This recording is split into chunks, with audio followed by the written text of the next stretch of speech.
The princess residence in Emperor Xia's palace was all gloomy.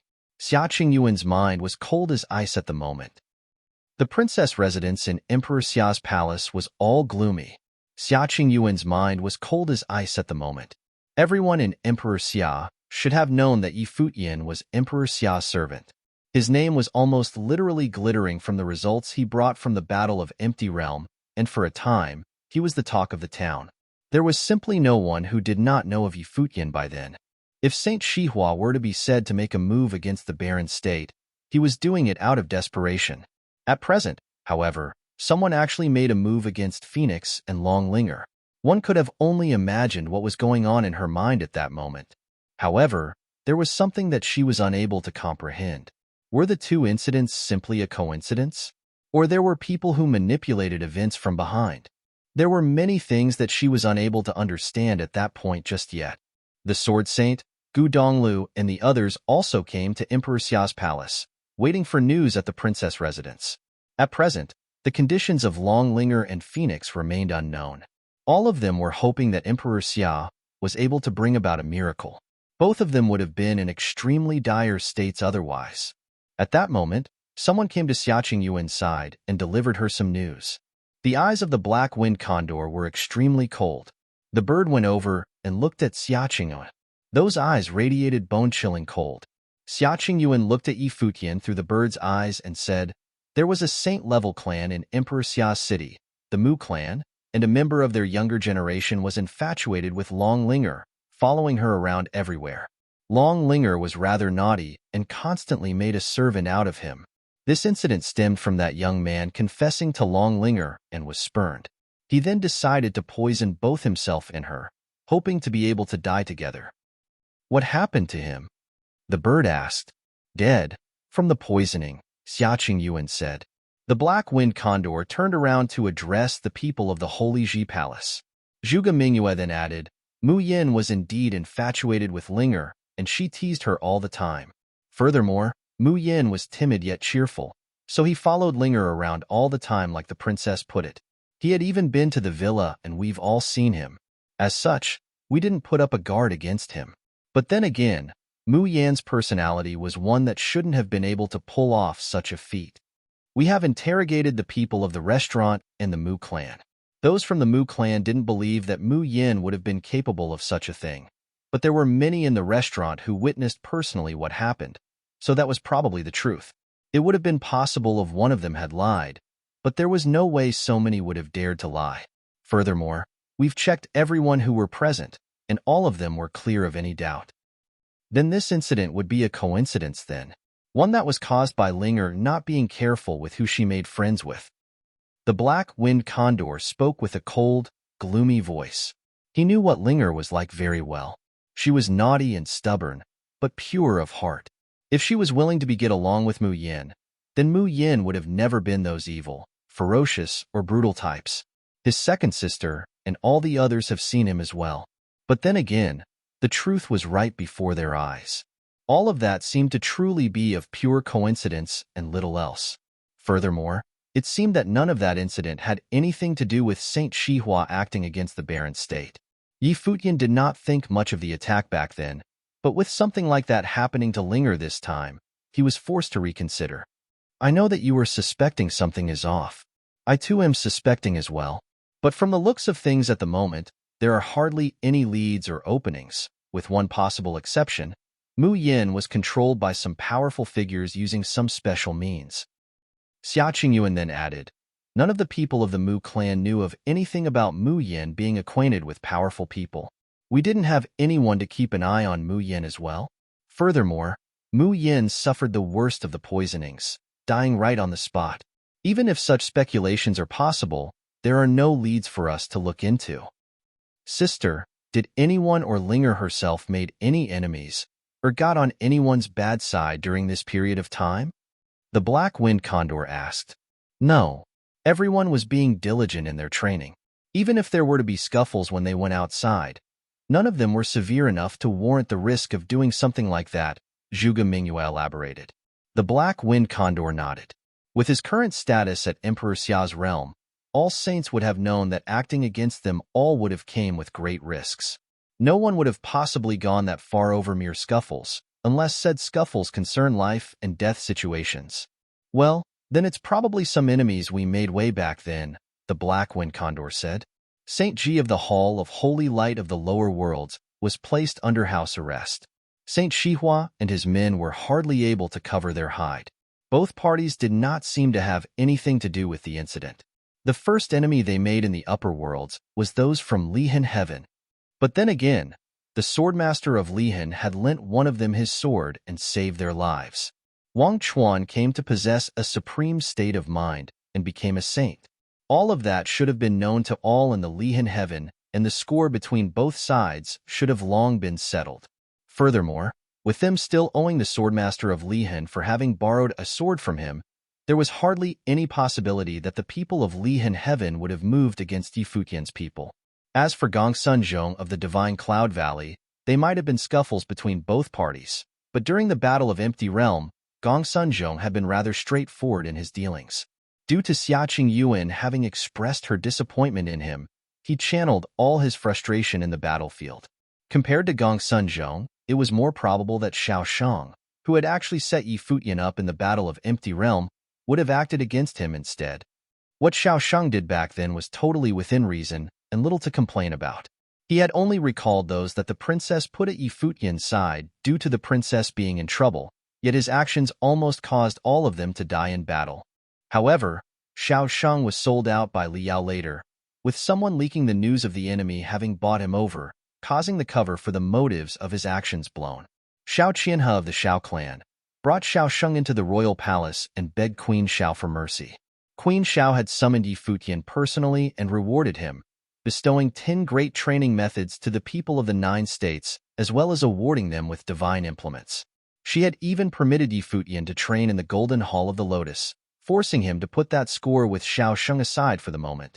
If what happened to Linger turned out to be one of the events manipulated by Xiao Shang, then there was no doubt that he had turned even more adept than when he was during the Battle of Empty Realm. Could you investigate Xiao Shang? Yi Futian asked. I've considered what you are now thinking. Xiaqing Yuan continued.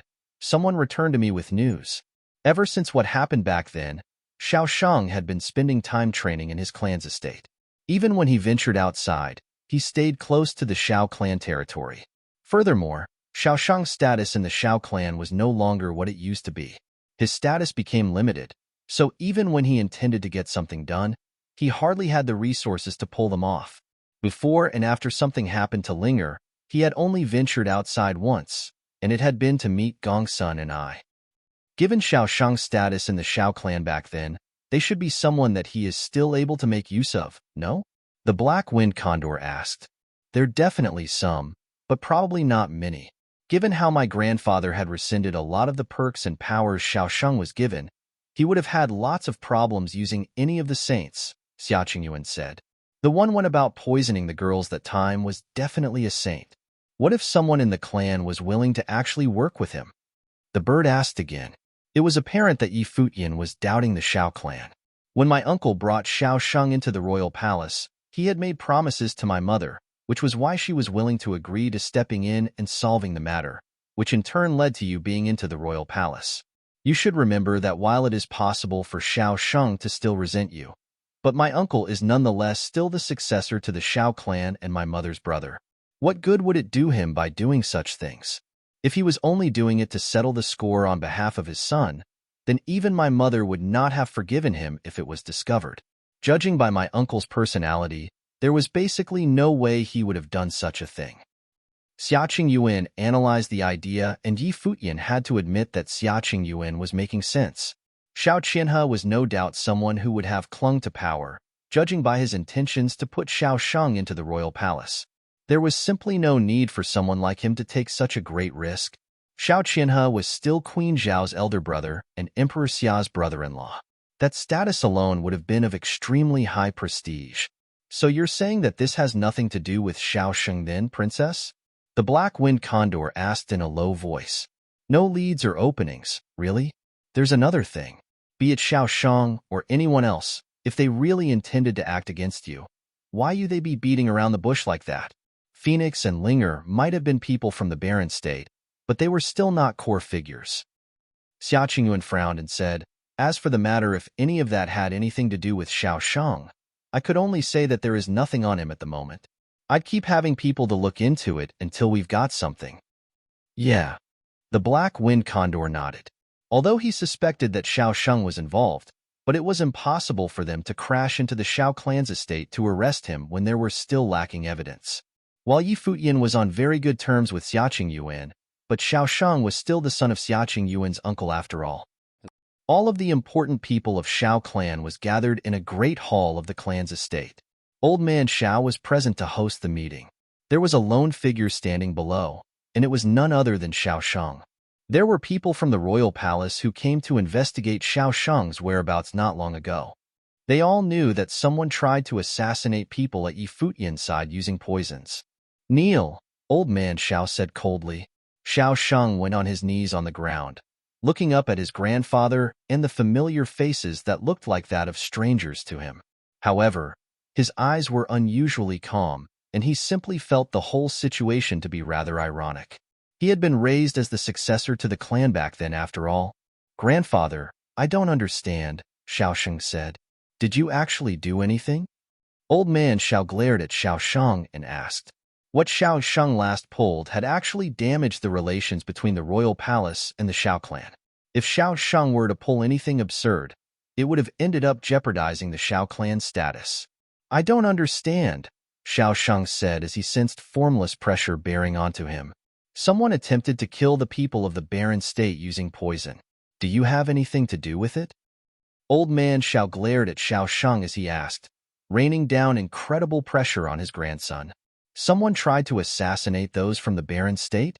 Xiao Sheng looked up and said sarcastically, "Well, it seems to me that they've offended some other people then. I never expected Qingyuan to be here for this. Girls do have tendencies to lean towards outsiders then. She didn't bother giving you an uncle face just for a man." "You little sh**. Old Man Xiao said coldly, "Say that outside and I'd have you punished according to the clan's rules." Xiao Sheng chuckled sarcastically and continued, "Grandfather, you'd find out what I've been up to these days if you just look into it. If you think that I was the one who did all that, then by all means just hand me over to Yi Futian."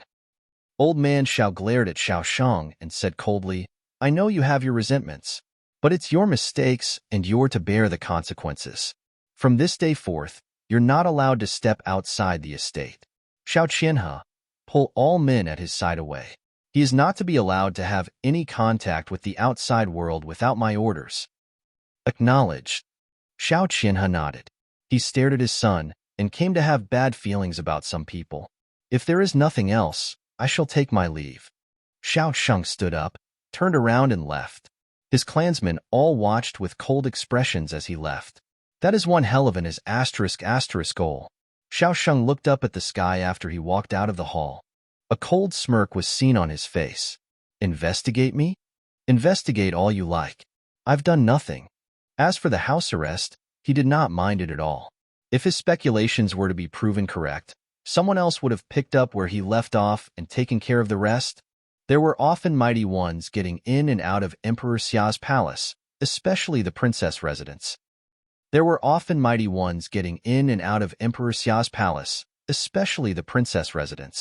The princess residence, which was usually extremely quiet, became apparently very lively for the past several days with people coming and going. All of those from the barren state of the lower worlds were allowed to come and go as they pleased, and it was something everyone in the royal palace knew.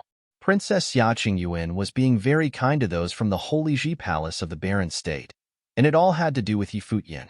The incident with just 2 cultivators from the lower worlds getting attacked would not have caused that much commotion otherwise.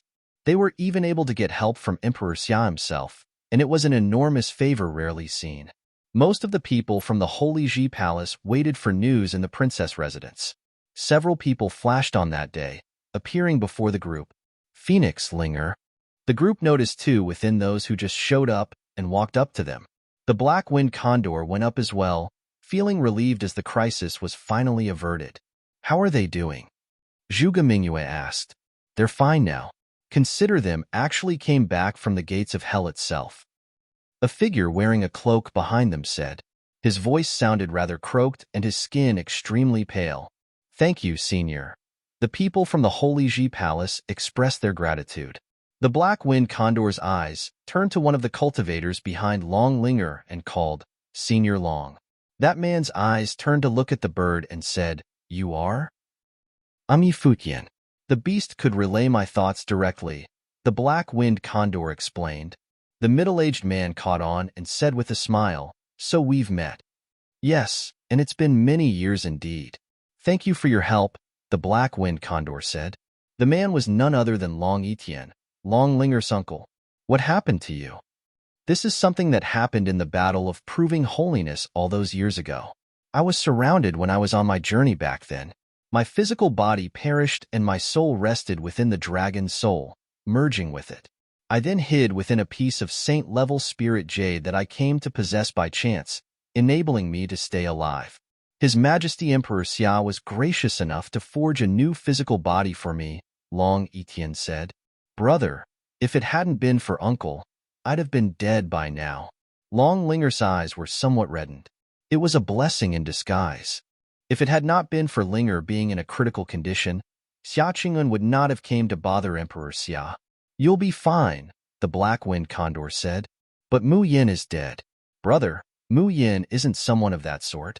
I felt that he was being controlled by someone else back then, Long Linger said. I feel the same way about things. There are so many things that feel wrong with this. Phoenix and Long Linger shared the same thoughts. She had a unique constitution, and she had a phoenix as her life spirit, which was capable of the nirvana arts. All of that enabled her to keep her life hanging by a thread and eventually allowed her to survive.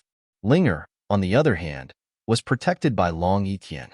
However, Long Etienne had almost completely dissipated from the ordeal nonetheless. Both of them were considered miraculously lucky to have survived the assassination attempt. Mu Yin had apparently not been as lucky. He died from the poisoning on the spot, a testament of the poison's powers. Yeah. The Black Wind Condor nodded. He did not believe all of that to be just a coincidence. I have looked into Xiao Sheng's actions after what happened. There was nothing suspicious about it. The Xiao clan had placed him in house arrest and forbade him from contacting anyone on the outside. I'd send men to keep a close eye on him as well. Xia Qingyuan said, Of course, the possibility of someone helping Xiao Sheng out cannot be ruled out. As such, I would look into anyone whom Xiao Sheng was able to mobilize after what happened all the way back then. More people would have been involved, and the investigation would have taken quite some time. There did not seem to be any leads anyone could have exploited regarding the incident. Mu Yin might have been the only one who had been in contact with the person who poisoned him, but Mu Yin was already dead. There was no way to look into the people that he came into contact with before. That lead was totally cut off, and they were only able to look into Xiao Sheng, who appeared to be the most suspicious at the moment. However, from the current looks of things, there did not seem to be any openings to be had with Xiao Sheng. If that happened to truly be something that he pulled, he naturally would not have been able to do anything with the princess keeping a close eye on him. As the princess put it, someone might have been helping him. Although the possibility of the Xiao clan being involved being rather low, I'd like you to keep an eye on them as well, the Black Wind Condor said. I would. I shall keep a close eye on things with Saint Shihua as well. While we can't be sure if those two incidents were actually connected, but I'd look into it as well, to see if they had been coming into contact with someone suspicious. Xia Qingyuan said, I would look after the people of the Holy Ji Palace in your stead. Thank you, Princess. The Black Wind Condor said, Please send my regards to His Majesty as well. You really have no intentions of returning then? All of these may have been directed at you? Xia Qingyuan said, I'm not Futian over there. Furthermore, you do have someone at Dali Imperial City, right? Futian asked. I do. I tell you how to contact them. Xia Qingyuan added, If anything else were to happen, return immediately. Futian opened his eyes at a training ground in Dali Academy. The sword while circling around him gradually dissipated. His eyes looked cold. Queen Xiao had gotten personally involved to mediate what happened back then, and he was unable to do anything about it. It's not like I can go against Queen Xiao after all. However, if he were to find out that it was Xiao Sheng who did all of that, there should not have been anyone to protect Xiao Sheng again. It was hardly surprising why he kept suspecting that Xiao Sheng was the one involved. No one in Emperor Xia's realm had so much beef with him than Xiao Sheng after all. Seventh swordsman. A voice was heard. Yi Futian looked up and saw someone coming in his direction. It was none other than Li Yao. He had been in contact with Li Yao a lot as of late, making them familiar with each other. Technically speaking, Li Yao was a student of the imperial advisor in name, which made the prince his senior. "What brings you here, your highness?" Yi Futian called while remaining seated instead of getting up. He looked nonchalant, and that nonchalance was what would have appeared normal. The end of the year is near, and Dali Academy holds a forum at the end of the year of every year. The royal members of Dali Imperial City would hold a grand hunting event, the Royal Hunt, among the royal members instead. "I'd like to invite you to join the event, if you're willing," Li Yao said. "Royal Hunt?" Yi Futian asked in puzzlement. "Indeed, a hunting event. There are tens of thousands of beasts at the West Mountains of Dali Dynasty, which serve as the hunting ground of the royal members of Dali Dynasty. It is a training that is quite hard to come by," Li Yao said. "Any sacred beasts there?" Yi Futian asked. "Of course." Li Yao nodded. Yi Futian was unable to help but feel impressed. The royalty of Dali Imperial City was actually wealthy enough to keep tens of thousands of beasts just for training by hunting, and they even had sacred beasts. "If this is meant for royalty, wouldn't having me join and be breaking the rules?" Yi Futian asked. "Not at all. Royal members have the right to bring others to hunt." Li Yao smiled. There would be quite a number of attendants and servants by then. "Seventh swordsman, you're now invincible under St. Plain. No one else below St. Plain in all of Dali Dynasty would be able to fight you, and you wouldn't be able to further your sword training. Even the saints found in Dali Imperial City wouldn't have actually fought you in earnest. Hunting then becomes a great training opportunity to have you feel the true power of saints among demonic beasts. You daring enough to try it out?" Yi Futian's expression became pointed and said, "How could I refuse an invitation from you, your highness? I shall stay by your side during the hunt." "Very well. You indeed are number below St. Plain in all of Dali." Li Yao smiled and nodded. "Well then, I'd keep you posted when the time comes." "All right." Yi Futian nodded, and Li Yao left with his people. Yi Futian watched Li Yao leave and thought that the prince was as nice as a prince could have been to him. He was peerless below the saints, and they both studied under the same teacher. As such, it was not difficult to come to the conclusion that Li Yao was buying Yi Futian over to be of help to him in the future. It was quite a pity that the feud between them both meant that one of them must die. "So His Highness has invited you to join the royal hunta?" A voice was heard and several people were seen walking towards him. Yi Futian lifted his head and saw Nanzhai, Mu Chunyang, and Lu Chuan. "Yeah." Yi Futian nodded and said, "What brings you here today, brothers?" "We're heading to the Imperial Advisor's residence. There is a lunch event held today," Lu Chuan answered. Yi Futian was puzzled. "Lunch event at the Imperial Advisor's residence?" "Sure." Yi Futian got up and said, "So, have you found yourself a girl whom you can talk about life with?" Nanzhai narrowed his eyes and asked with a smile. Yi Futian was rather speechless. He then said, "Find yourself one then, second brother." Nanzhai stared at his face and said, "If your brother here is as young and handsome as your boy Yi." Yi Futian was exasperated. If it had not been for the conversation they last had, he would have thought Nanzhai to be a good-for-nothing lecherous old man instead. "Brother, the seventh swordsman here is a swordsman and has a pure mind of the sword. Don't go about tainting him, will you?" Mu Chunyang interjected, finding the second brother's antics intolerable. "He needs to relax precisely because he's so damn tense. Let that stick, will you?" Nanzhai said with a condescending tone, "You're the older brother. Have it your way." Mu Chunyang did not continue to argue with Nanzhai, and Lu Chuan at the side then smiled at Yi Futian, saying, "That's our second brother for you. You could learn about divine path from him. As for other matters, you'll be the judge yourself." Yi Futian nodded. The imperial advisor had few students, but the atmosphere among them was an amicable one. It truly made him feel like he was back in the cottage from all those years ago. One could have told something about a teacher by looking at the student. It seemed that the imperial advisor was indeed someone worthy of respect. But then again, their stance seemed to have been decided right from the start. However, what Yi Futian saw at the moment was not probably all there was to it. Yin Yuan and Wang Zhong were already waiting for them. All of them gathered before going to the Imperial Advisor's residence. Lunch was prepared when they came to a quiet compound within the Imperial Advisor's residence. Yi Futian found that other than the Imperial Advisor, there was also a woman present. Yi Futian was rather surprised and turned to look at her. The woman looked very pretty, sporting a pure, natural look that was pleasant to the eye, as if she was favored by the heavens. She turned to look at Yi Futian as well and asked, "Father, is this the seventh swordsman?" "Indeed." The Imperial Advisor nodded with a smile and looked at Yi Futian, saying, "Seventh swordsman, this is Fei Xue." Yi Futian was surprised to find that the Imperial Advisor actually had a daughter. He had never met her before. A beaming smile was seen on Fei Xue's lips, yet her eyes looked to be devoid of life. One could not have seen a smile in them, which startled Yi Futian. "Sister," Yi Futian called. "Sister? I'm not father's student. Just call me by name."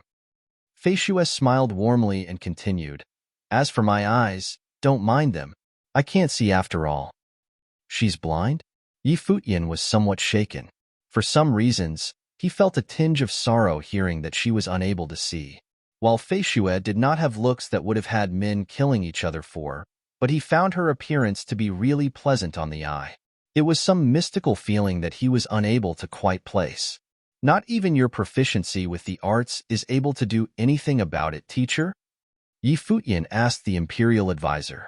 The Imperial Advisor shook his head in reply.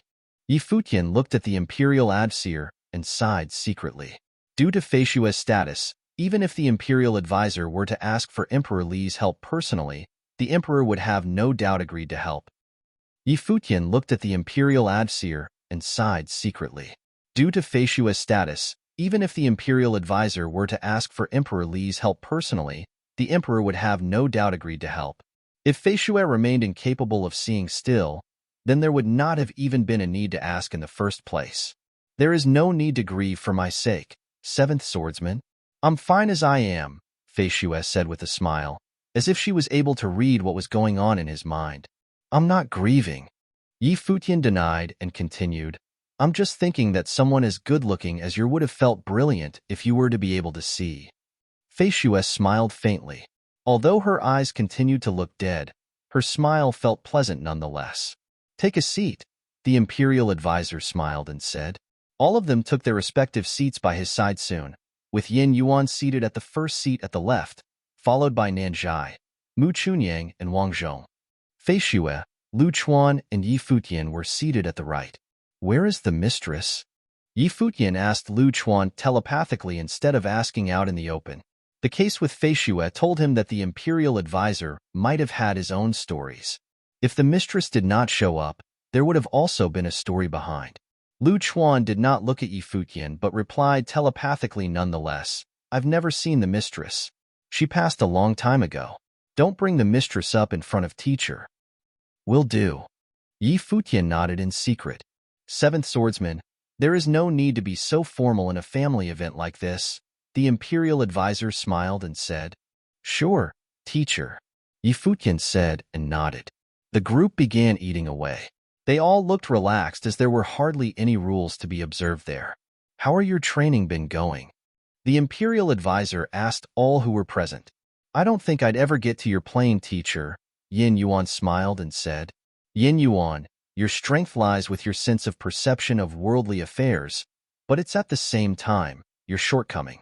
But then again, it'd only be a matter of time before your achievements eclipse that of mine," the Imperial Advisor said. "Teacher, I don't have much of any specific goal, and I'm only following my heart in training," Nanzhai said. "Yeah." The Imperial Advisor nodded. "I'm not all that concerned with the few of you. Wang Zhong, your obsession runs too deep. It's probably pointless for me to tell you to let go, but you need to understand that while the obsession might drive you to greater achievements, it might also get in the way of you achieving greater things." "I would definitely surpass you," Wang Zhong said. "And I'd be waiting," the Imperial Advisor nodded and said. Yi Futian looked at Wang Zhong with surprised eyes. He had always thought Wang Zhong to be rather different from the O'Hairs. From the looks of things at the moment, he was actually more than just different, as it seemed that he and the Imperial Advisor did not even seem to be on good terms. If that is the case, why would the Imperial Advisor take him in the first place?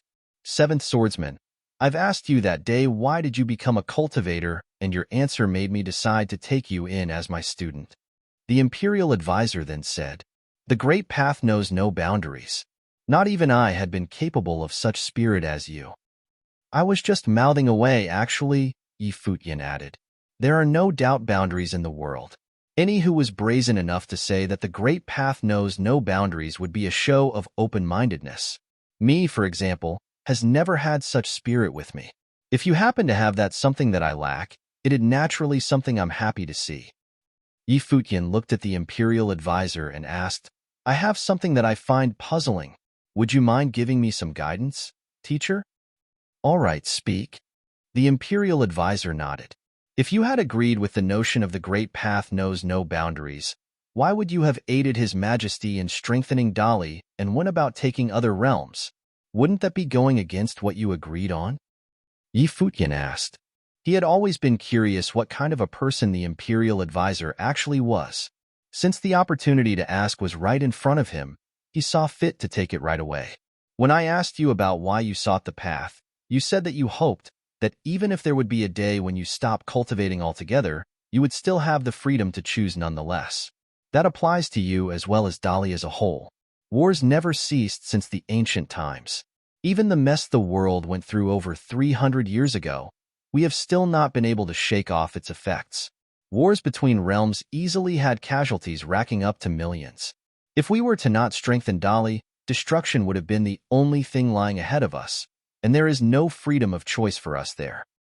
The Imperial Advisor turned his eyes at Futian and continued, I have done a lot of wrong in my efforts to advise His Majesty, but I've also done a lot of good for the cultivators of Dali nonetheless. One has to pay something in order to get something. Like I've said earlier, I lacked your spirit and I have never considered the notion of the Great Path knowing no boundaries before. However, I'm nonetheless only able to do what I can to help change what I can. I understand, teacher. Futian nodded lightly and sighed deep down again. He had no problem telling that the Imperial Advisor was telling the truth.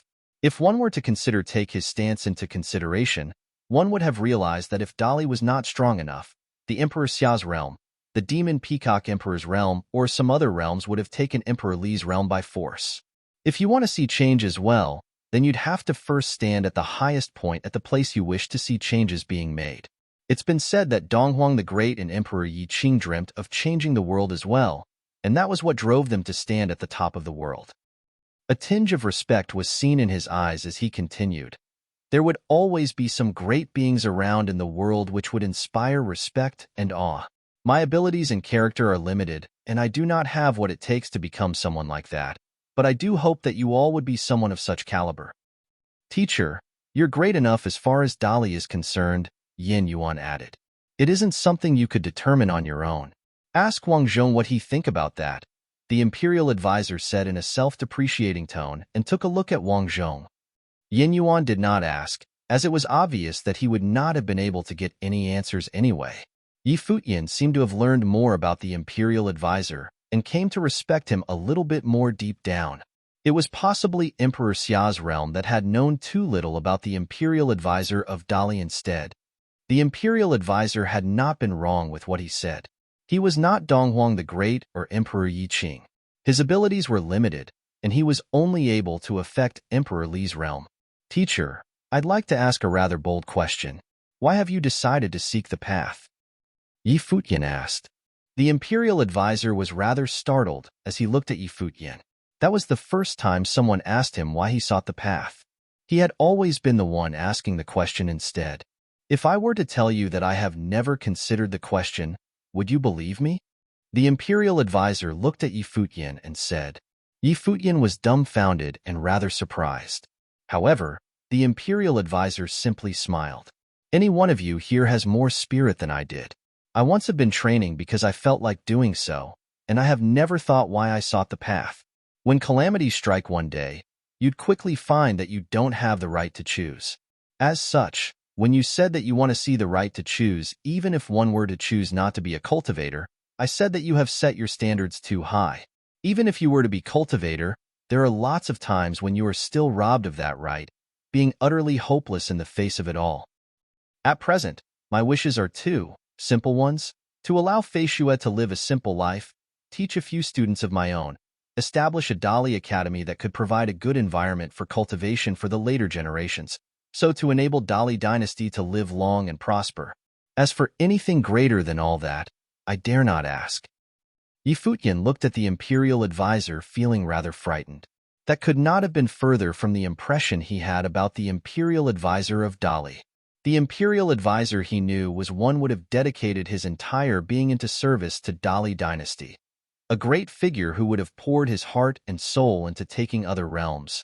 Yet, the imperial advisor who was right before his eyes was someone who could not have been more peaceful and tranquil. Doesn't match what you know, I take it? People are used to talking down to others from a pedestal. In truth, however, regardless of the height one stands at, one would have still been just a person, the imperial advisor of Dali said. Haven't you thought of bringing change to more realms? Futian asked.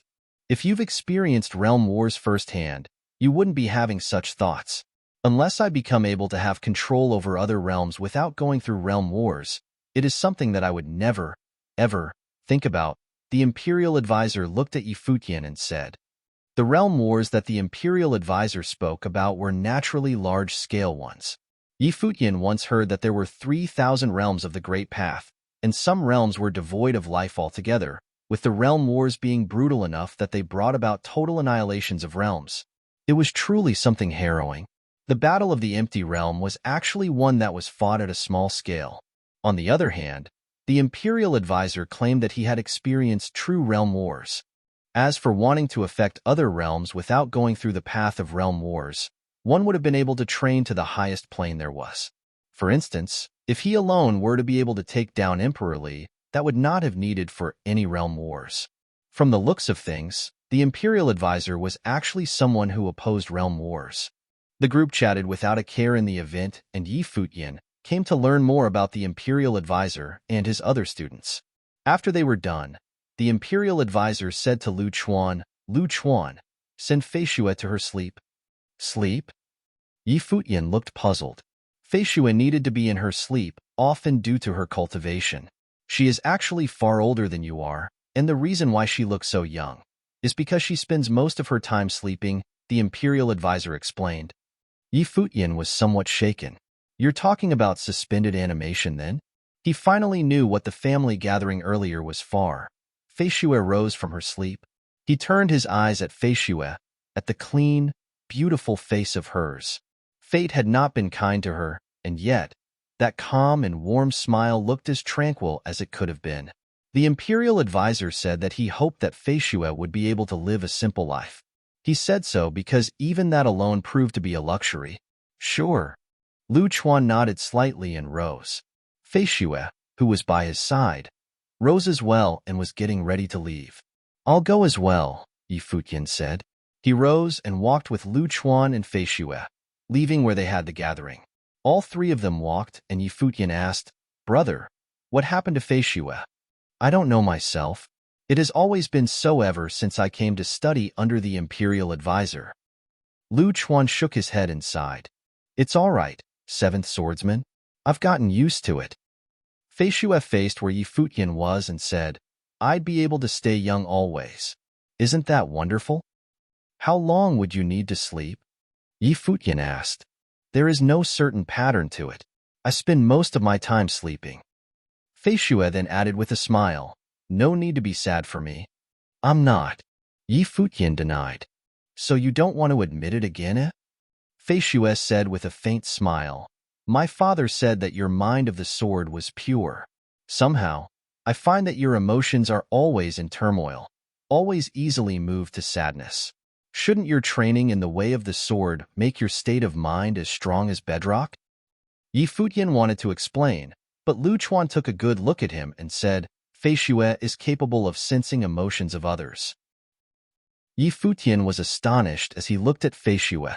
If that turned out to be the case, If he had been harboring resentment and vengeance, Fei Xue would have been able to sense them as well. I've been able to sense all of your emotions throughout the event. Fei Xue smiled brilliantly.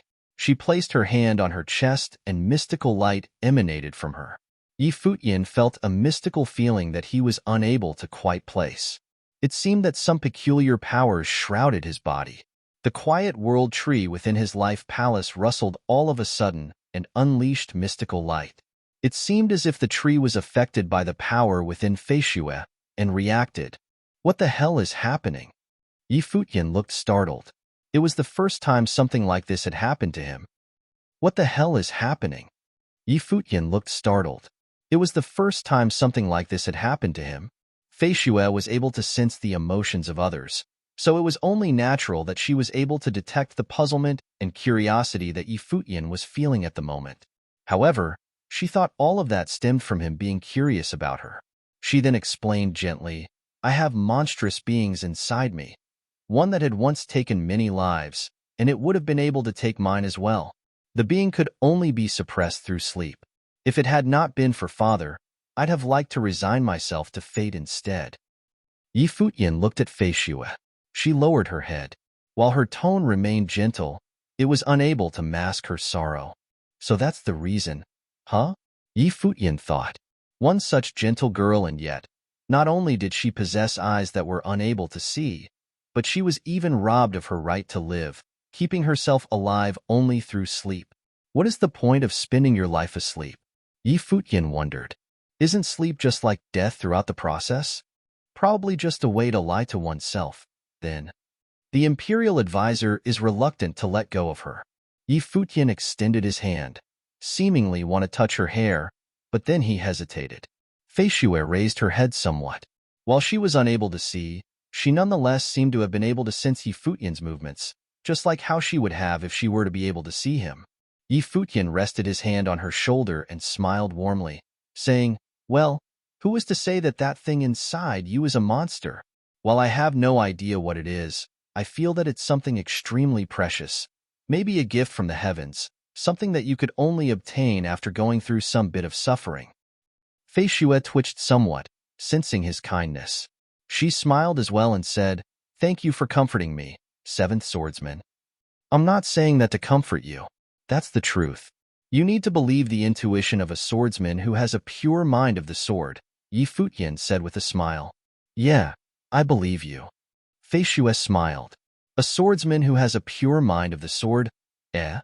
Somehow she felt that it was anything but pure.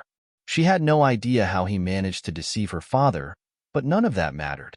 She did not sense any ill intent from him.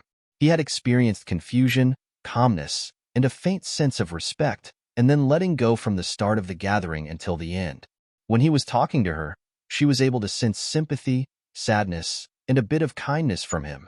Futian looked at Fei Xue's expression and knew that he was unable to fool her. Someone being able to read other people's emotions is indeed terrifying, he thought. Good thing I don't hold any hostility towards the Imperial Advisor. But then again, Lu Chuan and Fei Xue chose to tell him honestly instead of merely resorting to observing him in silence. That enabled Futian to feel the beauty of trust. It was evident that the people of the Imperial Advisor's residence had taken him as one of their own, and they had no intention of observing him. They would have chosen to keep that a secret from him and kept watching him otherwise. Futian did not lie to Fei Xue as well. Something that was able to cause his life spirit to react would not have been some monstrosity like she claimed.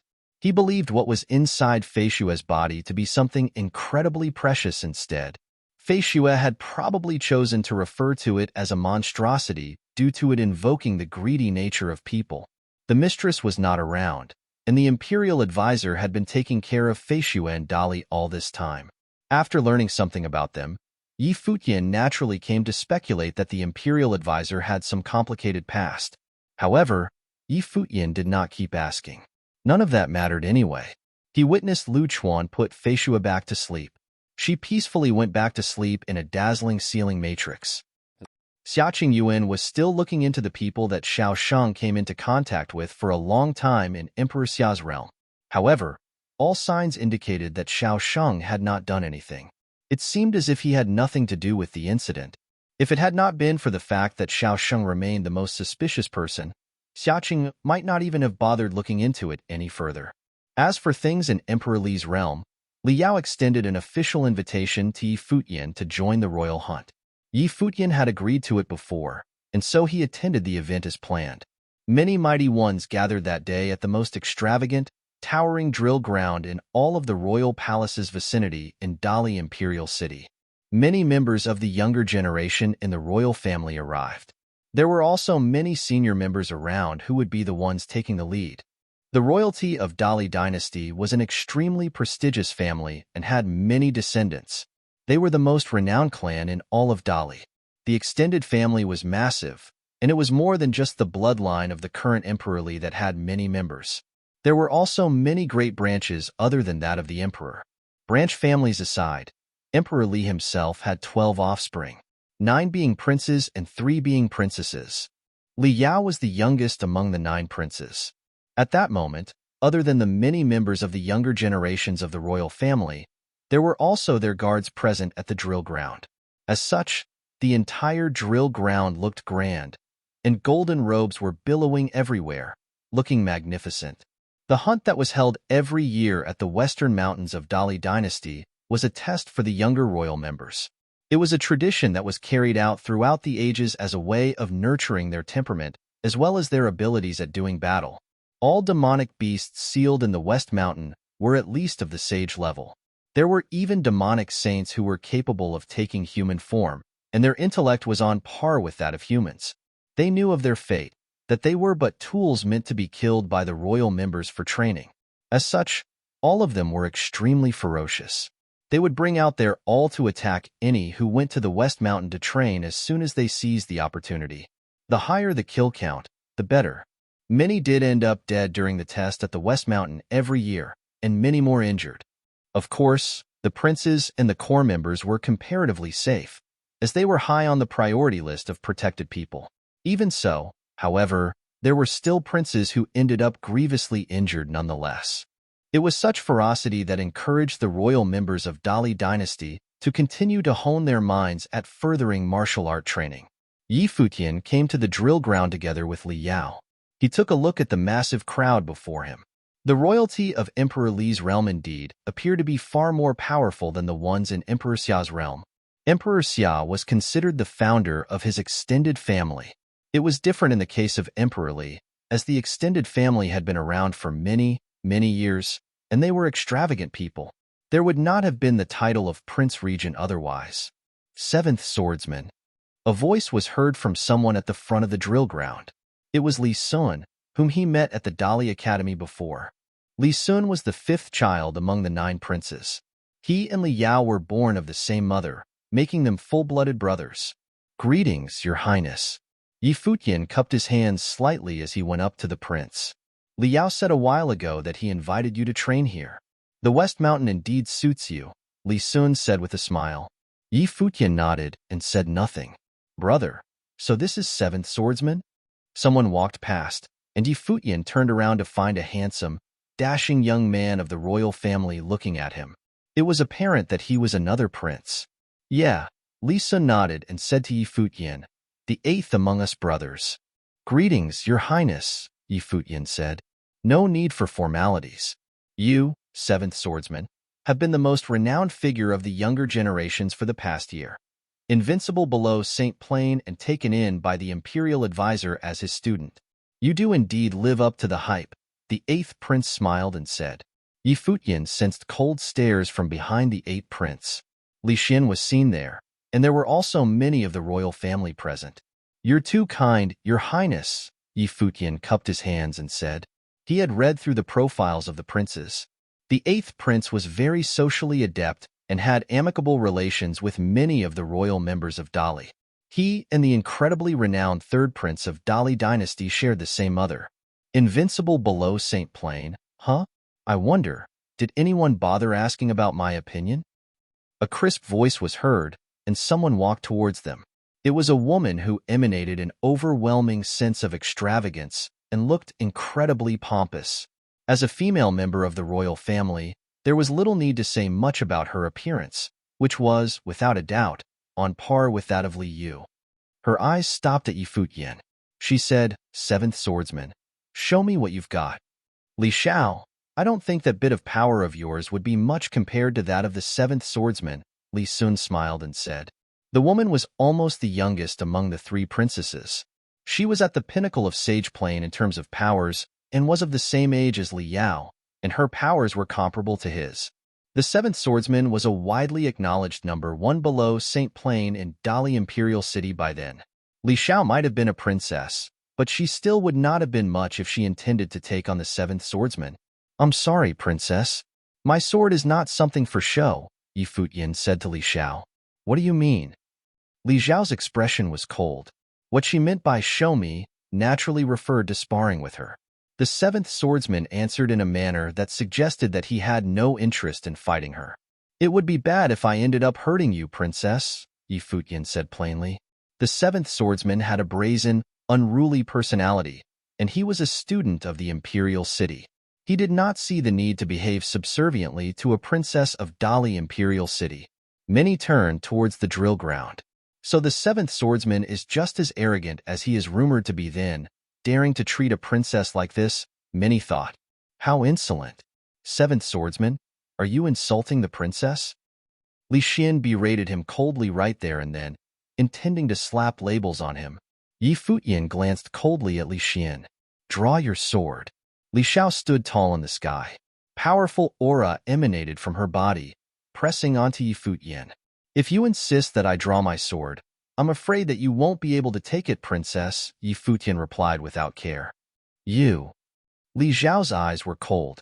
It was the first time someone dared to behave so insolently in front of her. Li Yang and Li Yu were in the midst of the crowd. Li Yu pouted for a bit. This guy hasn't changed, they thought. Li Xiao was the youngest among the children of Emperor Li. As such, she was spoiled by the people around her. Coupled that with her status, there was no one who dared to get on her bad side. The seventh swordsman was the only one who did not bother to give her any face. "I'm ordering you to draw your sword as the princess," Li Xiao said coldly. The princes around them were speechless, but they did nothing to stop her. Li Sun then said telepathically to the seventh swordsman, "Just give her a lesson that she'll never forget." Futian nodded slightly and stepped out. Sword will circled her and rang. An extremely dazzling sword coalesced before him, which was as thin as the wing of cicadas. It was none other than the sword of Cassiopeia. Li Xiao burst with brimming aura as she stepped forward. Her hair billowed as she went. Voom! A bolt of lightning zipped past at speeds difficult for the naked eye to follow. The aura on Li Xiao was frightening. There were only high-pitched noises heard before her attack, and defense were punched through right there and then. The dazzling light about her seemed to be torn to the sides. She was unable to even gather strength before sensing sword while zipping past, and the sword of Cassiopeia appeared right before her eyes. "You asked to see my sword, and I'd like to know if you're ready to take what you asked for," Futian said, without bothering to give her any face at all. Li Xiao's long hair billowed, and terrifying sword aura tore through the air. The currents slapped on her face, making her feel suffocating pressure. Li Xiao's long hair billowed, and terrifying sword aura tore through the air. The currents slapped on her face, making her feel suffocating pressure. Her face looked rather pale before seeing Futian swiped and rescinded his sword. The sword will then dissipated. The royal members on the drill ground looked at Futian, astonished by the power demonstrated by the number one below Saint Plain of Dali dynasty. He was indeed overwhelmingly powerful. Li Xiao was a princess of the royal family, and her powers were not as appalling as they appeared. However, she was unable to even lift a finger against the seventh swordsman's sword. That was a testament to his absolute power. The sword of Cassiopeia. Many royal members came to have thoughts when they saw that sword at work. His Majesty was indeed generous towards Dali Academy. The sword of Cassiopeia that King Tiandao had sent from the royal palace was something many of the royal kin had not been even able to lay eyes on, and yet there the seventh swordsman was, having already trained in the use of said skill. Li Xiao's chest heaved, and the sword aura had cut several strands of hair at her forehead. Her eyes were seen glaring at Futian.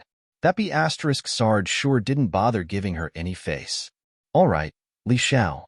The seventh swordsman long proved his powers. You're practically asking for a beating to have him draw his sword, Li Sun smiled and said. He then turned to the crowd and said, well, the crowd is almost ready. Where is third brother, by the way? The royal hunt this time was in charge by the third prince. He was the one to lead the way. The third prince is here. Many turned their eyes in one direction at that moment. A group of people was seen walking up to the crowd. The few at the very forefront exuded supreme bearing. The young man who took the lead resembled the eighth prince somewhat. They were full-blooded brothers from the same mother. The people around the third prince were royalty as well. Futian looked puzzled as he turned to look at their direction. That was because there was a familiar face behind one of the royal members who was at the third prince's side. Dihao of Daily Mountain. Well then, those are people of King Tiandao, Futian thought. Futian was not wrong. The person at the side of the third prince was the biological son of King Tiandao, Li Zhe. Futian came to have some thoughts seeing all that. It seemed that the factions among the royalty were more apparent than he imagined them to be. Being the Runhuang, Emperor Li did not concern himself with the fighting between those below him. Regardless of the power struggles between them, they would not be able to threaten his position, nor would they have dared to do so. Those people were mostly fighting over ideological differences. Competition on a fair scale would have been beneficial. As such, the factions held themselves out in the open. The third prince walked with the people of King Tiandao, while Li Sun and Li Yao chose to get near the imperial advisor of Dali. Li Sun and the others were the ones present in the battles at Dali Academy back then. Furthermore, Li Xian was at the prince regent's side. He and the eighth prince were of the same team, and both princes were of the same line. Things became apparent when they were to be looked at that way. The third prince and the eighth prince was close to the royal kin, and they distanced themselves from the ones taking the side of the imperial advisor. Most royal kin were actually neutral or had no intentions of participating in the fight, and then some were deemed unqualified to be part of the power struggle. King Tiandao and the prince regent, as well as the imperial advisor of Dali, were the three who stood at the pinnacle right below Emperor Li. But then again, Futian knew that the imperial advisor would not have bothered with any of that. Brother, Li Sun and the others called. Your Highness. The others cupped their hands. The third prince had a high status among the 9 princes of Dali Imperial City. His talents had even eclipsed that of the eldest prince and the second prince. Many expected the third prince to be able to achieve great things in the future. Brother, someone pointed a sword at me. Li Xiao went up to him and began making accusations. Well, who would be bold enough to do that to you? The third prince smiled and asked. It was apparent that he knew well of the temperament of his little sister. Due to her being the youngest among the sibling and a woman, the princes tended to spoil her, and it had always been her who went about bullying others. Him. Li Xiao pointed at Futian. Futian frowned and felt faint disgust at the flippant temperament of Li Xiao. Xia Qingyuan was also a princess, and both of them had great pride. However, Xia Qingyuan's pride was born out of solid prowess, while Li Xiao's pride was something resulting from her spoiled upbringing instead. The third prince looked at Futian, then smiled and said, I have always wanted to see the new student of the imperial advisor up close and personal. I saw what Dihao was capable of. It was quite a pity that I wasn't able to witness that fight being pinnacle figures below St. Plain that day. But here at West Mountain, we will be able to compete. Your Highness, Futian called as he cupped his hands. The third prince was a saint, and it was a given he would not have behaved like Li Xiao. Brother, Li Xiao called. You were the one who told the seventh swordsman to draw his sword, no? The third prince took a look at Li Xiao, who was pouting. All right, we're all here now. Let's go, the third prince said, and howls of dragons were heard throughout the drill ground. One carriage pulled by holy golden dragons after another took off. The princes took their places in the carriages, while the rest stepped onto the backs of the dragons. They all took flight while the dragons howled as they shot into the clouds. The West Mountain was not one mountain, but a region of mountains that seemed endless. A gigantic matrix enveloped the mountains. Any demonic beasts that were exiled there would have only been able to survive in the mountains. Only members of the royal family of Dali were allowed access to the winding mountains, which served as a massive hunting ground. and only royalty would have had the spirit to maintain a hunting ground with sacred beasts in it to be used to train the students of the royal family. The West Mountain was a place where demonic beasts gathered. The dragon carriages descended from above onto a tall mountain in the West Mountain region. Massive groups of mighty ones of the royal family descended and set their eyes forward. The place was filled with demonic aura and looked rather desolate. The West Mountain was a place where demonic beasts gathered a long, long time ago. There were many races of demonic beasts found here, and the royal family had been here hunting for a very long time. As the number of hunts grew, some powerful sacred beasts began to leave the West Mountain. As such, the royal family created a huge matrix to place the region in a lockdown, and the West Mountain became a hunting ground specifically for the royal family, Liao said to Futian as he walked out of the carriage. Furthermore, the royal members never attacked and killed any demonic beasts that were of lower training than they were in every hunt. Those beasts were allowed to grow, and the royal members only acted against demonic beasts of similar or higher levels to their own. Futian nodded and asked, "So there shouldn't be demonic beasts that were too powerful in the West Mountain then?" "Most are below the level of demon saints. Even if there were demon saints, they would be at the first level. Most of the great monsters left back then. There were also demonic beasts that proved useful to the royal members, and they were placed under control. Those who refused to submit were exiled to the West Mountain. Demonic beasts at the second level of Saint Plain had indeed almost gone extinct. But then again, there were times where demonic beasts evolved and changed. As such, it is imperative never to allow oneself to drift away from the group. Demonic beasts of higher training have intelligence on par with humans, and they, too, would hunt us. There have been casualties in every hunt in the past, and most resulted from some being too sure of themselves in the hunt, thinking that they would be okay going solo. Of course, there have been cases where demonic beasts ganged up and killed the royal members as well. As such, despite being here to hunt, we need to be on guard. Seventh Swordsman, if you find rare, powerful demonic beasts, feel free to tame them and make them your steed." "Sure." Futian nodded, but that thought never actually crossed his mind. It was acceptable for him to temper his powers by fighting the demonic beasts of the West Mountain. The third prince took to the air, and many powerful saints followed. They came to the air and said, "It's up to you people from here on out. Let's go. Let's go." One figure after another went forward and made for the inner parts of the mountains. The hunt in the West Mountain was mostly meant as a training for the younger generations of the royal family, tempering combat capacity of mighty ones at Sage Plain.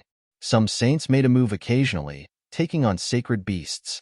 The mighty ones among the royal members moved with brimming spirits. They were all of the younger generations. Powerful saints were in charge of things from above. "There is a basilisk about 100 miles southwest," some powerful saint in the air said. The royal members then hastened their steps as they headed southwest. They saw a 100-meter-long basilisk slithering between the mountains, trying to escape soon enough. The basilisk had a blue head and a black body. It emanated extremely dangerous aura all over. Some mighty one among the royal members held a bow and an arrow. Golden flashes glimmered as dazzling light pulsed. The arrow was shot through the air with a terrifying force. That basilisk opened its mouth and blew a breath of great stench. A devouring vortex appeared on that mouth, swallowing the arrow, and the snake continued to run after closing its mouth. It was a basilisk at the pinnacle of Sage Plain and had talents of devouring powers. It was capable of devouring an elephant in one go. Some royal youths at the pinnacle of Sage Plain sped up and moved forward, quickly catching up to the snake, intending to make their first kill. The basilisk knew that it had no hope of escape and turned around to spit venom. The fluid flew at the crowd. It opened its huge mouth and began sucking in a direction, intending to devour someone. That person retreated backward in a hurry. Another dazzling light was seen, and charged into the devouring power, heading straight into the snake's stomach. A loud rumble was heard as the basilisk was blown up from the inside. A mighty one of the royal family emerged basking in dazzling light. "Uninterested?" Liao asked Futian, who never budged at his side throughout the whole time. Futian nodded. He was indeed uninterested as he wanted to test his hands against demonic beasts at saint levels. Your Highness, I'd like to train on my own, Futian said.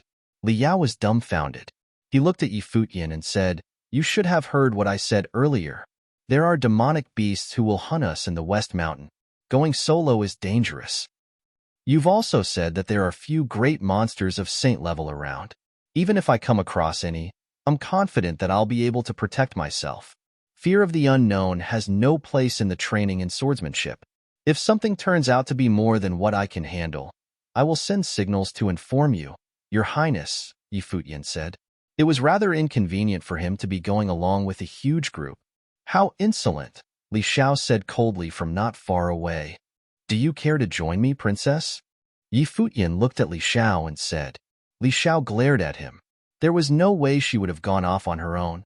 All right then, Li Yao nodded in agreement, seeing how insistent Futian was. Your Highness, I'll be off then.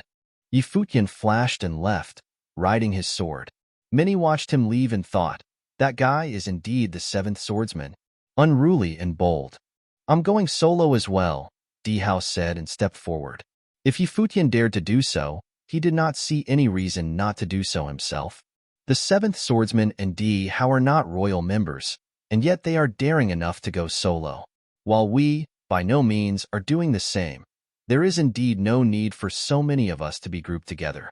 Let's split up, the third prince said. All right. Everyone agreed.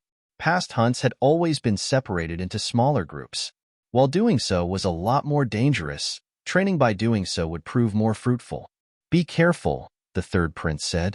The groups split up and headed into the depths of the West Mountain in different directions.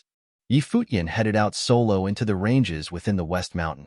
He passed by desolate mountains as he kept moving forward within the clouds. There were also many demonic beasts to be found within, but he did not bother paying them any attention. Futian headed out solo into the ranges within the West Mountain.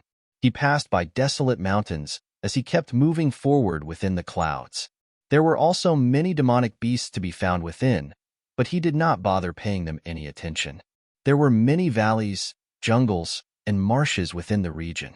Futian was wondering what kind of level that grand matrix covering the entire region needed to be. The West Mountain had long been a place where demonic beasts gathered.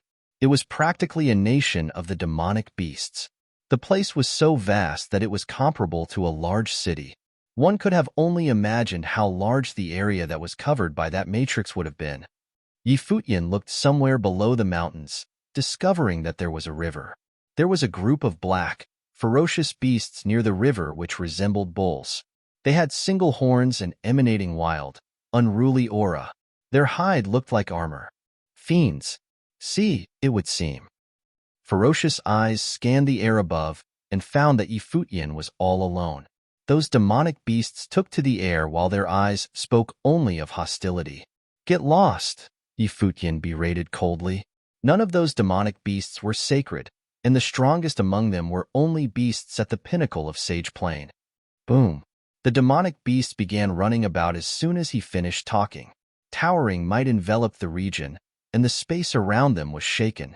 Futian felt that his internal organs were all rattling and his blood boiling. The world around him seemed to be shaking as the beasts ran. Futian lifted his right arm and swiped at the air. Sword will circled around him within an instant, like some terrifying storm. Go! He pointed his finger forward, and the sword of raging storm streaked through the air as it headed forward. A straight line was drawn with a terrifying sword while bringing impossibly powerful tearing might. PFFTTT. Noises were heard as several demonic beasts were bloodied, retreating to the side soon enough. However, there were others at the pinnacle of Sage Plain charged at Futian. The sword of raging storms imbued with formidable might had managed to do little more than grazing them. Black shimmer was seen as the demonic beasts continued to charge at Futian. Futian was rather startled. It was said in the legends that sea possessed frightening defensive capacities, and their hides and bodies were commonly made into armor-type implements, imbuing the finished products with the function of repelling blades of all kinds. It was a testament to their formidable defensive prowess. The hide of a sea at saint levels could probably be used to craft saint-level armor, and cultivators of similar levels would have a hard time breaking through their defenses. Many powerful demonic kinds possessed special talents from birth, and said talents continued to grow throughout their lives. The body that stood tall in the air continued to shake.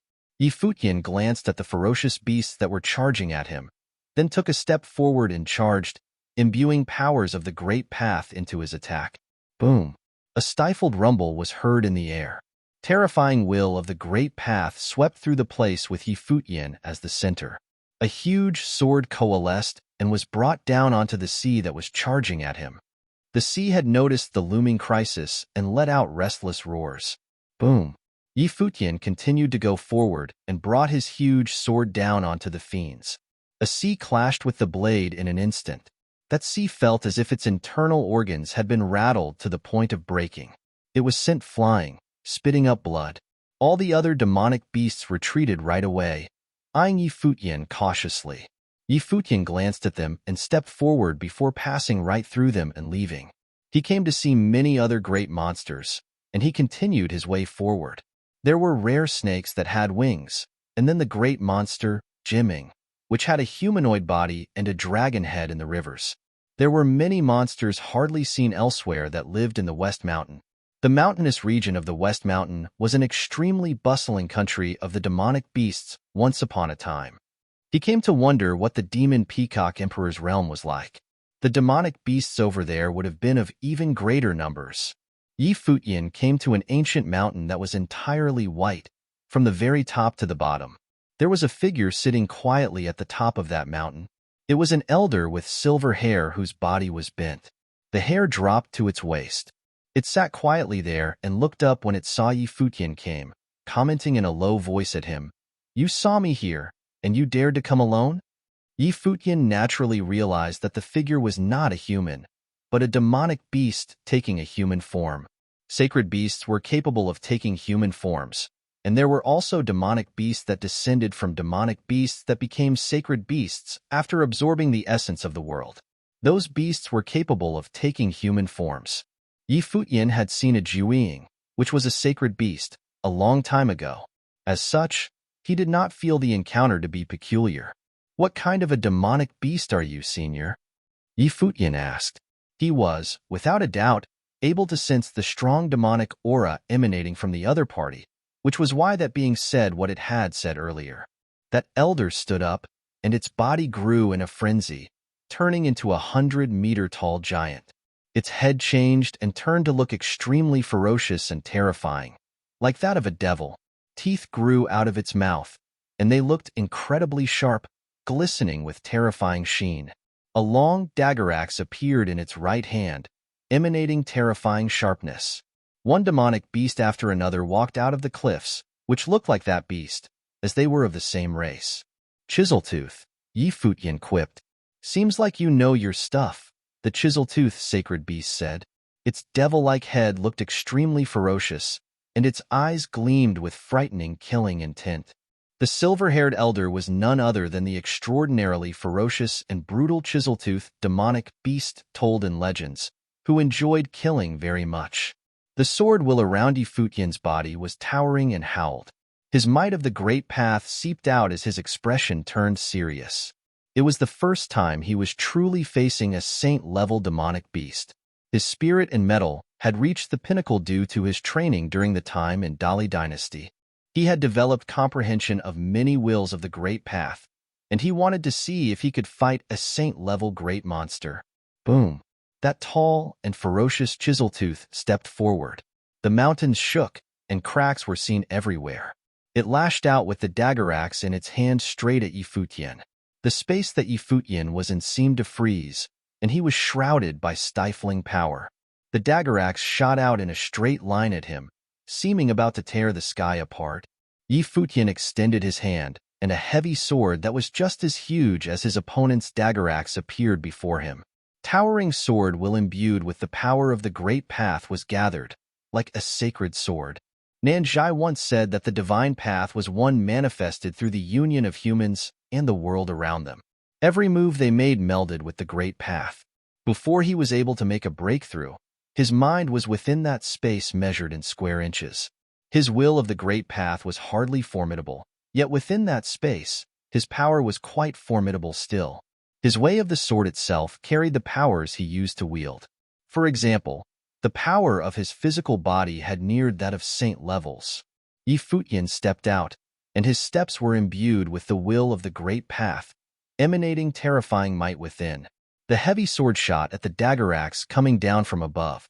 Both weapons clashed. Boom! A stifling, terrifying rumble was heard, and devastating light swept throughout their surroundings. The ancient mountain beneath them crumbled in a frenzy. All the other chiseltooths retreated, looking at the air with startled eyes.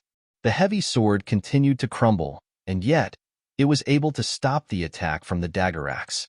That chiseltooth's arm was rattled, and its ferocious eyes glanced at Futian. It was startled that a human cultivator who had yet to become a saint had been able to withstand its attack. The ferocious killing intent within its eyes grew even stronger. He took one step out and moved like a brutal demon god. Its arms were brought down alongside its entire body. That dagger axe swooped down with even greater force. Will of the great path of space emanated from Futian. He streaked through the air while tearing through the stifling might before him. However, the devastating power of the great path restrained the surroundings around them, suppressing him and preventing him from moving much from where he stood. But then again, he was still circled with a terrifying sword will. He stepped into the air and tore through that pressure. The dagger axe came straight at him. His body evaded it by mere inches.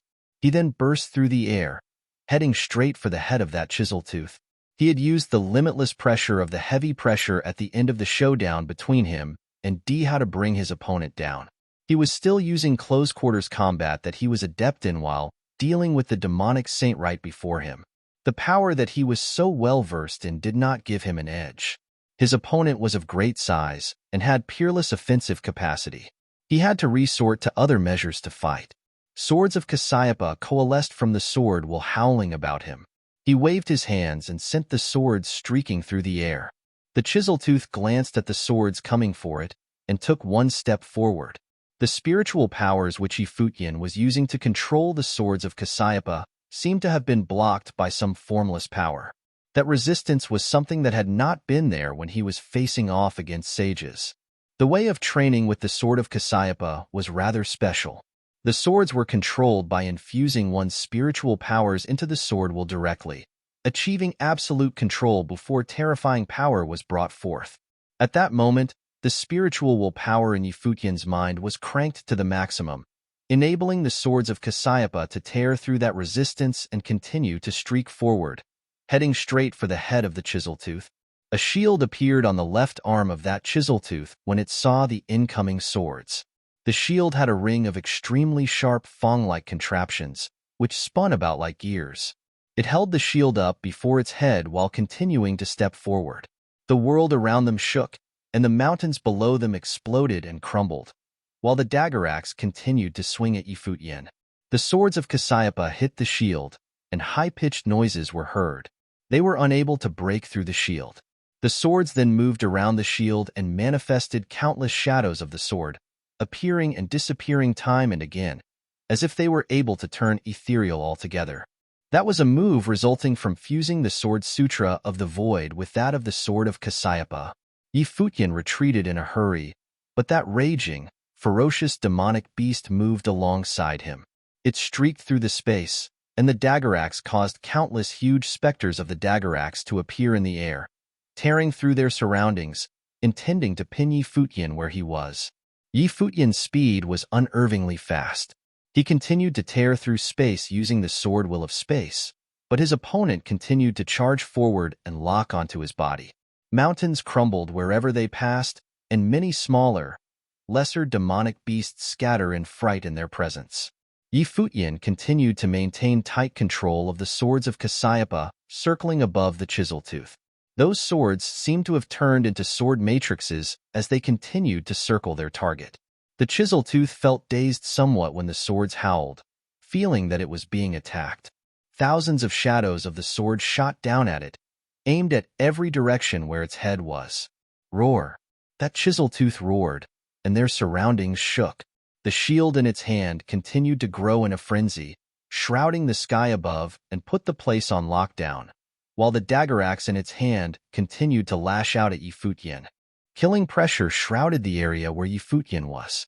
Countless dagger axes were swung his way, giving him nowhere to retreat. Killing pressure shrouded the area where Futian was. Countless dagger axes were swung his way, giving him nowhere to retreat. His sword spirit appeared, and the world tree within his life palace swayed. Multiple types of will of the great path emanated from his body as he melded with the great path. An extremely dazzling screen of the sword isolated the space and enveloped his body within. His sword spirit grew in a frenzy, turning into a colossal sword measuring over 100 meters. It shot forward. The screen of the sword covered in the entire space, with his sword spirit as the center. Boom! Yet another thundering sound was heard. Stifling rumbles were felt everywhere. An extremely tall mountain right behind Futian crumbled in a blink of an eye, turning into dust. The devastating light continued to spread around in a frenzy with the bodies of them both at the center, its pressure extending over 100 miles. The dagger axe clashed with the sword spirit, and Futian's body was thrown back. Countless dagger axes killed their way through, yet that absolute screen of light burst with terrifyingly devastating force, tearing the shadows of the dagger axes to shreds. Terrifying clashing rumble continued to be heard above the chisel tooth. The shield repelled the sword, causing the swords of Cassiopeia to turn around and fly straight towards the Chiseltooth's enormous body. However, extremely powerful might of the great path manifested around the Chiseltooth's body. The swords of Cassiopeia burst through that might and shot for his body, but were unable to deal more than flesh wounds. The Chiseltooth's hide was visibly torn, yet the blades were unable to pierce into its body. Demonic beasts like the Chiseltooth were poor in magical arts, yet their prowess in close-quarter combat and defense were frighteningly formidable. They were like human cultivators who attained sainthood and melded with the great path through their formidable physical bodies. Saints were undoubtedly saints, and there was a clear line drawn. Futian might have been peerless below the saint plane and possessed unparalleled talents, yet it was simply too difficult to make that one last step, and it seemed as if only a handful were capable of making it. There had been renowned figures throughout history who were all unable to kill saints when they were still sages. When one shook off one's mortal limitations and became a saint, they would meld with the great path and shed their mortal self. Despite sustaining only flesh wounds, the Chiseltooth roared in a fury. It was unable to believe that a human sage had injured it. Furthermore, the fight had been going on for so long, and it still had yet to kill the human. It deemed this unacceptable. It continued to step forward, and the sky shook furiously. The dagger axe continued to attack the sword spirit, intending to crush it. Futian's body was dragged behind against his will. Boom! Futian stepped in the air when he retreated, causing him to take steps backward. Even so, his steps still shook furiously. The might of his body did not weaken and had become increasingly strong instead. However, Futian continued to look very puny and insignificant. Boom! He took yet another step onto a mountain right behind him, causing a terrifying tear to run through the entire mountain. However, he and the humongous body of that Chiseltooth rammed into the mountain, shattering it. As he continued to take his steps, both of them tore through over a dozen mountains, and the Chiseltooth's speed slowed after that. Futian's might had been cranked to its peak by that, becoming able to withstand the Chiseltooth's attacks. Furthermore, the swords of Cassiopeia continued to circle, finding openings to shoot into the Chiseltooth's head. The Chiseltooth reeled its arm back and lifted the dagger axe. Its body spun, and the shield on its left hand bashed onto the swords of Cassiopeia. The dagger axe in its right hand shot down like godly weapons, destroying the landscape below it. Boom! Futian took one step forward, and the might accumulated by the footwork of Xinyuan had risen to its peak. His body streaked through the air while his sword spirit pulsed with dazzling brilliance. It was as if layers of shadows of the sword had appeared and clashed with the dagger axe again. In a split second, the world around them seemed to be near total annihilation. Futian's body was thrown far off, yet the Chiseltooth was thrown several steps back at that time. The swords of Cassiopeia found an opening to exploit. The flash of the sword came, and went in a split second when the shield in its hand was unable to withstand the attack.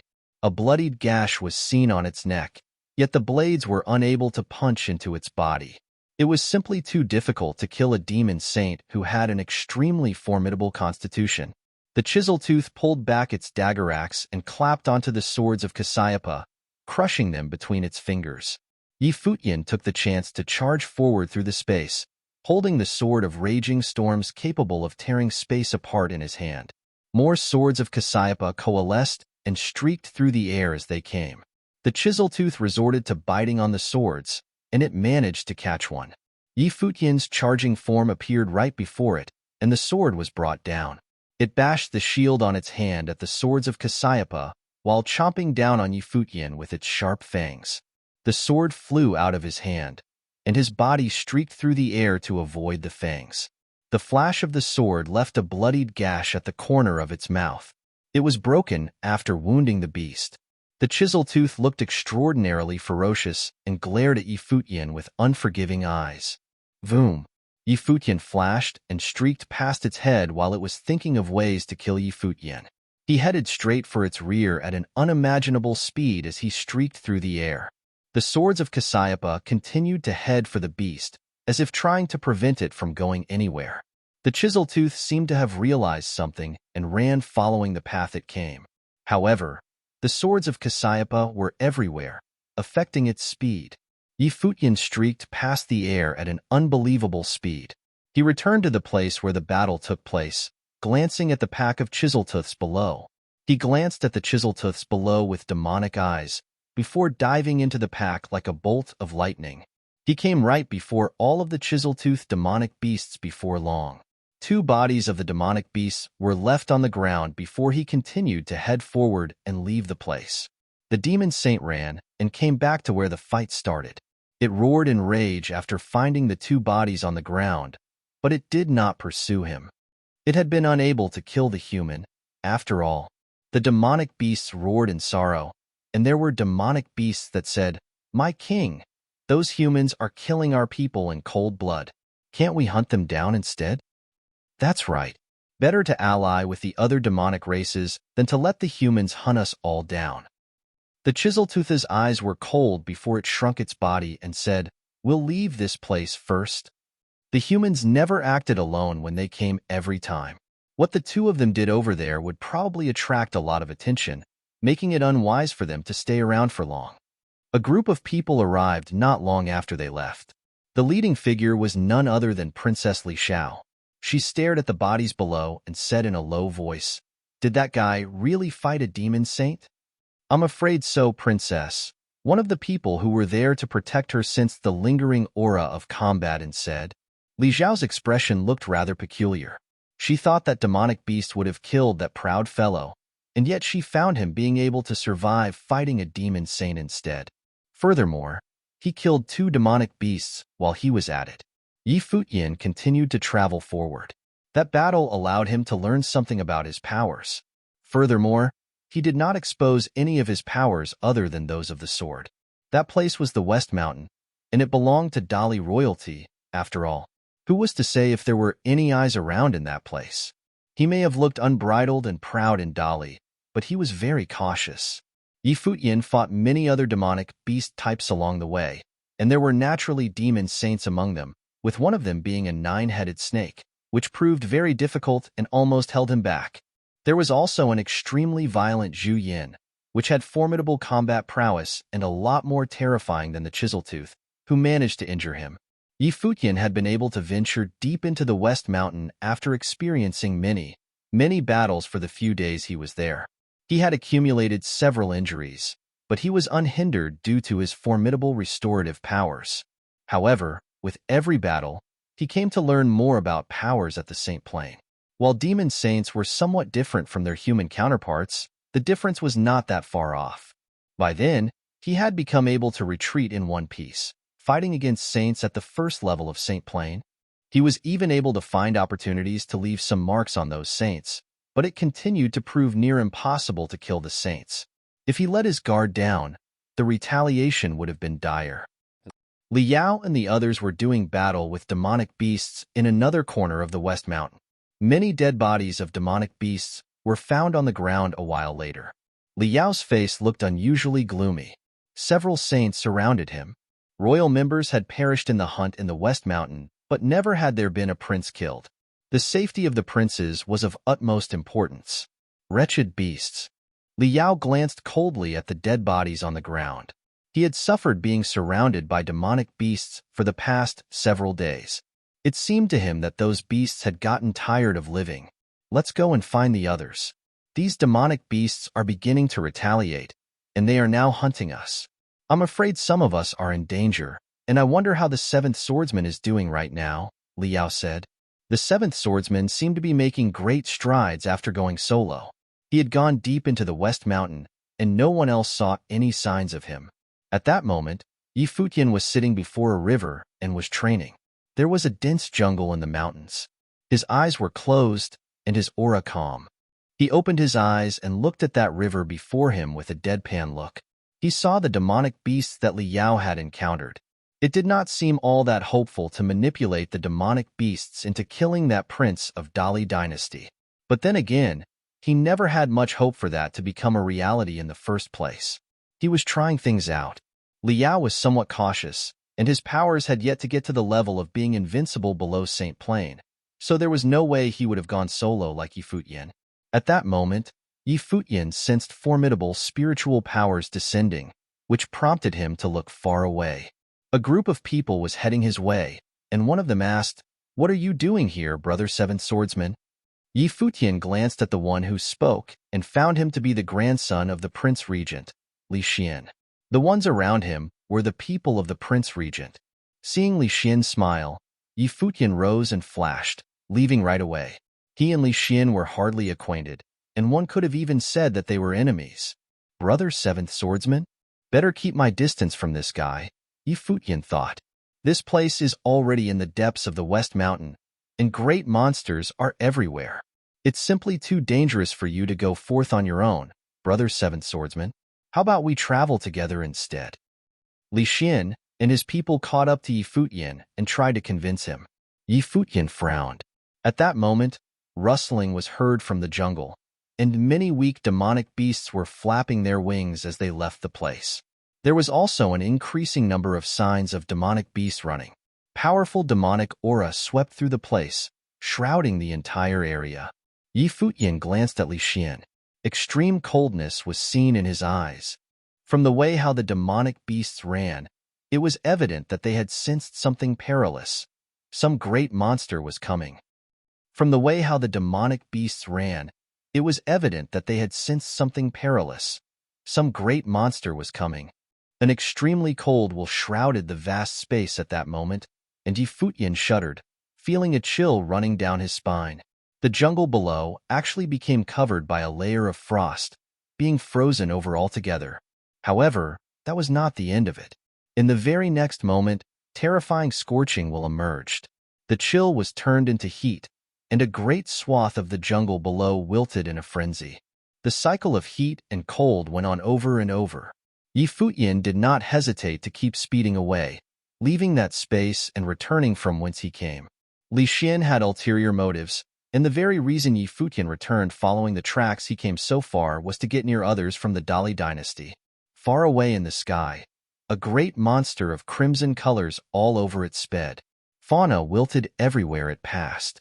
Every breath it took caused a cycle of heat and cold. The place became covered with frost as it exhaled, and scorching heat was all over the place when it inhaled. That monster was hundreds of meters long and had hard scales all over its body. Its colossal head resembled that of a human, and it had horns. The human-headed dragon-bodied monster was known as Zhuin, also known as the Candle Dragon. The Candle Dragon sped away forward, chasing after Li Xian. There were saints among Li Xian's party, and the direction they traveled in was the one Futian was going in. Despite streaking through the sky at great speeds, he was still unable to shake off their pursuit. The saints were traveling at unimaginable speeds. It was as if their bodies had become one with their surroundings. That Candle Dragon was moving at extreme speeds as well, continuing to close in on Li Xian's party, which naturally meant that it was closing in on Futian as well. Huru! The candle dragon exhaled, and its surroundings were frozen over. Freezing will of the great path swept through the sky, and the space seemed to have frozen over.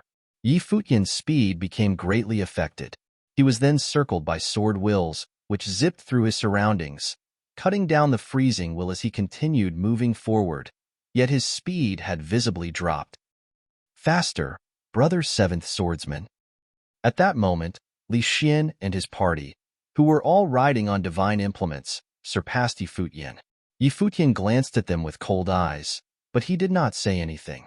The sword will around him grew stronger and howled in a frenzy, tearing the freezing power around him as he moved. Futian tried changing course and headed in a direction different from Li Xian, yet the candle dragon still had its eyes on him, so he had no choice but to keep moving forward. The candle dragon caught up shortly after. Its eyes closed in a split second. Light was drained from his surroundings, and the place turned as dark as night. With the place turning dark all of a sudden, Futian felt as if he had gone blind and was unable to see anything. He was only moving forward, guided by his instincts. However, his spiritual powers were greatly restrained and had succumbed to the darkness as well. He naturally knew that it was an innate talent of the candle dragon. The world tree in his life palace swayed, and slivers of aura emanated, shrouding him, allowing him to sense everything around him. His eyes changed, seemingly imbued with divine light, enabling him to see through the darkness. Despite still being affected, he was no longer blind. A strong sense of crisis loomed over him. Cold will shrouded his body, and terrifying pressure was getting close. A huge claw was launched at him. He was like an ant when compared to the humongous body of the candle dragon, looking puny and insignificant. Saints were different despite being on the same plane, and the same naturally applied to the demonic beasts as well. That candle dragon was also a demon saint on the first level of Saint Plane, but it was more powerful than the ones he had fought before. Swords of Cassiopeia manifested from the sword will around him, and it shot backward, zipping through the sky like bolts of lightning, streaking past the candle dragon's claw. It headed straight for its human-like head. The candle dragon's condescending eyes took a glance at Futian, and it exhaled again. Frost shot through their surroundings, and the space before it was frozen over. The swords of Cassiopeia that appeared were frozen by the frost, stopping where they were. A huge sword of raging storms coalesced right before Futian. He turned around, and the claw banged onto the sword, sending Futian's body flying away. His body was sent back thousands of meters. He stood in the air. The candle dragon opened its eyes and dispelled the darkness, returning light to their surroundings. "I believe we have no enmity, Senior. Aren't you pursuing the wrong person?" Futian said. The candle dragon glanced at him, condescending, and continued to move forward. It opened its mouth and exhaled. At that moment, their surroundings were frozen over, and Futian felt as if he was about to turn into a statue of ice. The world tree in his body swayed, and the light of the sun emanated from his body. He became scorching hot throughout his being in that very instant. It was as if suns were hanging on his body, dispelling the cold. A dazzling screen of the sword that tore through space appeared around him. He held onto the sword with both hands and continued to step forward. The space shook as he did, his might resounding throughout his surroundings. It was as if he would combine with the great will and the powers imbued within his sword. Voom! The body that was shrouded in the screen of the sword tore the will of the great path of freezing right away as he charged at the candle dragon. The candle dragon closed its eyes again, turning the surroundings into darkness. Yet, it did not manage to affect Futian's eyes, which were gleaming with divine light. The sword tore through space and grazed the candle dragon's claw as it headed straight for its head. Yet the might of the great path of heat and cold was merely overwhelming. It became difficult for the sword to travel, and the dragon's claw was brought down again. His sword was shattered, and he was sent flying yet again. Blood was seeping out of his mouth as he grunted. He did not continue to retreat this time. He held onto his sword and glared at the candle dragon. Li Xian and his people had been far away from where he was by then.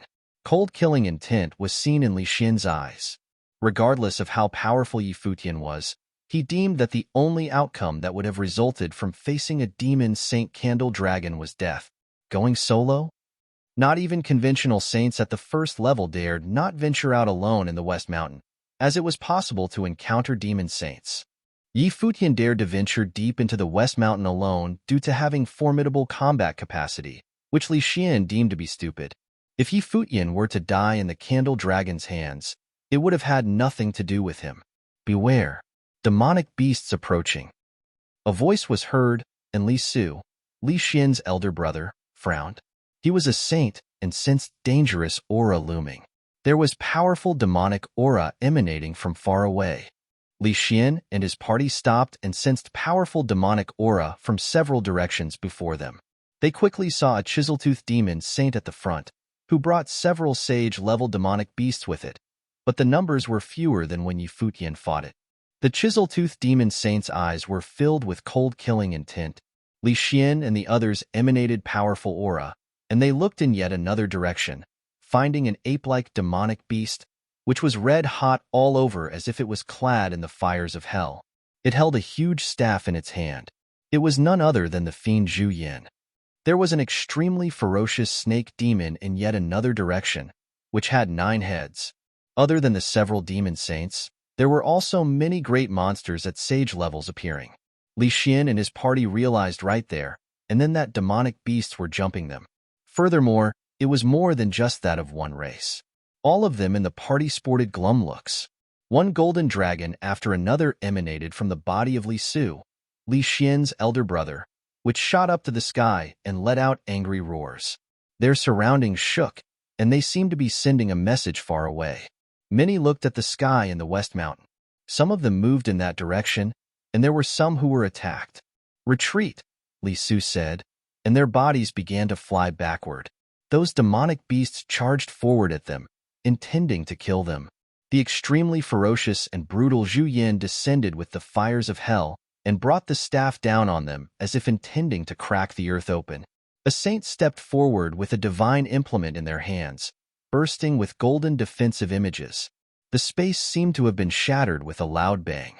Li Xian and his party continued to retreat, and those demonic beasts charged at them, emanating strong killing intent. However, Li Xian's lineup was indeed powerful. There were 3 saints among them, and all of them were from the Prince Regent's residence. Even so, they continued to retreat and were mainly defending. The situation before them was tricky. They were waiting for reinforcements before annihilating the threat before them once and for all. Li Xian and the others retreated to where Yi Futian was fighting the Candle Dragon shortly after. The man and the beast were still fighting at the moment. However, Yi Futian was injured, and yet the sword will continue to circle him.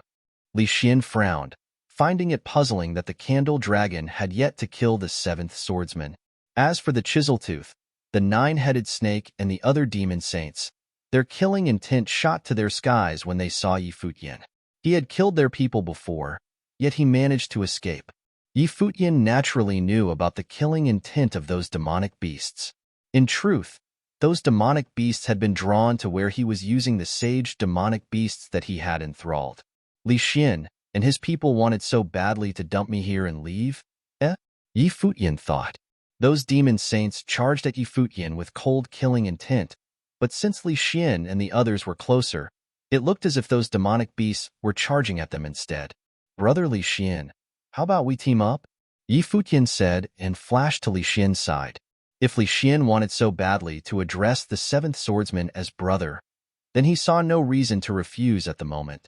However, Yi Futian's mind was cold, and he was filled with killing intent deep down.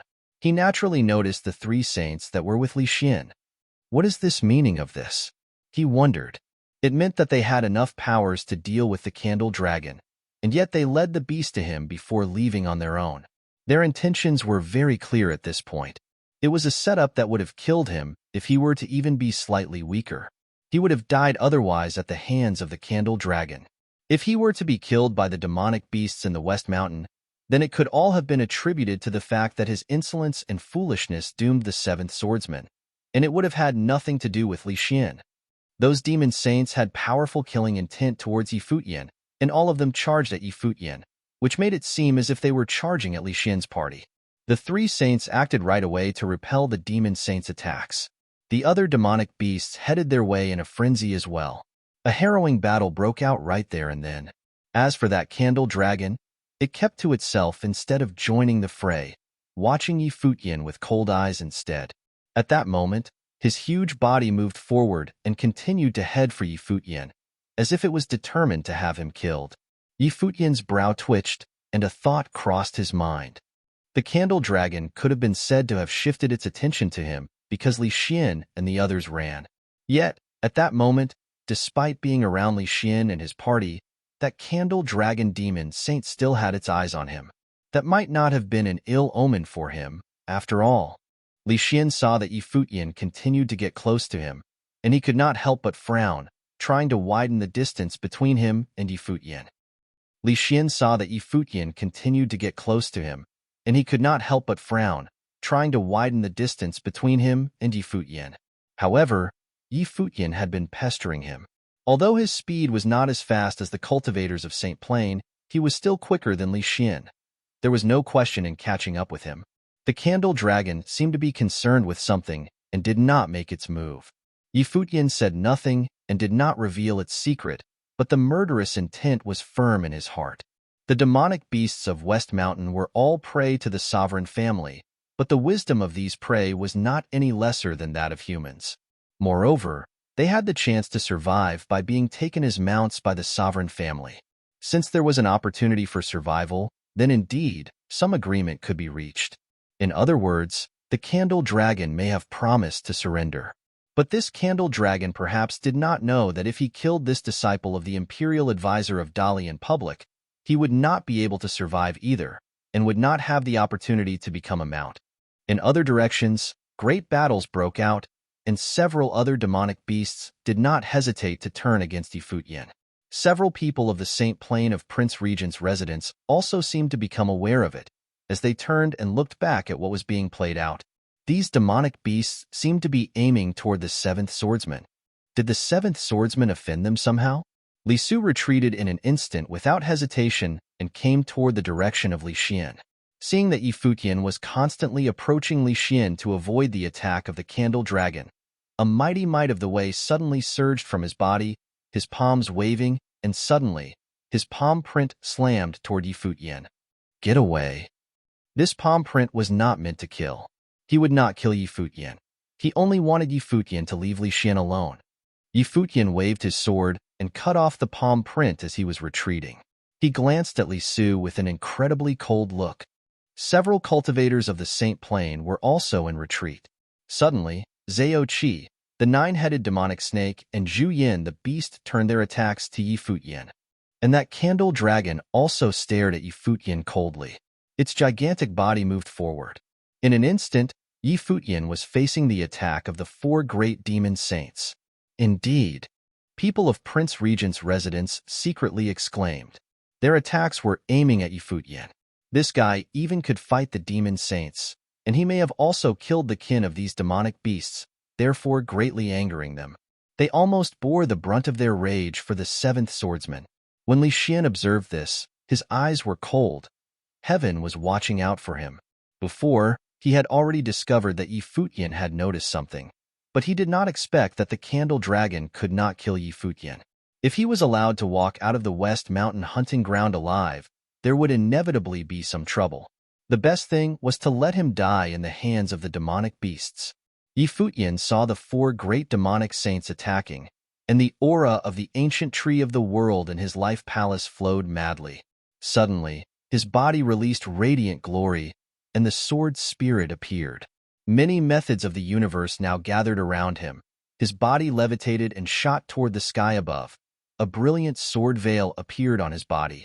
The sharp claws of the candle dragon, the long dagger axe of Zhao Qi, the long red stick of Zhu Yin the beast, and the tail of the nine-headed demonic snake came down simultaneously and blasted toward Futian, who attempted to escape from the void. Boom! The shockingly loud sound came out, and the sword veil fell from the void, and the sword chi oscillated in the space. Boom! Another loud sound was heard. The giant sword was pulverized, and the sword veil began to crack. Zhu Yan's long stick brought with it infinite flames, as if a hellfire was roaring. A wave of flame burned through everything, and Futian's body fell from the sky. The tail of the nine-tailed demonic snake also smashed down and slammed him to the ground. Futian felt as if his internal organs were shattered. With a loud bang, his body smashed on the ground and created a deep pit. The people of the Prince Regent's residence watched without intervening. At the same time, some demonic beasts now launched an attack against them. Many demonic beasts rushed toward Li Xian. The demon saint of Prince Regent's residence only wanted to force them into retreat, but there were a few beasts that were extremely crazed and unafraid of death. Therefore, killing them was the only option. Apparently, Futian was controlling those demonic beasts. He could not control the demon saint, but in the battle a few days ago, he managed to gain control of some of the demons around the demon saints. He was going to try to use it to deal with Li Yao, but now he had found other uses for it. Seeing that the demonic beasts of their clan had been slaughtered, suddenly, the few demon saints turned on the people of the Prince Regent's residence. As for Futian, who was smashed on the ground, if he was not dead by now, he ought to be fatally injured. The Candle Dragon Demon Saint was still staring at Futian. Futian climbed out of the deep pit and floated in the air, looking cold and indifferent. If it wasn't that his physical body was nearly at the saint level, perhaps this fall alone could have taken 8 lives out of him. However, because he had been baptized by the medicinal bath to strengthen his already powerful body, he had an especially dominant physique so that he could rise as if nothing had happened. When Li Xian saw this scene, he revealed a strange look. How could he come back from that? The infinite sword will was gathering around his body, and it was turning into swords of Cassiopeia, puffing out dazzling aurora of the sword, pointing toward the candle dragon in the void. The candle dragon exhaled, spat out icy frost, and suddenly, Futian's body seemed to be frozen. The swords of Cassiopeia broke through the sky and disappeared into the void.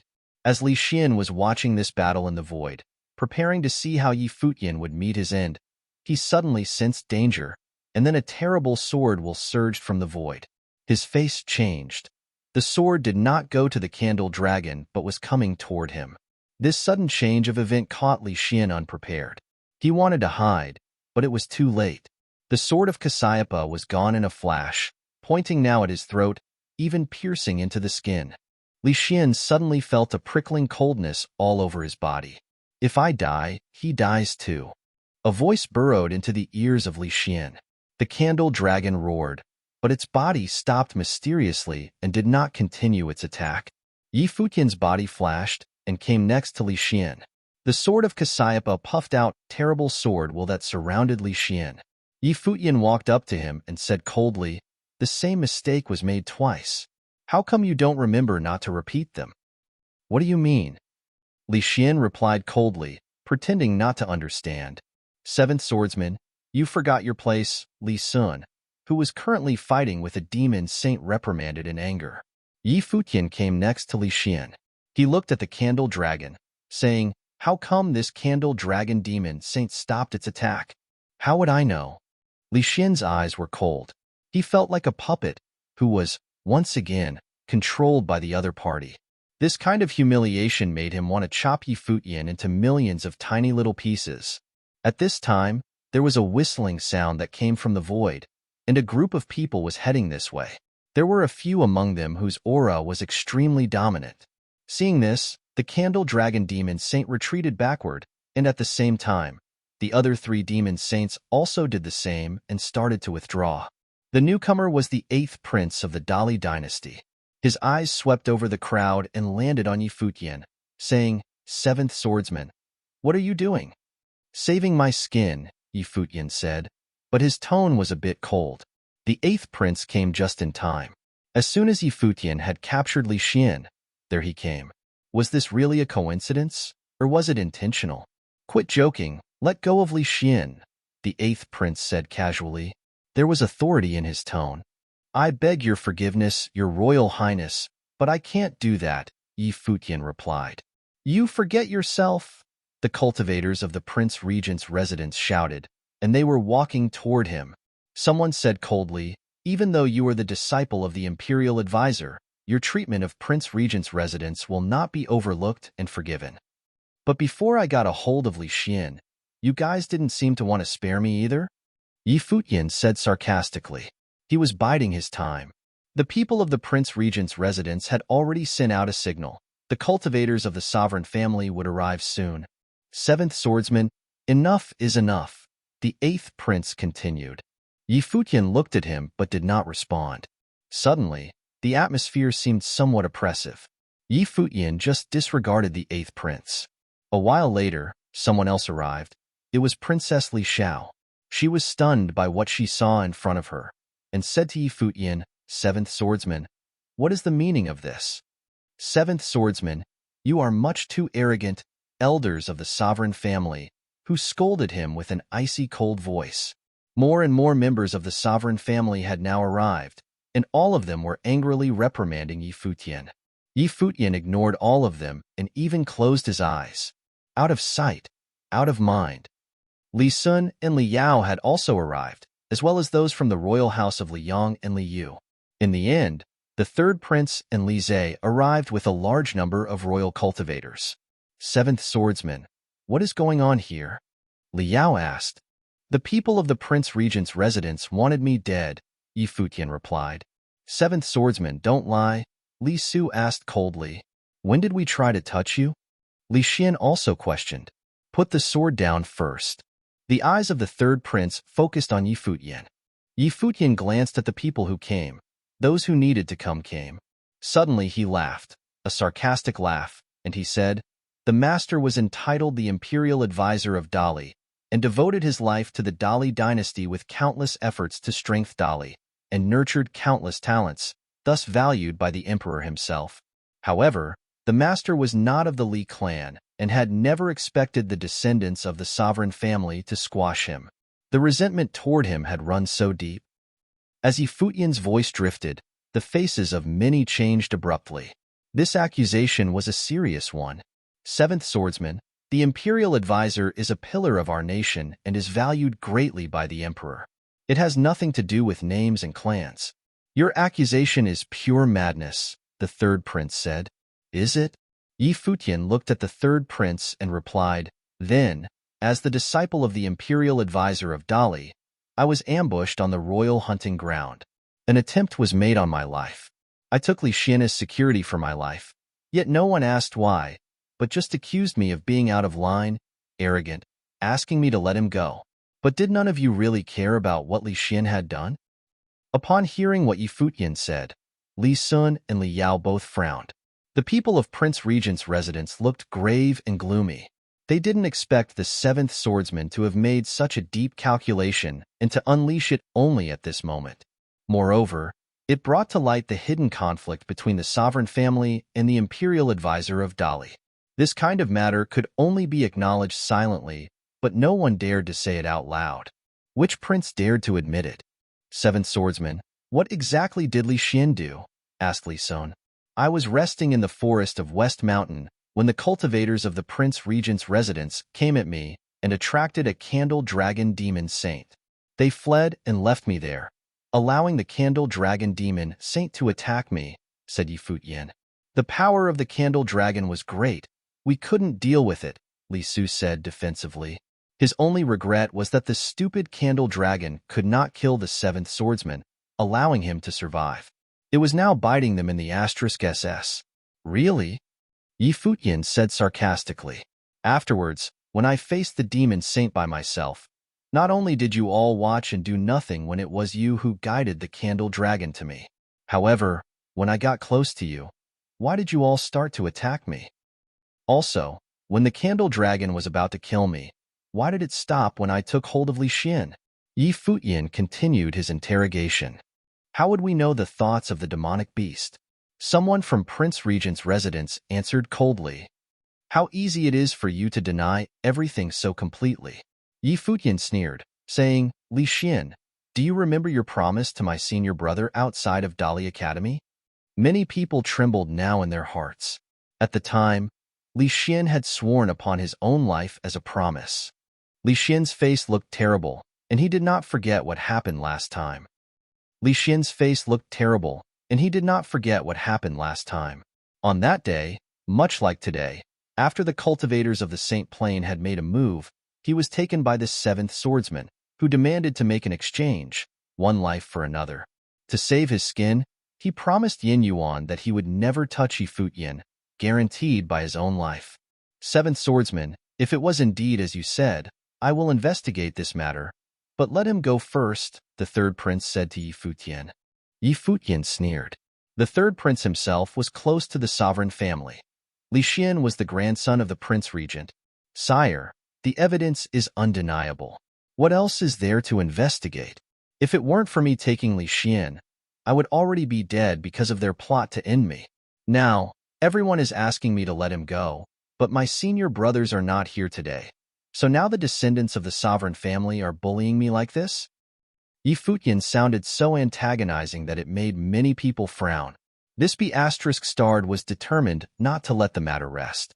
If news came out that the descendants of the sovereign family were elbowing out the disciples of the imperial advisor, or even made an attempt on the life of a disciple of the imperial advisor, what would the people of Dali think? Perhaps even Emperor Li himself would not be able to spare them. The people of Prince Regent's residence were genuinely useless. They had several people of the Saint Plain, and in their dealings with the seventh swordsman, they had mishandled it. Worse yet, they had allowed Li Xian to be taken once again. What ironclad evidence! It was just the action of a demonic beast, and you determined that Prince Regent's residence ordered it? Li Sun said coldly. This was something they could never admit. He took a step forward to put more pressure on Futian. Pest! The sword chi pierced into Xian's throat, and a drop of blood dripped down. Li Sun stopped, and the look on his face was beyond ugly. Since Li Xian promised back then he should pay with his life for what he did, Futian replied coldly. Murderous intent flowed upon him. The sword was puffing about, moving bit by bit into Li Xian's throat. Li Xian's throat moved as he swallowed. Both of his eyes stared at Futian. Was he crazy? Did he dare to kill him? Seventh swordsman, several princes couldn't help but call out. Would you dare? Li Xian's voice sounded hoarse as he spat in a cold voice, seemingly full of bravado. After Li Xian's death, if the people of Prince Regent's residence thought that this matter had nothing to do with them, feel free to let my master and senior brothers investigate. That candle dragon is still at the West Mountain, and all of you are here. I hope no one will touch him to destroy the evidence. If I wronged Prince Regent's residence, I, seventh swordsman, will exchange my life for a life, Futian said. Then the sword will puffed out. The sword was unleashed and directly penetrated Li Xian's throat. Li Xian made a sound from his gut, but it was almost impossible to hear. He opened his mouth, and he stared at Futian, full of fear and despair. He dared to kill him. With both hands trembling, he put them to his throat and felt the sticky, bloody gore. Li Xian wanted to make a sound, but he was no longer able to do so. Then his life began to fade, and his body fell from the sky. Everyone was stunned. The space seemed to be solidified, and they all stared at the scene playing out in front of them. The seventh swordsman really killed Li Xian. This madman. Li Sun rushed out and caught Li Xian's fallen body. Li Xian. Li Sun's eyes were red, and his murderous intent was as high as the sky. Li Xian's hands were trembling. Fear was written all over in his eyes. In Dali Dynasty, the imperial advisor had such great authority that he suppressed even the sovereign family. He, Li Xian, as the descendant of the sovereign family, was reluctant to cultivate inside Dali Academy, but he was coerced, for which he had always felt great shame. They were descendants of the sovereign family from Prince Regent's residence, yet they were indebted to the imperial advisor. His grandfather, the Prince Regent, kept a low profile and refrained from asking affairs of the outside world. But he would rather stir the pot so that his grandfather could stand up and intervene, at the very least, to take back the dignity of the sovereign family. As a member of the sovereign family, in front of the disciples of the imperial advisor, they were actually required to show their respect by bowing. Even more outrageous was that the disciples of the imperial advisor saw this as a matter of course. Even though they would return the salutation to those who were princes, For those royal members outside the main branch of the sovereign family, those disciples were not so considerate. Each and every one of them was extremely prideful. Therefore, he provoked Futian, wanting to cause a feud. The funny thing was that the disciples of the imperial advisor were still so arrogant. Even the one who had just become the disciple of the imperial advisor, the seventh swordsman, dared to kill him. He reached out his hand, trembling and pointing at Futian. In his eyes, besides fear, there was also intense hatred and murderous intent. Until his hand fell lifelessly, his eyes were still staring at Futian, and he died without being at peace. The people of Prince Regent's residence who came to his side had all witnessed the death of Li Xian.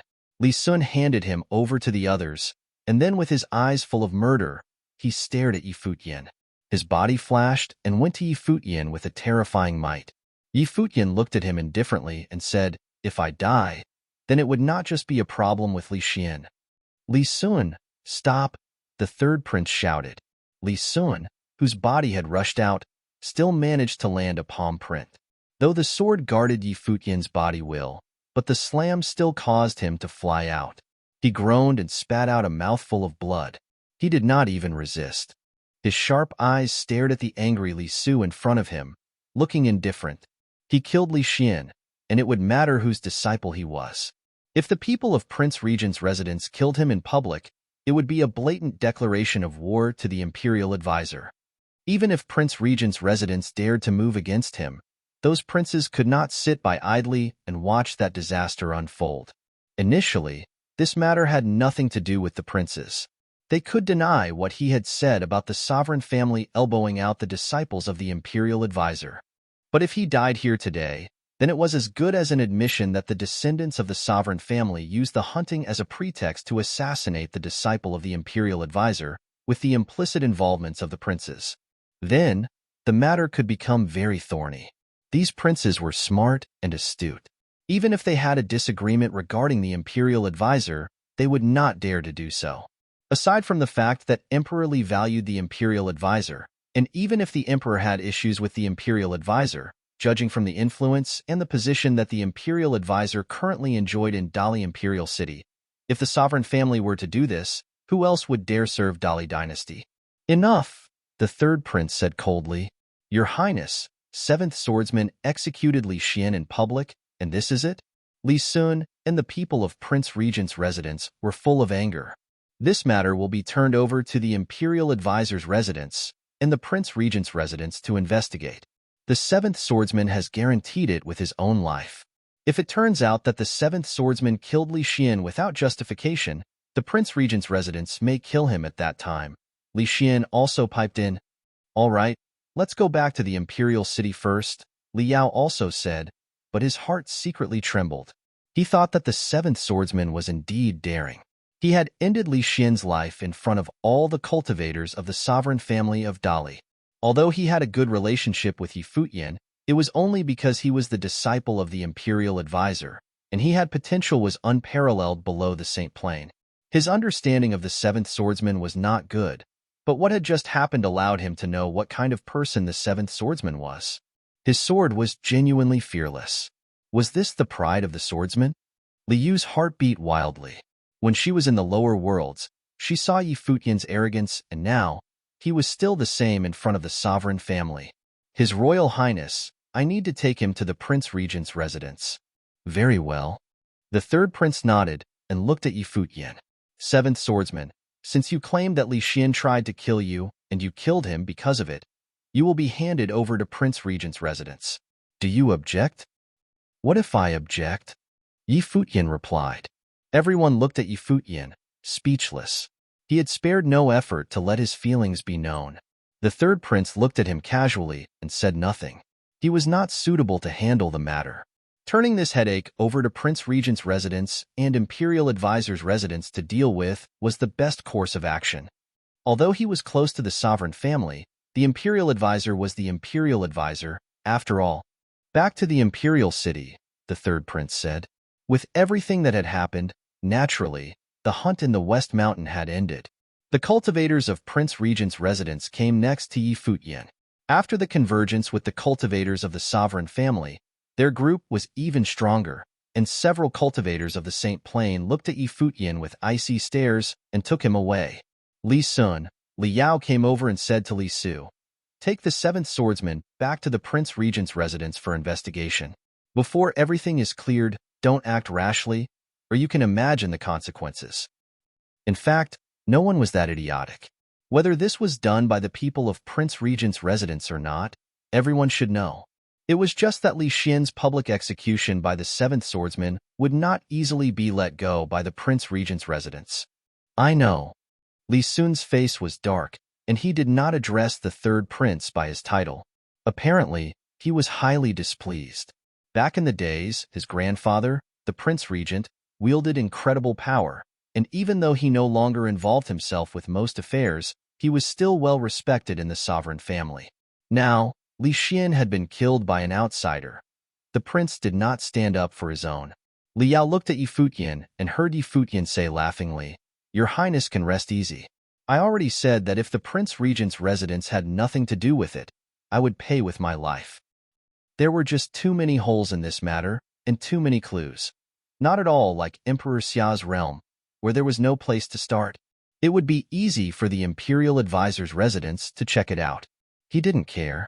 He dared to kill Li Xian because he was sure that Prince Regent's residence would not dare to move him, as the matter was indeed their doing. After leaving the West Mountain, everyone returned to Dali Imperial City. Yi Futian was taken directly to Prince Regent's residence. The news of this incident quickly spread, causing a great sensation with a negative impact. The Prince Regent's residence now fought with the disciple of the Imperial Advisor, and the seventh swordsman was the first person below Saint Plain who enjoyed great fame in Dali Imperial City. It was unexpected that during the hunt by the sovereign family in the West Mountain, such a thing could have happened, and the seventh swordsman had killed Li Xian in front of everyone. It was unlikely that the Prince Regent would let the matter slide. The Dali Academy quickly received the news and came instantly. Many people were still in shock. At this time, in Dali Academy, Yin Yuan was sitting there, and Li Yao had come to tell him everything that had happened. Yin Yuan appeared very calm, and when he heard what Li Yao had to say, he nodded and said, "Sorry to trouble you, Your Highness." "It's all right. It's just that the seventh swordsman." "I will go to Prince Regent's residence to pick him up," Yin Yuan said. He then got up and said, "Nanzhai, Chunyang, you two come with me." "Yes." Mr. Nanzhai and Mu Chunyang both nodded lightly, and then the three levitated and traveled through the air. The people of Dali Academy looked up at the figures that had just by air, and their hearts were slightly shaken. Had the big senior brother just gone to the Prince Regent's residence? At the Prince Regent's residence, under a giant golden pagoda, Yi Futian was now imprisoned beneath it. At the Prince Regent's residence, under a giant golden pagoda, Yi Futian was now imprisoned beneath it. On top of the pagoda, the might of the Wei continuously blasted down on his body.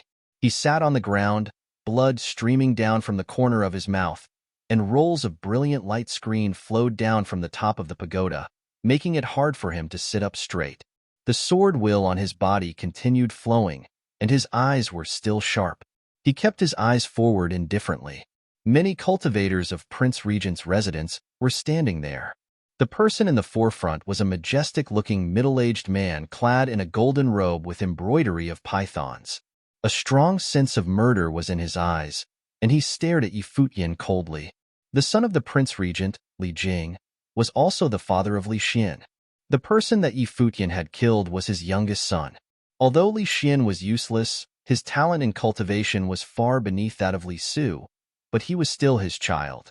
Moreover, the thinking of Li Xian, in a sense, was also his thinking, and he influenced it. But no one would have thought that Li Xian would lose his life because of it. The seventh swordsman, the first man below the Saint Plain, who had found fame recently, executed Li Xian, the grandson of the Prince Regent, in the face of the descendants of the sovereign family. His hand stretched out, and a terrible might of Wei suddenly fell on the pagoda. Li Jing waved his hand, and a dull sound was heard. Yi Futian felt that the authority of heaven had fallen on him, and his body almost fell to the floor. He spat out another mouthful of blood. The corner of his mouth lifted in a sneer, and he looked up at Li Jing coldly. The reason why he decided to kill Li Xian was not just because Li Xian wanted him dead, nor did he kill Li Xian in the heat of the moment. There were two other reasons. One was to create discord between Li Yao and the others, and the second was the imperial advisor's residence. Since there was already disharmony between the sovereign family and the imperial advisor, he did not mind increasing that disharmony. One day, it would be better if Emperor Li sidelined the imperial advisor, although doing so may cause some damage to the imperial advisor's residence. But what he did not want was that one day to be the enemy of the people of the imperial advisor's residence. Judging from the status held by the imperial advisor's residence in Dali dynasty, even if the whole scheme was revealed in the future and Dali realized his real identity, it would not be possible for Emperor Li to harm the imperial advisor. After all, the imperial advisor's residence was also deceived by him without foreknowledge, and at most, it would add to the disharmony. You are not asking for mercy? Li Jing stared at Futian, and his hand extended again. Another roaring sound, and the pagoda span as radiant rays of light fell. Futian spat out another mouthful of blood again. Although Li Jing would not kill Futian himself, since this swordsman was so cocky, he would crush his backbone. He would like to see how he would continue with his swordsmanship when the sword of the swordsman was bent. You must know the truth of this matter. If I died or was maimed while in custody at the Prince Regent's residence, what do you think the Imperial Advisor's residence would do? Prince Regent's residence killed the disciple of the Imperial Advisor. How would His Majesty deal with it? Futian asked Li Jing. Then you killed the grandson of the Prince Regent. What should be done to you? Your son was incompetent. In trying to kill me, he was killed by me instead. You should think about whether or not you taught your children anything, Futian continued, and the people of Prince Regent's residence stared at Futian. This swordsman was beyond presumptuous. Yin Yuan, a disciple of the Imperial Advisor, come to pay a visit. At this time, a voice was heard.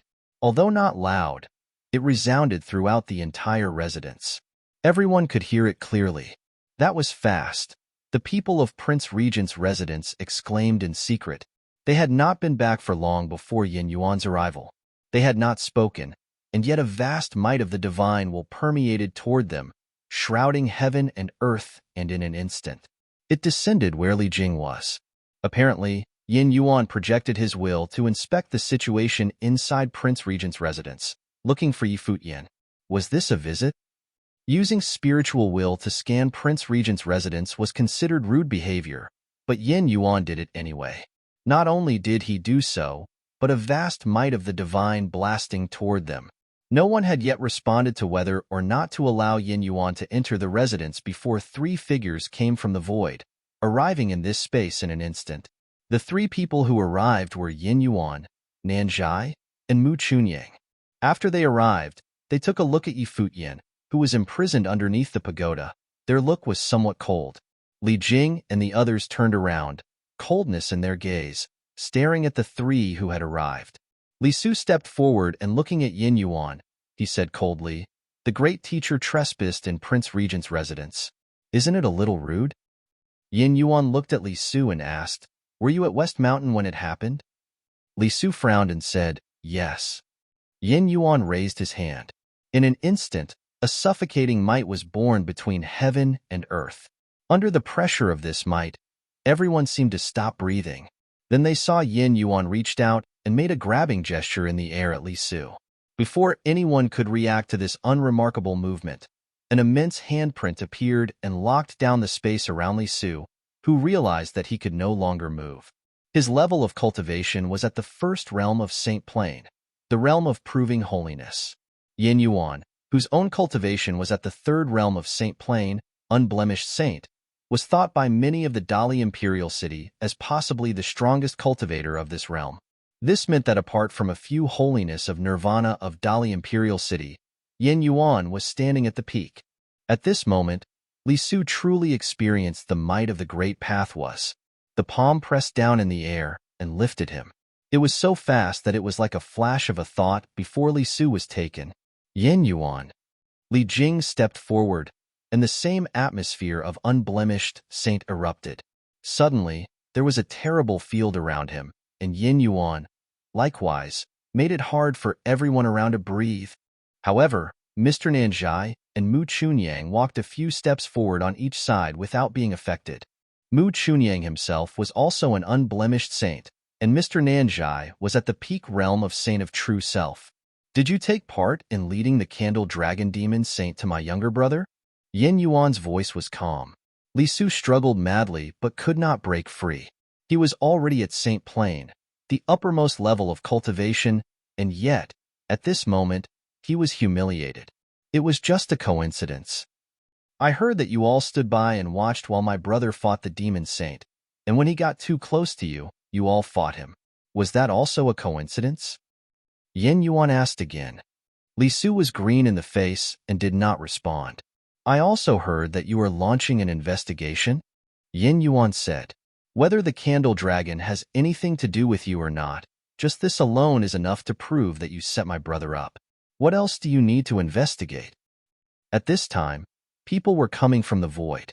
They were all extremely powerful figures from Prince Regent's residence. Several cultivators of Li Jing's generation were already saints of true self, and another one was an unblemished saint. The makeup of the group was terrifying. Yin Yuan, you have gone too far, someone said. Little brother, how many times did the pagoda suppress you? Yin Yuan looked at Yi Futian under the pagoda. 27. Yi Futian responded. Yin Yuan raised his hand, and suddenly a giant palm print fell down. It turned into overlapping shadows, exactly 27, that directly blasted on Li Su's body. Pooh! Li Su spat out a mouthful of blood, and his body fell from the void, causing the ground to crack, and many more bones and tendons were broken. Last time, outside of Dali Academy, when my younger brother had a run-in with Li Xin swore on his life. Since he is now dead, I believe that this was a matter entirely of Li Xin's doing. The others were involved in the heat of the moment and had nothing to do with Prince Regent's residence, so that I won't be pursuing the others regarding this matter. Yin Yuan stepped forward and walked in Yi Futian's direction. He said, I am taking him away. Li Jing saw Yin Yuan coming forward, and he stepped forward also, with a force that shot through the sky. His whole person was like an angry dragon, filled with dominant majesty. The two men walked toward each other, and the momentum was so powerful that it caused a great gust of wind in the surrounding world. A dull sound was heard in the void. It sounded as if it could explode at any moment. The pressure of the might was shocking. As the two men approached each other, the momentum grew stronger, and everyone watched quietly. They all knew that the two were suppressing their own force. Otherwise, if they were really to unleash their power in the battle, the entire Prince Regent's residence would be razed to the ground. Finally, when the two came together, they extended their palms and slammed toward each other. The palm prints of the two landed together, and the pressure of the mighty washed over the space with the forces of mountains and oceans. All the cultivators from Prince Regent's residence stepped out and stood in different directions. The terrible waves landed on them, making their clothing flutter wildly. The force forced them to slide back. Cracks appeared on the ground and extended into the distance. The ground underneath their feet burst open and collapsed. Yin Yuan continued to move forward, and a radiant light exploded from his palm as if to shatter everything in front of him. Bang! Li Jing's body flew out backward, and his feet tried to break on the ground, creating deep track marks. Do you really want to take him away by force? Li Jing looked up at Yin Yuan. He was indeed the chief disciple of the imperial advisor of Dali. Your Highness invited our younger brother to go to the West Mountain to hunt, and we all agreed to let him go without accompaniment. Naturally, it was a demonstration of our absolute trust in the sovereign family. However, what happened at the West Mountain was no longer a matter of etiquette. Someone crossed the line. I already said that I believe it was the doing of Li Xin alone, and I would let the matter rest here. Yin Yuan looked at Li Jing and continued, I didn't report it to the master. Instead, I have come here myself to bring back my brother. If Prince Regent's residents wanted to stop me from taking him today, maybe won't come next time. If the matter is escalated, are you sure you can afford to pay the price? Li Jing looked horrible. He knew that the whole thing flopped because Yi Futian was not killed, so it was all exposed. He also knew that Yin Yuan was right. If the whole thing was escalated, and the imperial advisor locked horns with the Prince Regent, and caused Emperor Li to get involved. Who would look good? If the Prince Regent's residence wanted to pick a fight with the disciples of the Imperial Advisor, what would the people of Dali Dynasty think? What would His Majesty think? Let him be taken away.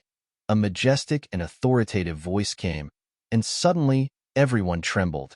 Looking in the direction where the voice came from, Li Jing clenched his fists. Li Xian, his poor child, had died in vain. Yin Yuan looked up in the direction of the voice and said clearly, Yin Yuan thanks the Prince Regent. Yin Yuan looked up in the direction of the voice and said clearly, Yin Yuan thanks the Prince Regent. Afterward, he stepped forward and walked straight past Li Jing. Li Jing did not stop him. The Prince Regent himself had spoken, so the others would not stop them. Furthermore, unless the Prince Regent came out personally, other people in the residence perhaps would not be able to stop Yin Yuan. Dong! Yin Yuan threw out his palm, and the pagoda made a crystal-clear sound. Immediately following, a divine implement was shattered, and the pressure on Yi Futian disappeared instantly. He looked at Yin Yuan and called out, Brother. Yin Yuan nodded gently and said, Let's go. Yi Futian hastened his steps and followed Yin Yin, who had turned to walk away. Mr. Nanzhai and Mu Chunyang cast a glance at the rest of the people, and Mu Chunyang said, If anyone disagrees with Imperial Advisor's residence, please be open and upfront. The disciples of Imperial Advisor's residence respect the Prince Regent, so I hope that the people of the residence will not shame the name of the Prince Regent. Having said that, the four stepped directly into the void and left. It seemed as if Dali Imperial City was a place that they could come and go at will. Everyone at Prince Regent's residence looked at the sight of Yin Yuan and the others leaving, and they were feeling quite revolted. Some of the elders of the palace, who were of the Saint Plain, had experienced the prosperous days when the Prince Regent's residence was in charge of the kingdom. However, the people of Dali Dynasty had long forgotten its glorious past. They only knew of the Imperial Advisor of the Dali Dynasty, who was just beneath one person, but above all the rest. As to the disciples of the Imperial Advisor who dared to be so forthright, that after having killed the grandson of the Prince Regent, they dared to defy others' opinions and forcibly taken the one who murdered Li Xian. This was why many of the sovereign family had objections toward the Imperial Advisor of Dali. The Imperial Advisor had already wielded power that surpassed the power of the sovereign family. But for this, the Prince Regent had never expressed any opinions. In the past few years, he had not bothered with the matters of the kingdom. Many people had said that the Prince Regent was ready to retire and focus on cultivating in peace. At this time, Li Su had gotten up from the ground. The corner of his mouth was still bloody. Even as a cultivator of Saint Plain, he could not hold back his emotions at this moment. Great hatred filled his heart. His brother Li Xian was killed, and now they trespassed and wounded him, destroyed a divine implement, and took away the seventh swordsman. This was what Yin Yuan had done this day. Li Jing did not say anything, but turned around and walked away. After a while, Li Jing appeared in another courtyard. It was very quiet. An old man sat quietly on the ground, his back facing Li Jing, his eyes closed in meditation. There was not the slightest sense of majesty from his person, not at all like the Prince Regent, whose power was once toppling the kingdom. Father, he called. Li Xian, who was slain, was his son, and Li Su, who was wounded, was also his son. The Prince Regent was still sitting with his back facing him, and there was not a trace of disturbance about him. He said, Losing is losing. If you lost, you must admit it. Li Su and Li Xian did not complete their mission and left evidence behind. That's why they have to pay the price. In the eyes of the Prince Regent, there was neither right nor wrong, only success or failure. Li Su and Li Xian wanted to kill the disciple of the Imperial Advisor, but not only did they not succeed, but they were also killed by the target and left evidence behind. This was undoubtedly a failure. Both the Prince Regent's residence and the Imperial Advisor's residence were in service to Emperor Li. The struggle was like a game. The two sides that played had to abide by the rules of the game and not cross the boundaries. Li Xian did cross that boundary, so he could only die in vain. Otherwise, the dispute between the Imperial Advisor and the Prince Regent, vying for power in the face of the Emperor, that would also be a disgrace to the Prince Regent's residence. Yin Yuan dared to be so aggressive and arrogant as to come to the Prince Regent's residence to take away the prisoner, precisely because he had reason on his side, with all the advantages, so he was not afraid of contention. Li Jing understood this. But the one who died was his son, so it was natural that he was angry. Father has stopped inquiring about the matters of the dynasty for many years. Now, when this matter comes out, how will the world view Prince Regent's residence? Li Jing asked. Even he could not understand his father's mind. What does the view of the world has anything to do with the Prince Regent's residence? The voice of the old man was still calm. It was as if he had experienced a lifetime's worth of trials. Li Jing, you must remember that Prince Regent's residence or the Imperial Advisor's residence both serve His Majesty. That is all. What is the status of my position, and what is the status of the Imperial Advisor? Today, the Imperial Advisor is more useful to His Majesty. Whoever disregards the rules is disregarding His Majesty. Do you understand? Hearing this voice, Li Jing's heart trembled, and he looked at his father. The old man in front of him seemed to see things more clearly than anyone else. So over the years, he had stopped inquiring about matters of the outside world and no longer fought for anything. Many people thought that he had chosen to cultivate in solitude instead. But in fact, he had already seen through everything. Whether it was the Prince Regent or the Imperial Advisor, they were all for the sake of the Emperor, nothing more. Remember, some things cannot be obtained simply because you fight for it. The kids thought they were sharper than me. Do you think I need them to remind me of anything? The Prince Regent continued to speak. His extreme coolness was nearly frightening to behold. Even though his grandson had died, it did not seem to upset him much. One day, when His Majesty thinks that I am useful again, I will be present again, the Prince Regent continued. Do you understand? Li Jing sighed in his heart. It was very cruel but very realistic. Go back. Seeing that there was no response from Li Jing, the Prince Regent dismissed him lightly. Li Jing turned to leave.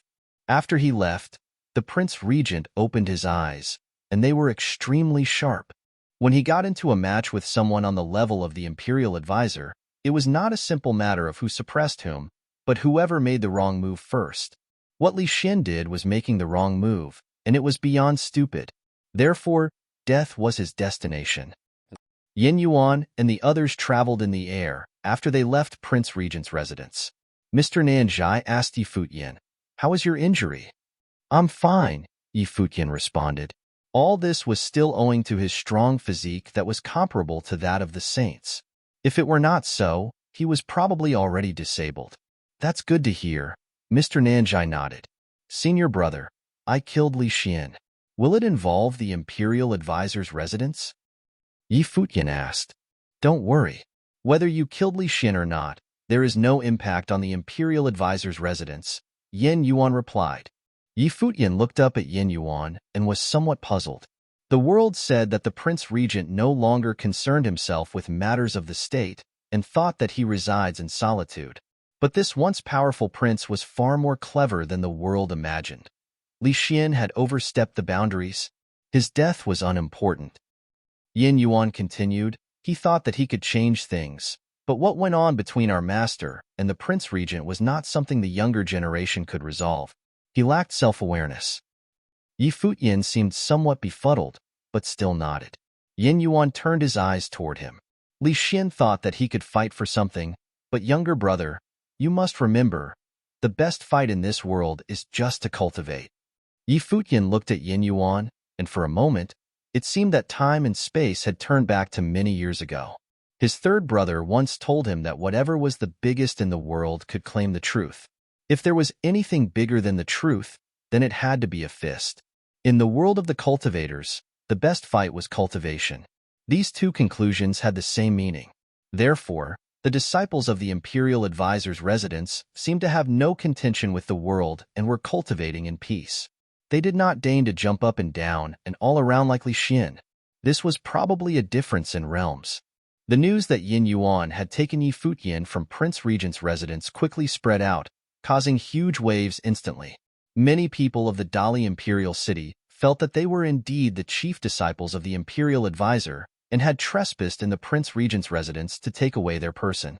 Below the Nirvana Saint Plain, Could there be a second? Yin Yuan and the group returned to Dali Academy. Although the people of Dali Academy were excited, they were not too shocked. Since the senior brother himself had gone, then they would naturally bring back their person.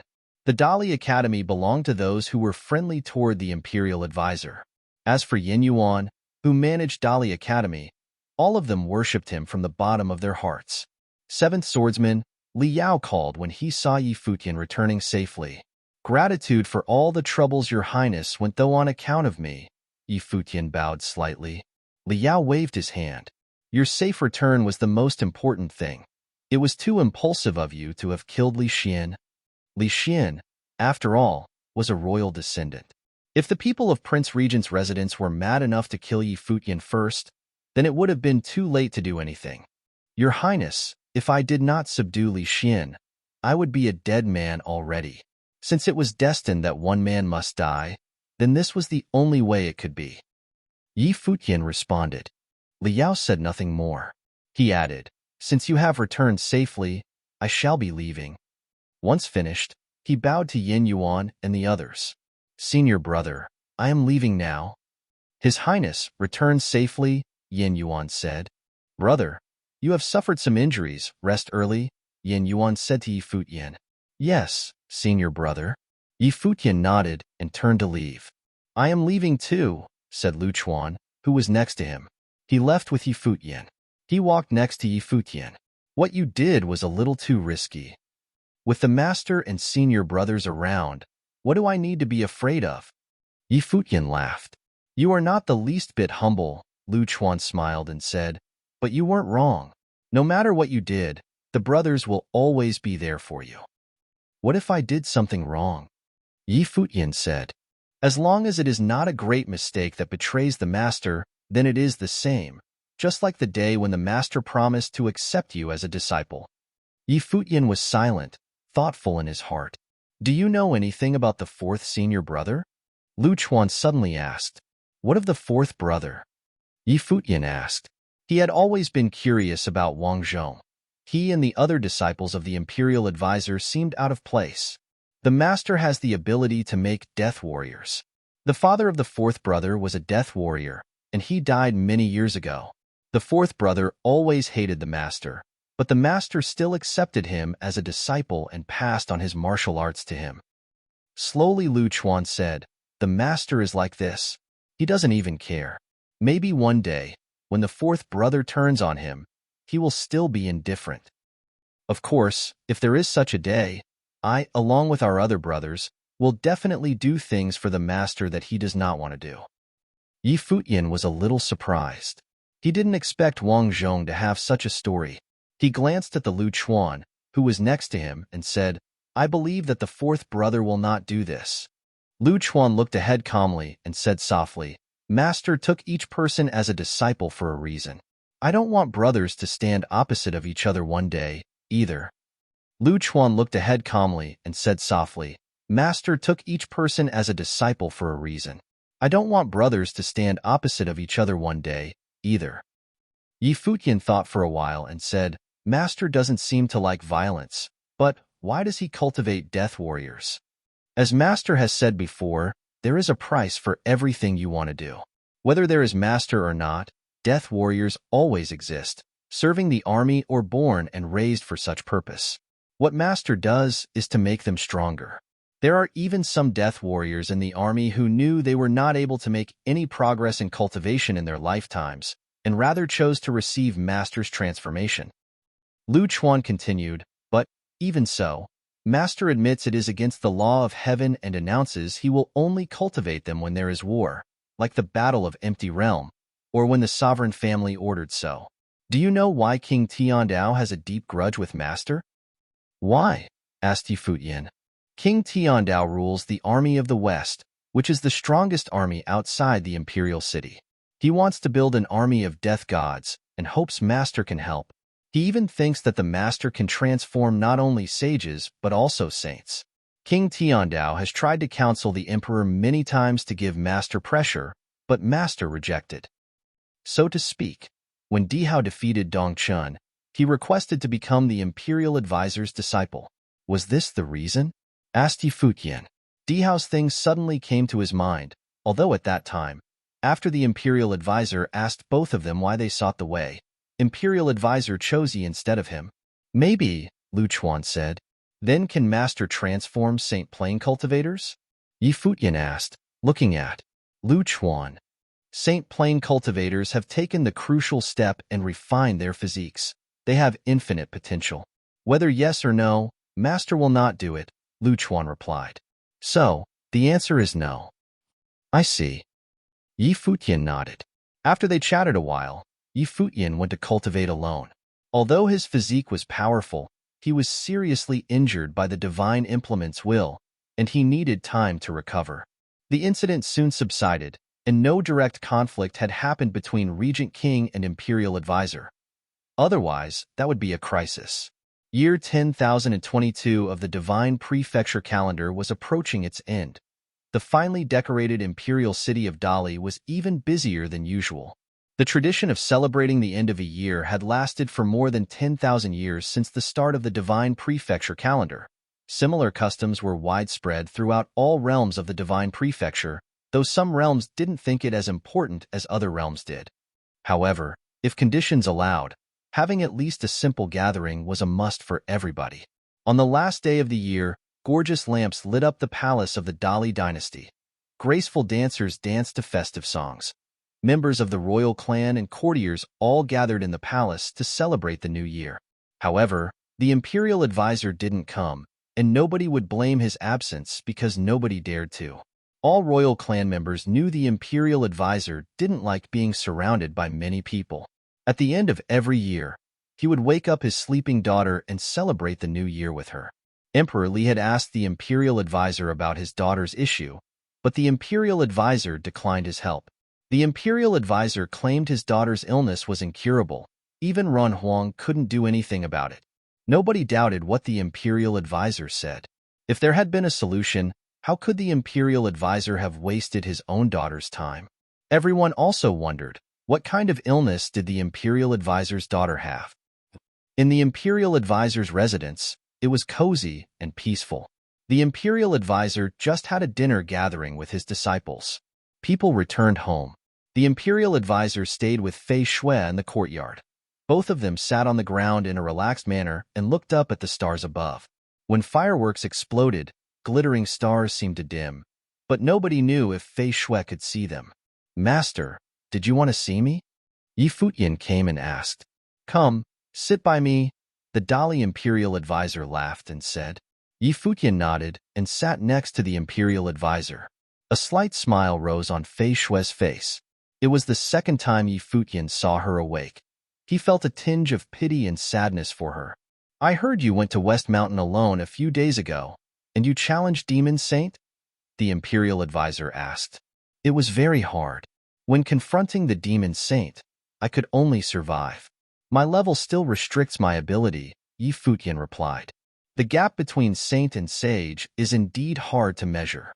Now, you can battle with Demon Saint and even survive before the Candle Dragon Demon Saint. It is very rare. Perhaps you are the only one in the 100 years history of Dali dynasty, said the imperial advisor. But I am still just a sage, and I am still unable to enter the Saint Plane. Cultivation is an accumulative process. It needs time to grow. To enter the Saint Plane, you need a chance that conforms to the Great Path, and there is no need to hurry. The imperial advisor continued, I haven't taught you anything since you became my disciple. Today, I will teach you one chapter of my cultivation method. Master, I have cultivation methods of my own, and your way of cultivation may not suit me, said Yi Futian, who didn't immediately accept with delight. He would have been inwardly thrilled when he had just reached Dali and learned the best teachings about cultivation from the Dali imperial advisor. However, the imperial advisor's teaching made him feel shame. If it doesn't suit you, I will not teach you, imperial advisor said, laughing. My cultivation method is called the Deed of Thorough Comprehension, which contains all aspects of the world. There are several chapters, including the energy of metaphysical practices, which can help you perceive the existence of all beings, observe the change of stars, and foretell one's fortune. But there is only one chapter that I will teach you, and it suits you best. Through it, You can use your body as a cauldron, your soul as a guide, the 5 elements of the great path as the air to produce the power of heaven and earth, and connect you to the great law of the universe and sharpen your sense to the world. When you fight, your body as the cauldron will flame and borrow energy from the law of the world. If I'm not wrong, this chapter will suit you very well. In awe, Futian looked toward the imperial advisor. It was said that the imperial advisor was extremely knowledgeable and proficient in many skills. There was even hearsay about his uncanny abilities. Futian, as a cultivator of such level, of course, didn't believe the rumors and assumed his ability was somehow overpraised. But now it seemed, imperial advisor indeed had special cultivation skills. The deed of thorough comprehension should be extraordinary, and the imperial advisor claimed he could see one's fortune from the change of stars. Did it mean he could tell Futian's fortune? Did Master take me as your disciple because of not only my belief in swordsmanship but also my fortune? Said Futian. The strength of one's fortune doesn't mean anything. It's not about it, the imperial advisor said. Futian nodded. Even though the mysterious method could measure one's fortune, very likely, it was a rough estimation and could not see one's destiny. Even very powerful astrologers were not able to do so. They could only make a rough guess. I will teach you the cultivation method, the imperial advisor said. Futian nodded, and soon he felt a strong spiritual power that covered his body. Beams of light emitted from the middle of the imperial advisor's eyebrows and shot toward the center of Futian's brow. Suddenly, a lot of things came to Futian's mind. The path was only taught to the chosen one. The law didn't come to unwanted ears. Imperial advisor thought Futian was the one, so he taught him in person. Futian closed his eyes and perceived some moments. The next time he opened his eyes, the imperial advisor was gone. Fei Shui was still there, facing him.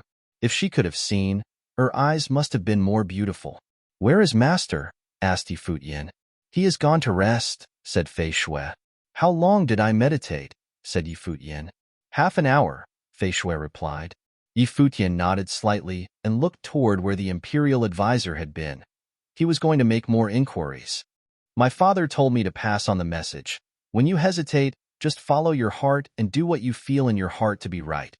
Otherwise, the imperfection in your state of mind will affect your cultivation, Fei Shui said to Futian. Futian's heart sank for a moment.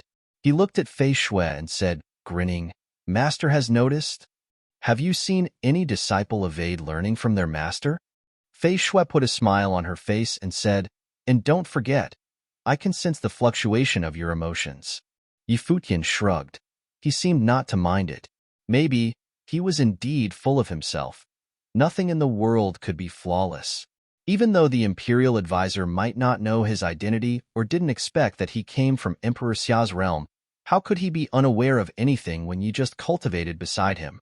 Human beings couldn't be empty of emotions, and emotional transitions were detectable. If the imperial advisor had known he came to the Great Li to kill Li Yao, would he have told you to follow his heart and do what his heart would not regret? So you mean, I have no secrets in front of you? Asked Futian, laughing. Yes, Fei Shui laughed and replied. Since I have no secret from you, shouldn't you share some of your secrets with me? Said Futian. Why does the thing in your body make you keep sleeping to survive? You want to help me? Said Fei Shui. She was surprised by Futian's feeling that she sensed. She chuckled at the idea in his mind. Even her father, a Run Huang, could do nothing about it, and this guy wanted to help her? Even though there is no solution, someday, maybe we will find it, Futian said seriously. Fei Shui could sense his warm-heartedness, which was from the bottom of his heart. She was never wrong about people's feelings. That was the true emotion from the heart. He couldn't fake it. As I told you last time, the thing in my body is inauspicious. In fact, the inauspicious thing is a treasure that has merged into my body, and because of it, my perception is more accurate and sharper than anyone else's. I can perceive not only human emotions, but also the existence of everything in the universe and absorb energy from them. However, the energy is too much, and once it explodes, my plane cannot support my body to endure this energy, and I will perish. That's why my father lets me sleep to avoid it, Fei Shui confessed to Futian. She then laughed and said, Now, You also know my secret. Last time Futian guessed it right. This thing could make the world tree shake, which had never happened before. Even the Imperial Advisor and Ren Huang had no solution for the thing in Fei Shue's body, so one could imagine how valuable it was. Even the Imperial Advisor and Ren Huang had no solution for the thing in Fei Shue's body, so one could imagine how valuable it was. Is it be possible to take it out? Asked Futian. It has merged into my body and connected to my veins and heart. My father said it could only be taken out if I die. Fei Shui shared her secret calmly. In fact, she had slept for many years, and the actual duration of her life was very short. If not for her father, she might not have cared about life or death. Perhaps now, she lived her life only for her father. Thus, she didn't care about the secret, especially when she perceived Futian's good intentions. She didn't need to hide it. Can I perceive it? Said Futian. Yes, Fei Shui nodded, wondering how Futian would do so. Soon, Fei Shui felt him holding her hand. Her arms slightly shivered, and she intrinsically wanted to retreat, but she didn't do it and just let Futian hold it. An invisible life force infused into her body under his palm. There was a moment Fei Shui had a mysterious feeling. It was as if she was very intimate with him. But how could he do this?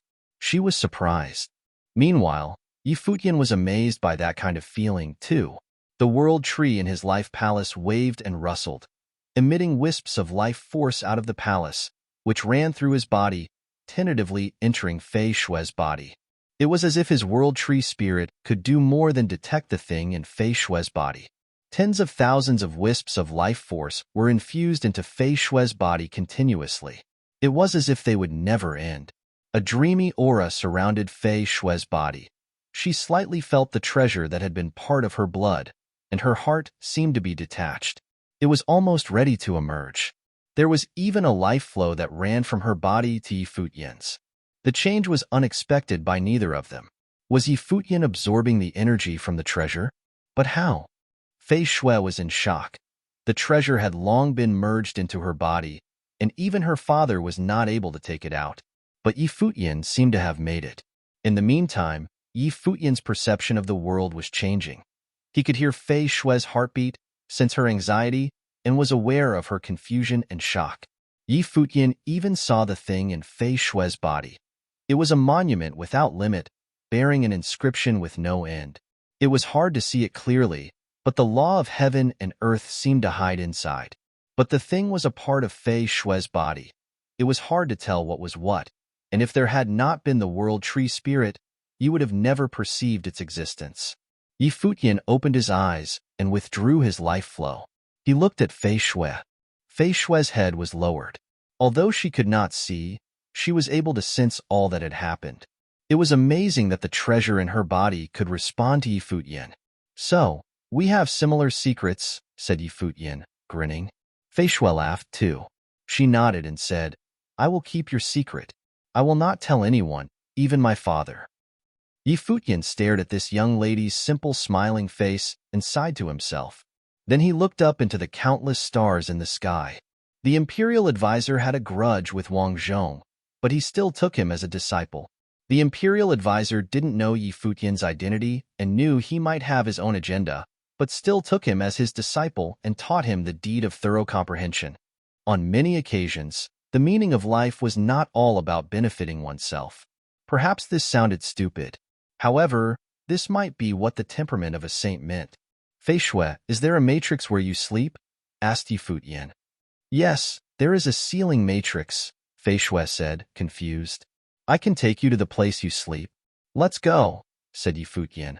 Standing up, Fei Shui felt his emotions and knew he was not going to send her to sleep, but she still accompanied him to walk toward the place. Soon they came to the place where Fei Shui slept. It was a sight full of matrices. Before them stood a cold jade bed. Fei Shui walked up and sat on it. Futian followed her and said, Maybe I can try to take the thing from your body. Fei Shui said that the Imperial Advisor had told her the treasure had been part of her blood and heart, and unless she died, it was impossible to take it out. However, after Futian's first attempt, he felt he could have a try again. Fei Shui was silent for a second and then asked with a laugh, Are you serious? Yes, Futian nodded. You can do it, Fei Shui said, smiling. If Futian wanted to try, she would let him try, even though she didn't have high expectations. They crossed their legs and sat in the matrix.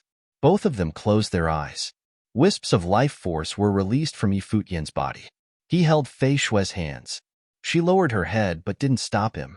Soon, the mysterious feeling reappeared. The next moment, bursts of dazzling light erupted. Fei Shui seemed to have perceived something. She softly said, "What a beautiful tree." Later, her body was submerged by the giant tree. Countless branches and leaves enveloped her. The world tree spirit clasped her to its bosom. Fei Shui suddenly understood why she sensed the impurity of the seventh sword spirit. Actually, he was not a swordsman in training. His natal spirit was not even sword. Their bodies were wrapped tightly like in a cocoon. The world tree rustled and reflected resplendent luster. After a long while, a breath of horror burgeoned from here, followed by a string of clanging sound. The glare of the world tree suddenly vanished. Futian withdrew his natal spirit and looked at Fei Shui, from whom a beam of bright light shot into the sky. "Fei Shui," the imperial advisor called. Futian swiftly left the bed and walked away. In a hurry, imperial advisor took a glance at him and walked straight to Fei Shui. Futian directly returned to his residence. He would not go away, but he had no idea how to face the imperial advisor either. As the imperial advisor had told him, he just did what his heart felt was right. Futian closed his eyes. In his life palace, the world tree rustled in the wind. He wondered what the natal spirit actually was.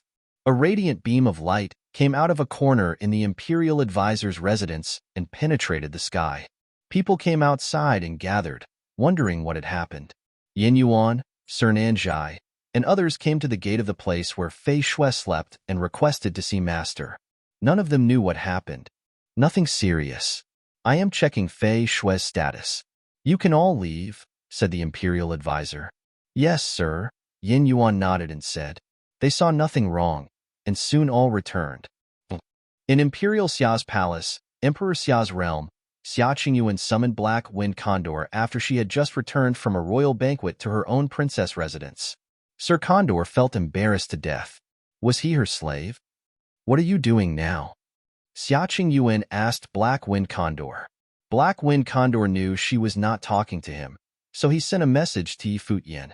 Soon after, Black Wind Condor closed his eyes and reopened them. He looked kind of different.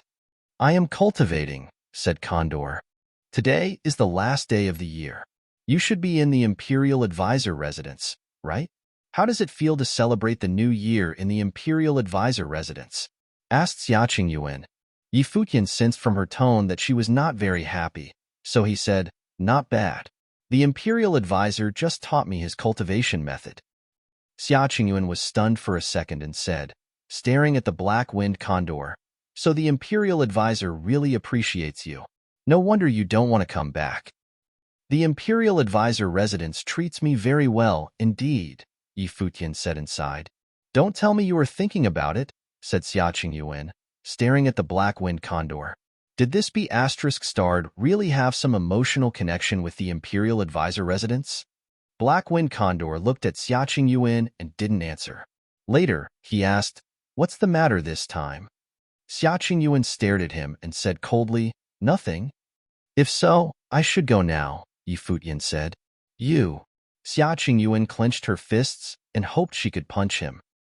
"About that thing, I found a clue," said Xia Qingyuan.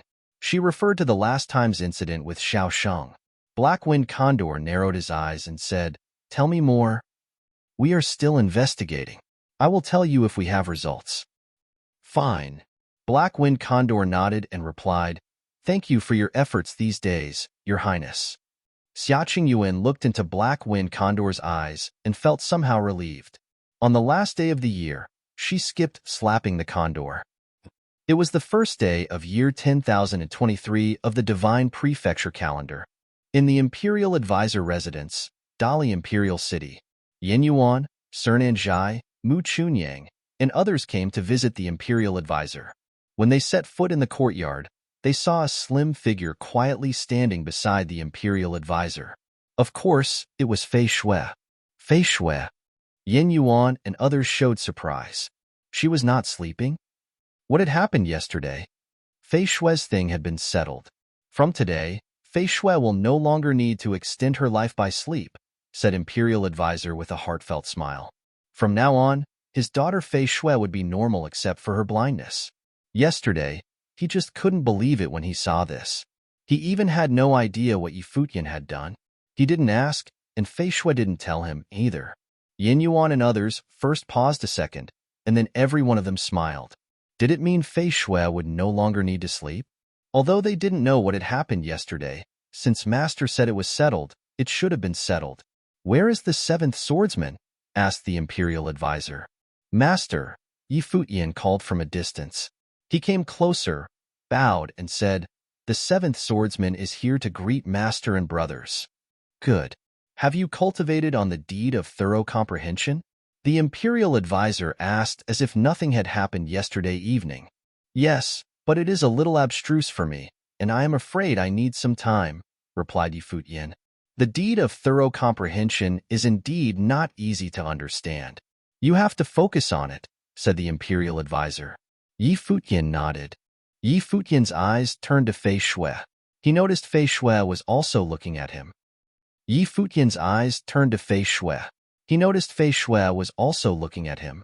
I haven't told my father anything yet, Fei Shui whispered to Yi Futian. Yi Futian could tell there was something playful about her tone. She must be in a good mood since she finally could live a normal life as others did. From now on, she could always keep her father company and no longer needed to sleep. Yi Futian chuckled to himself. Fei Shui didn't tell her father anything, and the Imperial Advisor didn't ask. It was as if nothing had happened yesterday. Even those elder brothers had no idea what happened. However, the Imperial Advisor must have felt something even if he was not told. At least, he knew the seventh sword was not merely a swordsman in training. Even so, the Imperial Advisor didn't ask. Thank you, Yi Futian replied in a whisper. Can your eyes be healed? I should be the one to thank you, said Fei Shui. My eyes were damaged by the treasure's energy when it came into my body. I am blind, and it can't be cured, but I am already happy to live a normal life. I shouldn't expect much. As a cultivator, even though she couldn't see, she could still perceive the world. Although it was colorless, her life would not be much affected. She was delighted. The only pity was that she couldn't use her eyes to see the seventh swordman's face. Yi Futian didn't say anything, but he felt pity too. Have you taken out the treasure? Asked Yi Futian. No, replied Fei Shui, but it will no longer be part of my body and can exist separately. My father has sealed it. Although it is not completely sealed, it will no longer merge into my veins and heart and make me unable to endure it. She continued, in my current status, I can depend on its energy to cultivate bit by bit, and as my cultivation makes progress, I can gradually release the sealed energy and grow up with it. Such an outcome was, of course, the best for her. The treasure had been utterly connected to Fei Shui's veins and heart in the past, so sealing it would have meant sealing her life and putting her to sleep. After Yi Futian removed it from Fei Shui's body with the power of World Tree, it became independent. Yi Futian could even take it away as his own since the treasure was more attractive to the World Tree than to Fei Shui's body, which was the reason why it was taken out. But this invaluable treasure belonged to Fei Shui. Yi Futian didn't take it, but left right after he did his job, letting the Imperial Advisor finish the job. Apparently, after the thing was removed, the Imperial Advisor did a nice job.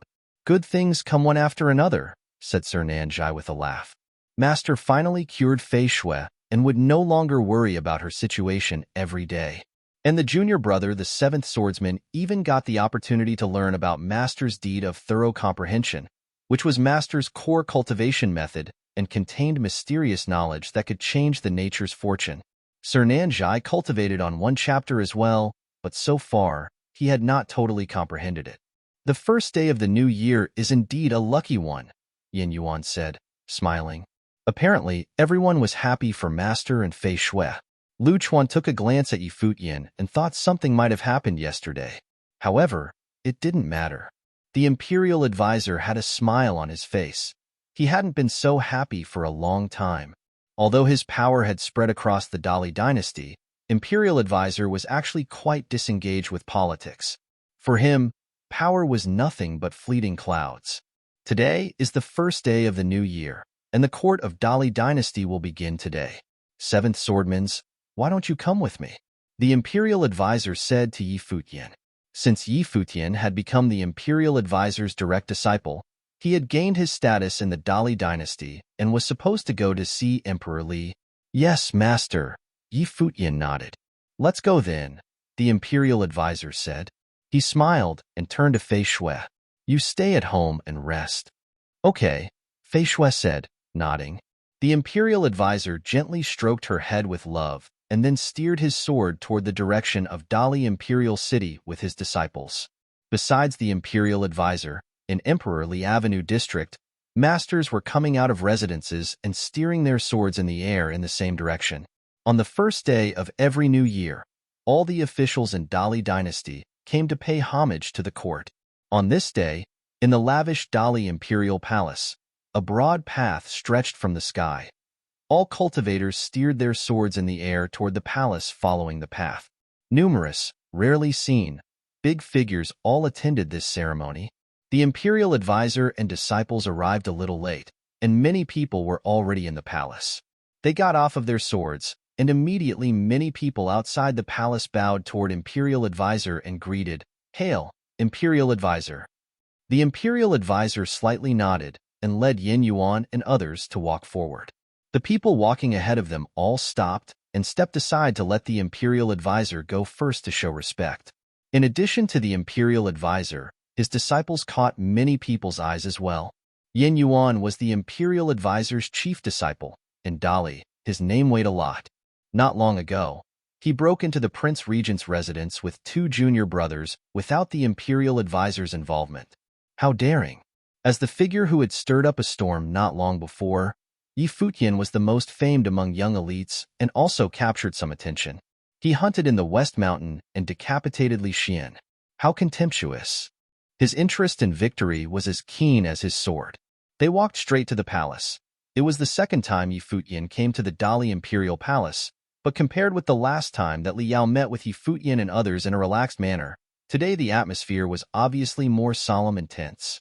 That day's meeting was a trial among young elites. This time's ceremony was for all to pay homage to the Dali court. Giant golden dragon patterns engraved on the ground displayed their sharp fangs and claws. The most prominent figures of Dali dynasty stood on both sides of the central path. Behind them were rows of pillars, each carved with one golden holy dragon. In front of them was a lofty staircase that led to a magnificent palace sitting above the clouds. Many royal clan members had also appeared on both sides of the path. They looked in the direction of Imperial Advisor, with coldness in their eyes. The thing that happened last time let them witness the power of the Imperial Advisor's residence. After killing the Prince Regent's offspring, Yin Yuan beat Li Su and led his people to leave, and even raved that he would not punish others' wrongs. How brazen they were! Thus, most royal clan members were piqued by them. Even so, when the middle-aged figure walked past them, without a slight essence of life force, nobody dared to look into his eyes. They all lowered their heads. Not to mention the Imperial Advisor, how many people present today were comparable with the disciple Yin Yuan, who stood behind the Imperial Advisor? Imperial Advisor. People in the crowd greeted and bowed to him. Many people looked toward the Prince Regent, who was standing in the front line. The people of Prince Regent's residence stood behind Prince Regent, including Li Su.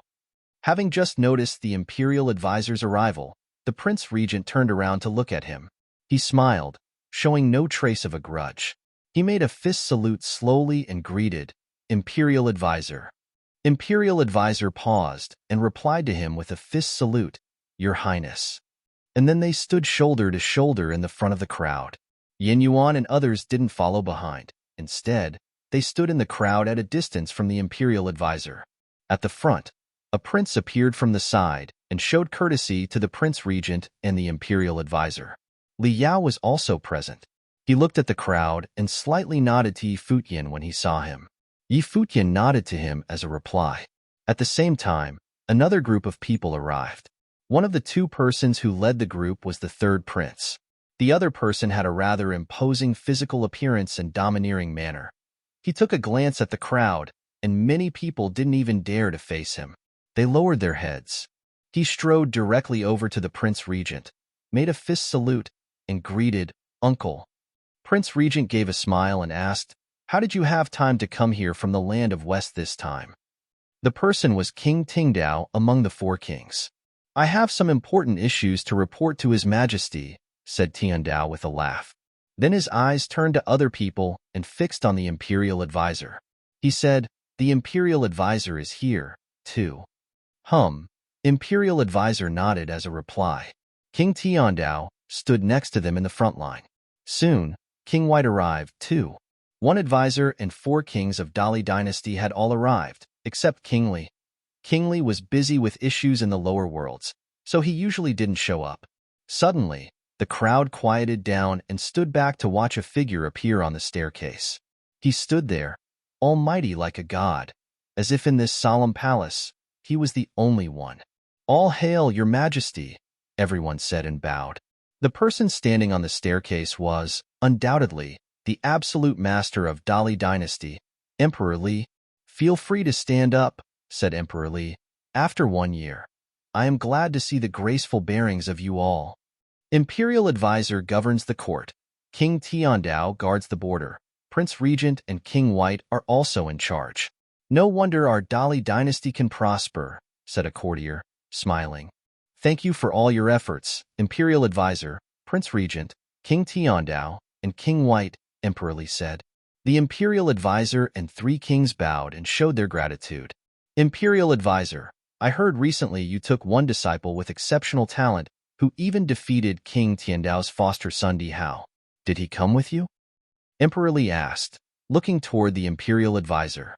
Imperial advisor nodded, turned to the crowd behind him and called, "Seventh Swordsman." Futian walked up and bowed to Emperor Li, saying, "Seventh Swordsman is here to greet Your Majesty." "Raise your head," said Emperor Li. Futian looked up. "His temperament is indeed extraordinary," Emperor Li said with a laugh, nodding. Previously, Imperial advisor lost his disciple Yuan Jin on the battlefield. "I feel so happy you have a new disciple now. Although she has a boyish nature, my daughter Li Xiao is at the age for marriage, too." Imperial advisor, "What do you think if I married her to Seventh Swordsman?" Many people were in shock at what Emperor Li had said. The Seventh Swordsman had just offended Prince Regent and killed Li Xian. Now the Emperor was going to betroth his daughter to him. This was... Emperor Li's action indicated that he thought highly of the Imperial advisor. Emperor Li's action indicated that he thought highly of the Imperial advisor. Of course, there was no doubt that His Majesty betrothed the princess to the Seventh Swordsman, because he was indeed an excellent man. He was the best swordsman in the lower worlds. He defeated Di Hao and survived in the hands of Demon Saint. He killed Li Xian in public. He had outstanding talent, courage, and charisma, and he was also handsome and the right age. Many people thought from this perspective and secretly admired this abrupt but wise decision of betrothal. Princess had a noble lineage, but the Seventh Swordsman as the Imperial advisor's disciple was extraordinary, too. In Dali dynasty, perhaps no one was more suitable than him. Many royal clan members raised their head, shocked at the words, but who dared to question Emperor Li? Futian was also stunned in the crowd. He would never have expected that the first day he came to court with Imperial advisor and met Emperor Li would betroth Princess Li Xiao to him. This was ridiculous. He let Futian marry Li Xiao and become the Emperor's son-in-law? Not to mention whether he was willing to marry or not. The reason he came to Emperor Li's realm was, and if he married Li Xiao? Numerous pairs of eyes fell upon the Imperial advisor. The Imperial advisor took one step forward and bowed to Emperor Li, saying, "It is the Seventh Swordsman's honor to obtain Your Majesty's grace. I took the Seventh Swordsman as my disciple, and I am aware that although he has an exceptional talent, his personality was unruly and disdainful. I am afraid he may bring offense to Princess. How about we ask about his thoughts? Otherwise, if Princess has discontent in the future, it will totally be my guilt."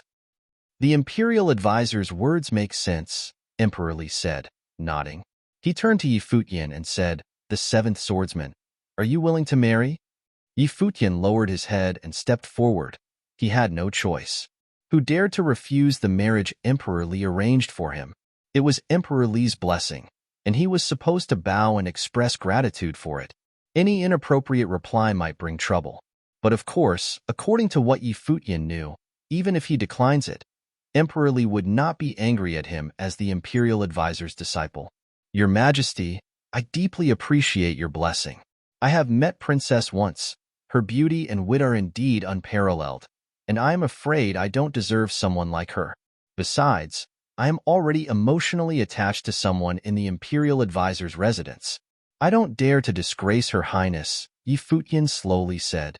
One that didn't know the truth would assume he was sincerely afraid he didn't deserve Princess. However, many royal clan members had participated in the recent hunt and still remembered how he bluntly treated Princess and asked her if she could bear his sword. And now he claimed that her beauty and wit were unparalleled, and he didn't deserve her? Wow. Life was nothing but a play. But even though they all knew it, no one dared to expose it. Otherwise, the imperial advisor would be offended. Also, everyone had to rethink the intention behind the emperor's betrothal. Who dared to spread rumors in such a situation might pay for their senselessness at the price of death. Obviously, Emperor Li did so because he thought highly of the imperial advisor. Besides, who was the someone in the imperial advisor's residence he was emotionally attached to? It was evident to everyone he referred to the imperial advisor's daughter. The seventh swordsman had only been in the imperial advisor's residence for a few days, and now he wanted to become the imperial advisor's son-in-law? However, what else could Futian say? He was sorry for Fei Shui, but at least, Emperor Li couldn't say anything about this reason. Both the imperial advisor and Yin Yuan took a look at him after he finished speaking. They knew he used Fei Shui as an excuse. Emperor Li took a glance at Futian and said with a careless smile, "Okay, imperial advisor, if in the future these two young people have this thought, I can arrange marriage for them." The matter of Li Shao had come to an end. Emperor Li valued the imperial advisor, and since the seventh swordsman was emotionally attached to imperial advisor's daughter, he would not step in and bring embarrassment to the imperial advisor. And instead, he promised to arrange the marriage for them, which showed his magnanimity. Others would just let it be since Emperor Li himself no longer mentioned it. Everyone knew how politically stupid it was to give pressure to the imperial advisor's residence by such a thing. Nobody would do it. I am so thankful for your kindness, Your Majesty. I never ask about affairs between young people, but if one day the thing is decided, I will report to Your Majesty, said the imperial advisor, bowing. He knew what Futian said was untrue, but he had to admit it had effectively solved the crisis since Futian didn't want to say yes. Good, Emperor Li said, nodding. He then turned to others and asked, "Is there anything to report today?" "Your Majesty, I have one issue to report," said King Tiandao, who stood in the front line. "What is your matter, my brother king?" asked Emperor Li. King Tiandao was Emperor Li's full brother and was conferred the title of King Tiandao, so Emperor Li called him Brother King. The way he addressed him indicated how intimate they were. It seemed that the Emperor Li equally respected imperial advisor and King Tiandao. The martial power of Dali dynasty has reached an unprecedented level.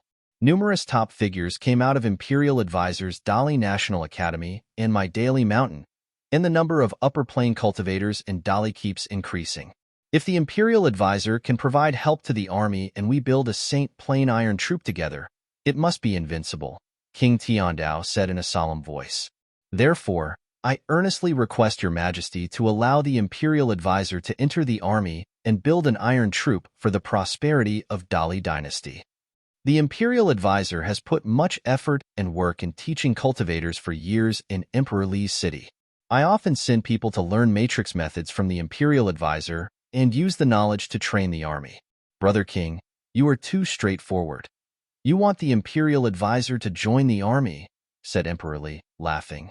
King Tiandao said, Your Majesty, these years, the Imperial Advisor has put much effort into his job, and his contribution to the dynasty has been significant. However, nowadays, everything in the imperial city runs smoothly, and the status of Dali Academy is unshakable. I heard that now the Imperial Advisor seldom takes up matters of Dali Academy. Since the third prince has made a breakthrough in the unblemished Saint Plain, I suggest the third princess take charge of Dali Academy for the Imperial Advisor and handle issues in the city. Prince Regent and King White can also maintain the city's stability. The Imperial Advisor and his disciples all have military ability and wisdom. If they can enter the army and cooperate with me, we can build an unparalleled troop, continued King Tiandao.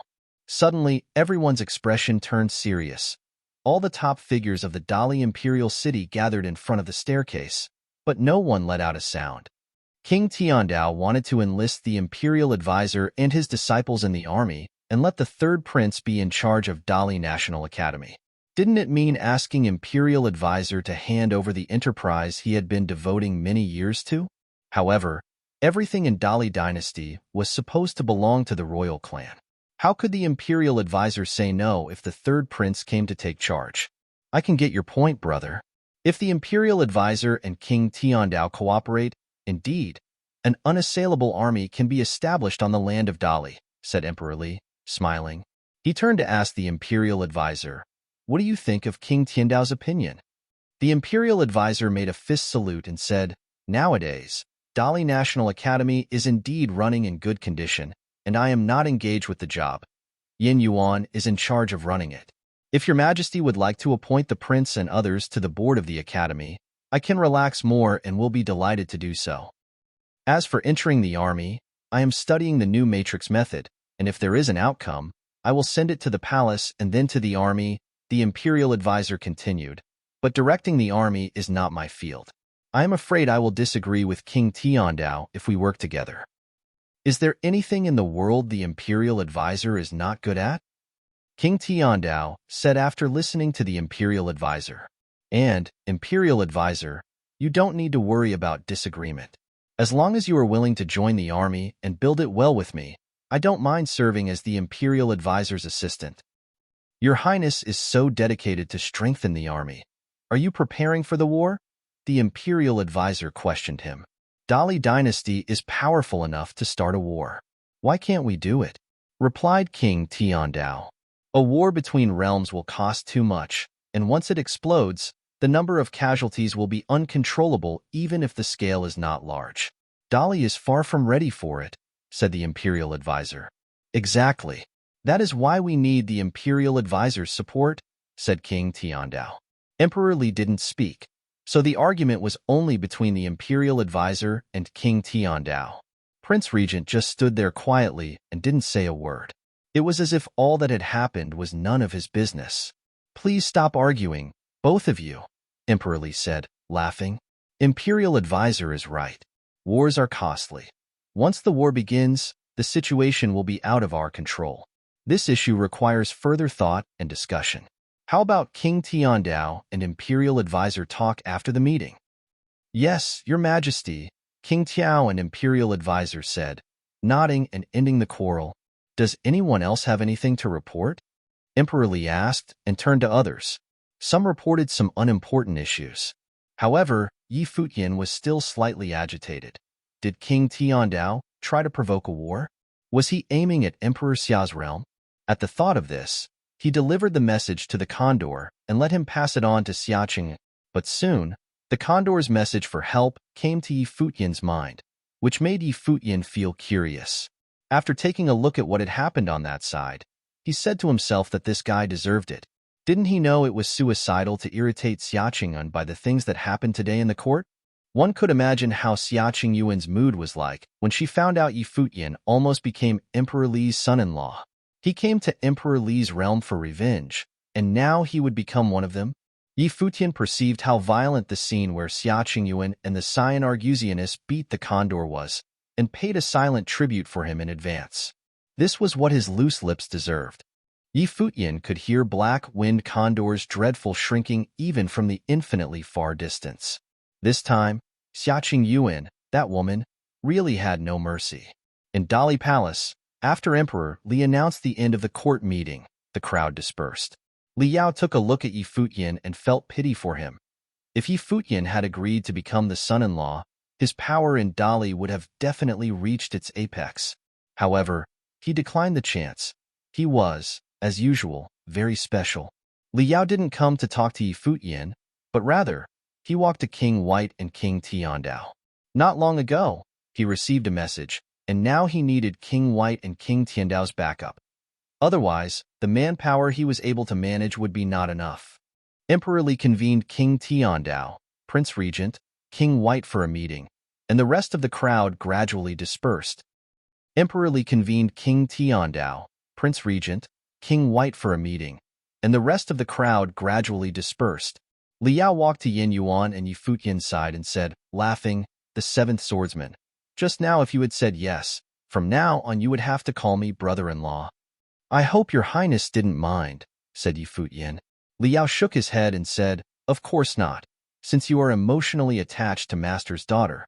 My sister Li Xiao is very unruly. If you had nodded, she would still cause a disturbance." The seventh swordsman was such a proud person, and the first time he met with Li Xiao, the two had already had an intense confrontation. If Li Xiao married Jin Qi, the scene must be quite horrifying. Li Yao guessed they could fight every day. Yi Futian didn't say much. Yin Yuan, who was standing aside, cut in, "It takes a while for His Majesty and the Imperial Advisor to discuss issues. The seventh swordsman and I should return now, Your Highness." "I will see you out, elder brother," said Li Yao. "Please stay, Your Highness," said Yin Yuan respectfully. And then they returned. Li Yao watched Yi Futian leave and had a thought in his mind.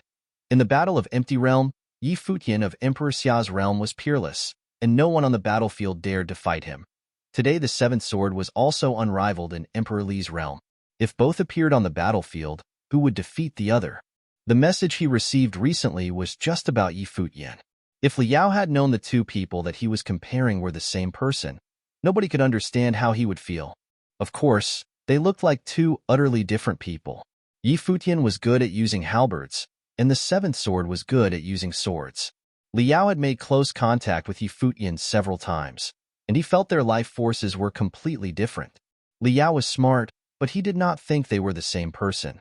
The thought had never even occurred to him. Anyway, who would suddenly think two completely different people were one for no reason? It was said that after Yi Futian and others left the imperial palace, Li Xiao was furious in her palace and claimed she would kill the seventh swordsman who had embarrassed her so much. How could he reject the emperor's betrothal in public? Did he think she didn't deserve him?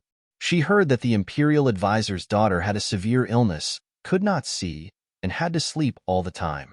And his heart belonged to her? Was a princess not better than a half-dead patient? Wasn't it an embarrassment? Even though the patient was the imperial advisor's daughter, it was an open secret. Nobody dared to mention it during the court meeting, but they all knew. The people in princess's residence lived their lives in apprehension, but most people in the palace enjoyed it as a farce. After Li Xiao was mollified, she would soon forget about it. But if the seventh swordsman had promised to marry her, she probably would still make a fuss. Yi Futian wasn't even aware of all this. He didn't care what Li Xiao thought. In Emperor Xia's realm, Black Wind Condor was being beaten like hell. While in the villa where the cottage was located, on the back side of the mountain, the sword saint stood on the edge of a cliff in silence, his black clothes blowing in the wind. Behind him, a person came and asked, "What are you thinking about, brother?" The person was the cottage villa third disciple Gu Donglu. "It has been 19 years, Sword Saint said abruptly. However, Gu Donglu understood what he meant. He walked to Sword Saint's side and nodded. "Yes, 19 years. In year 10004 of the Divine Prefecture calendar, the peerless Princess Donghuang came to the Book Mountain of Eastern Barren Territory and took away Sir Du of the cottage villa. Today was year 10023 of the Divine Prefecture calendar.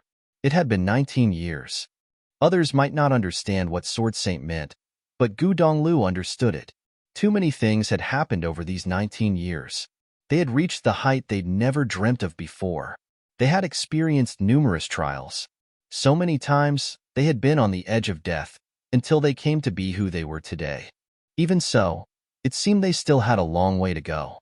The Sword Saint looked up at the sky dome and asked, "Donglu, how high do you think the sky is?" When people in the lower worlds looked up, what they saw was the sky. When people of the upper worlds looked up, the sky was still there. How high was the sky? "Infinitely high," said Gu Donglu. How far can we go? Asked Sword Saint again. Infinitely far as our hearts, said Gu Donglu. Sword Saint nodded, smiling. The sky was infinitely high, as the hearts, as the paths. Once upon a time, people called him a genius and said his state of mind was exceptional, that he could witness history. He didn't care if he could witness history or not. What he cared about was nothing but when he could see Master and achieve his wish with him. However, all seemed too far away. The more he thought, the more intangible everything seemed.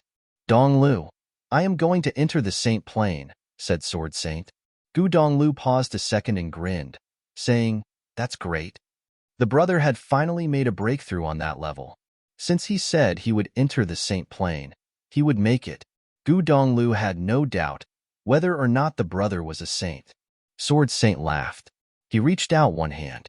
All of a sudden, demonic might pervaded the space, and in the roaring waves of demonic might, a demon sword gradually formed. All the might converged in his body, which made him bawl to the sky and earth. Even though it is infinitely far, I will chase after it. Sword Saint took a stride forward and lifted the demon's sword into the air. Stronger demonic might kept rolling, growling, and merging into the sword. The demon's sword greedily swallowed the terrifying radiance. An aura of force surrounded the whole villa. People in the villa looked up in the sky. Yaya, Lapis Saint, and the village chief all looked at Sword Saint, who was soaring up in the midair as if he was attempting to touch the bound of the sky. Brother! Zhuge Mingyue, Luo Fan, Yi Shaoshi, and Beitang Xinger also caught sight of Sword Saint and looked toward the sky. As Sword Saint rose higher, the demonic might also grew stronger. The light of catastrophe flickered above the upper sky. The storm and clouds turned dark as if the end of the world would come. The sky transformed. His catastrophe. People in the villa were in shock. Brother is entering his Saint Plane catastrophe. Zhuge Mingyue tucked her hair behind her ears using one slender hand. Her eyes were crystal clear and gorgeous when she looked toward the empty sky. A saint. A cottage villa disciple would become a figure of the Saint Plane. From now on, the older brother would become a sword saint in the true sense of the word. If Master had been able to see the day to come, he must have been very happy. Besides the older brother, Donglu, and Yi Futian were also in the last stage of Sage Plane, and one day they would experience this too. Especially Yi Futian. He had caught up with everyone in cultivation. Maybe he would meet the Master's expectation one day. Today is such a good day, sister. Beitang Xinger walked to Zhuge Mingyue and said, On the first day of year 10023, according to Divine Prefecture calendar, the older brother entered Saint Plane. Yi Futian would also be happy for his older brother if he had been here. Black clouds loomed in the upper sky, as if the demon catastrophe was about to come. Everyone's catastrophe differed depending on their cultivation styles. The intensity of Sword Saint's catastrophe was much higher than the catastrophe of Dozhan. The force seemed to be able to crush Sword Saint. But no cottage disciples doubted whether or not Sword Saint could pass this catastrophe. Just as what Master had said during the cottage cultivation, although the older brother's talent was ordinary among all brothers and sisters, he continued to make steady progress. Since he was experiencing the Saint Plane catastrophe, he had completed all the required conditions. It was an automatic outcome. Even though the Saint Plane catastrophe might be a tough one, all disciples believed the older brother would overcome it. The Sword Saint continued soaring up in the sky, as if he was attempting to run into the catastrophe of law. The sword was held tight in his hand. The boundless reflection of catastrophe light dripped down from the sky. Followed by an appalling thunder, the catastrophe befell him. Sword Saint raised his sword and heaved a heavy strike toward the catastrophe. The catastrophe was chopped up. Even the sky dome seemed to be torn apart.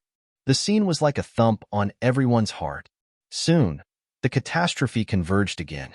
Sword Saint put down his hand, and the sword faded away. The light of catastrophe fell upon him and washed across his torso. The catastrophe of the law was dangerous, but it was a necessary path to becoming a saint. One could only become a saint by accepting the purification of the law. That strike was not aimed at destroying the catastrophe. It was a manifestation of Sword Saint's fearless heart. Even though heaven was infinitely high, the path was infinitely far. He must rise up in person and see them with his own eyes. Under the dome of the boundless catastrophe, Sword Saint stood straight up in the air like a god. Even people far from the villa looked up and watched toward the direction, full of awe. In the Imperial Advisor's residence, Emperor Li's realm, at dusk Futian heard from the condor that the older brother had entered the Saint Plain. He woke up from the status of cultivation, and a grin spread across his face. He stood up on his feet, eyes fixed on the sky. Finally, a cottage disciple set foot on the Saint path. The only pity was that Futian was not in the cottage to witness this historical moment. Now the older brother had entered the Saint Plain. One day, Futian would too. So would the third brother. They would all reach a higher place. "What makes you so happy?" someone said in a soft voice. Futian turned around and saw Fei Shui, who was facing him. She said, "I can sense how excited you are from a far distance." "A happy thing, of course," Futian said, laughing. "Really? I heard in today's court meeting His Majesty wanted to betroth Princess to you. If you were happy about this, you shouldn't have rejected it," Fei Shui said with a smile. "And when did you fall in love with me?" Futian was very embarrassed. Fei Shui smiled carelessly. She was able to sense emotions, so she knew Futian was never in love with her.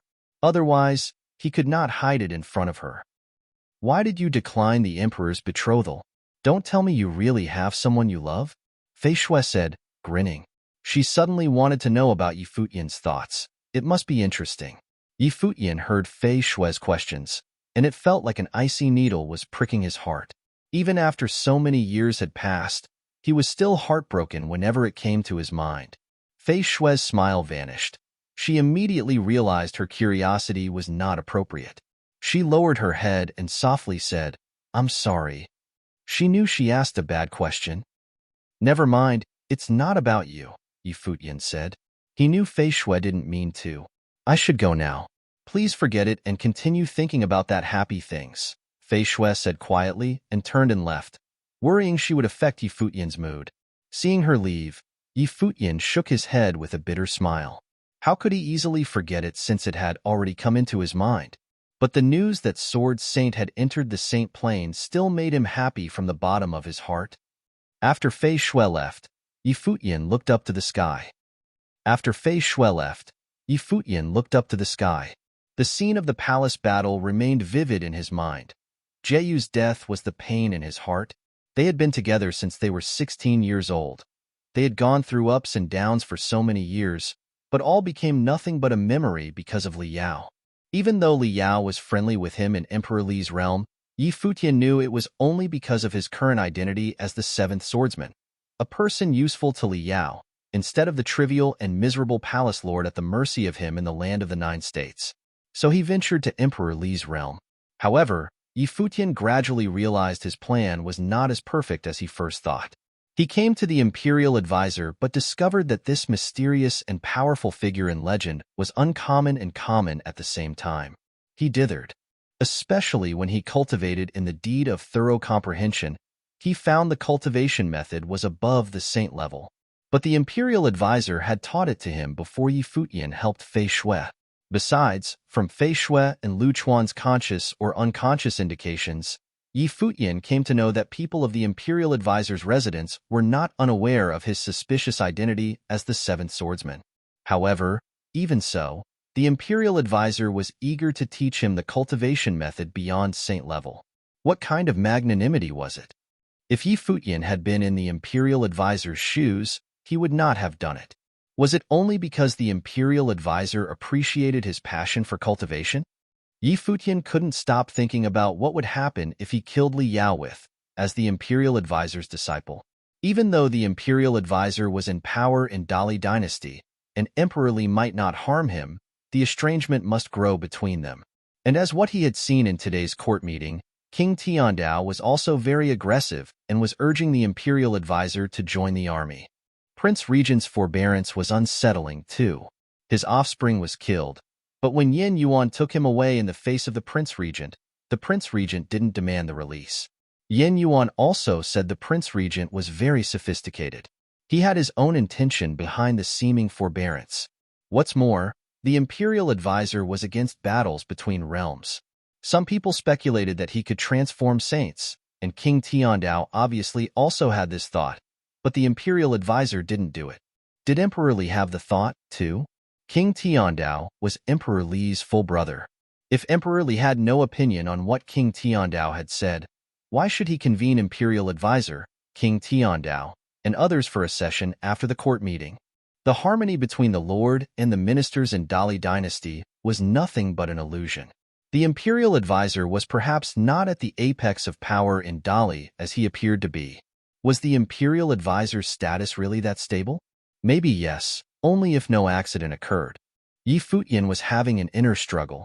If the Dali imperial advisor had been a different person, Yi Futian would fool the imperial advisor and Emperor Li against each other without hesitation, just like before. But he had changed his state of mind after this period of time. The imperial advisor once passed the message through Fei Shui to tell him not to waver and do what his heart felt was right. Sir Du also taught him to live a life between sky and earth, following his conscience. Killing Li Yao was what he pursued, but if he made it, would he be free from guilt? He was not supposed to involve others in his plan for revenge. If he had not known the result, he would not have had so much concern. However, he knew what outcome that would bring. Following my conscience, between the sky and earth, Yi Futian murmured and exhaled deeply. Suddenly, his mind cleared. In just one moment, he felt his heart open, and his mind become broad. It was as if his body was connected to the sky and earth, and everything in the world became clearer to him. It was a wonderful feeling that he couldn't tell what it is. It seems that I have touched the saint path, Yi Futian thought to himself. Everything became so bright in his eyes. At the moment, he was getting closer to the saint plane. Yi Futian sat down cross-legged and closed his eyes. Instantly, his mind connected to Black Wind Condor in the palace of Emperor Xia's realm. In Princess Residence, Emperor Xia's realm, the poor Black Wind Condor had so many bruises.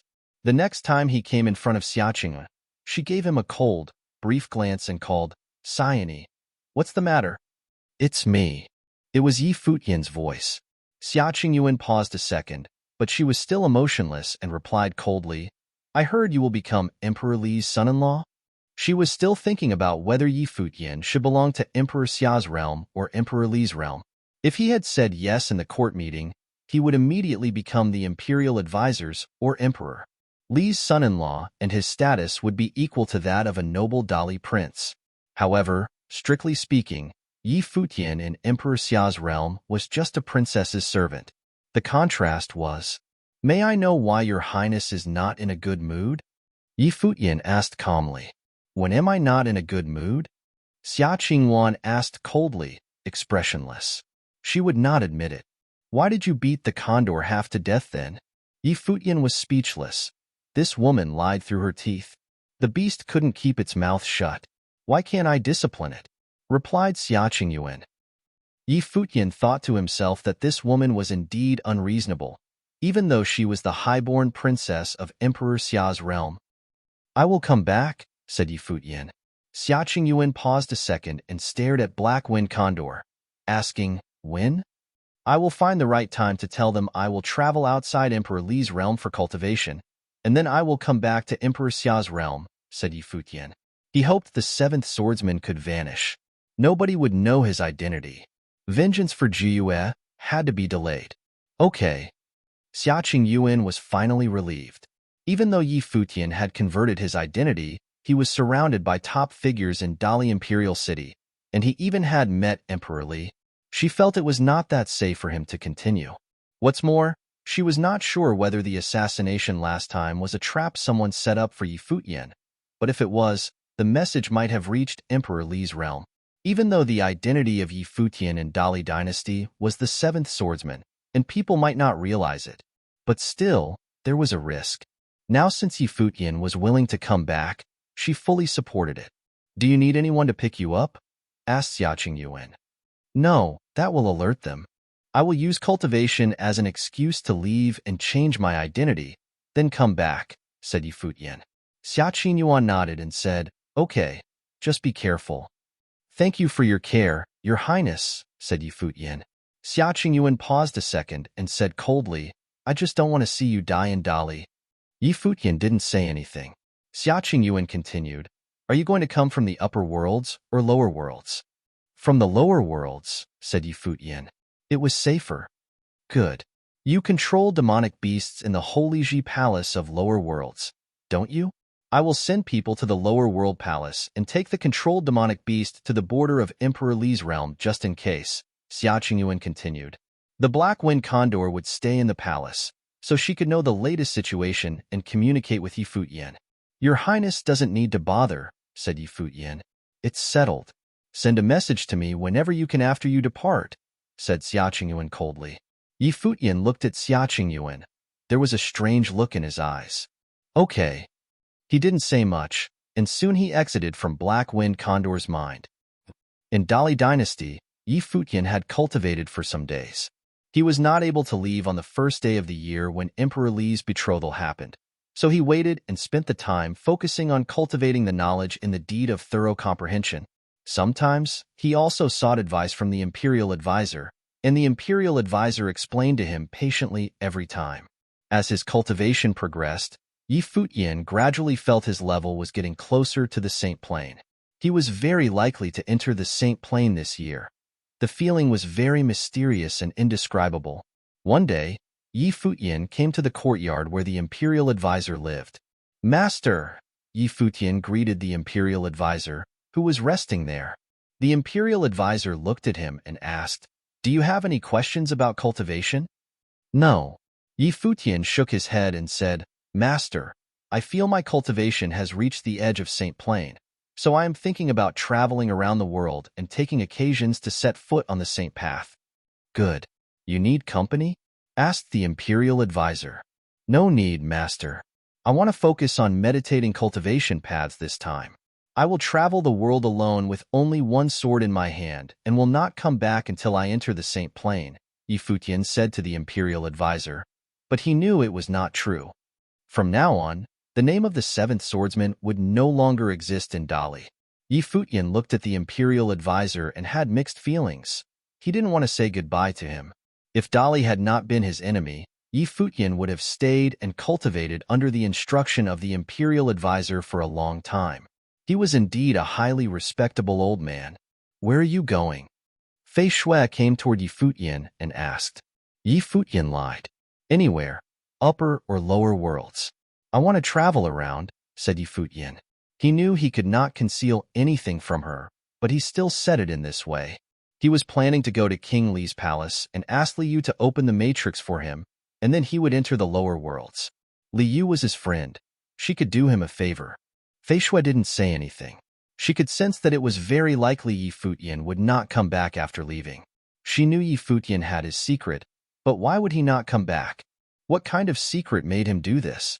Was there someplace outside the Imperial Palace that was better than the Imperial Advisor's residence in Dali Dynasty? Do you have to go? Fei Shui asked after a short silence. Yes, Yi Futian nodded serious. Fei Shui fell silent for a moment again and then put on a smile, saying, I hope you enter Saint Plane one day, seventh swordsman.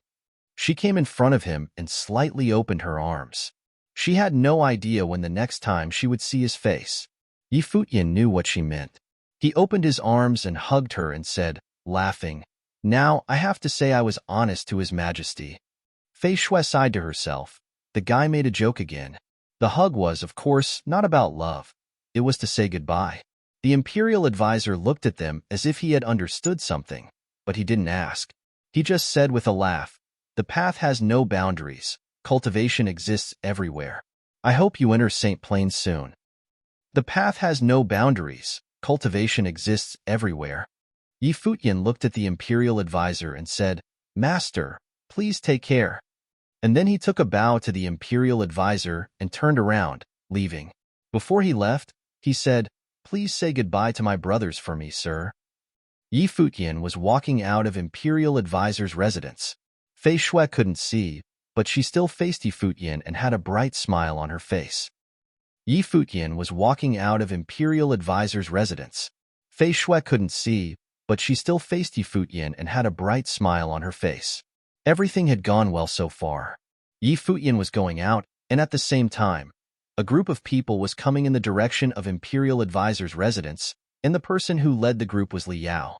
Li Yao saw Yi Futian and paused, greeting, Seventh Swordsman. Your Highness. Yi Futian stopped and saluted too. Where are you going? Asked Li Yao.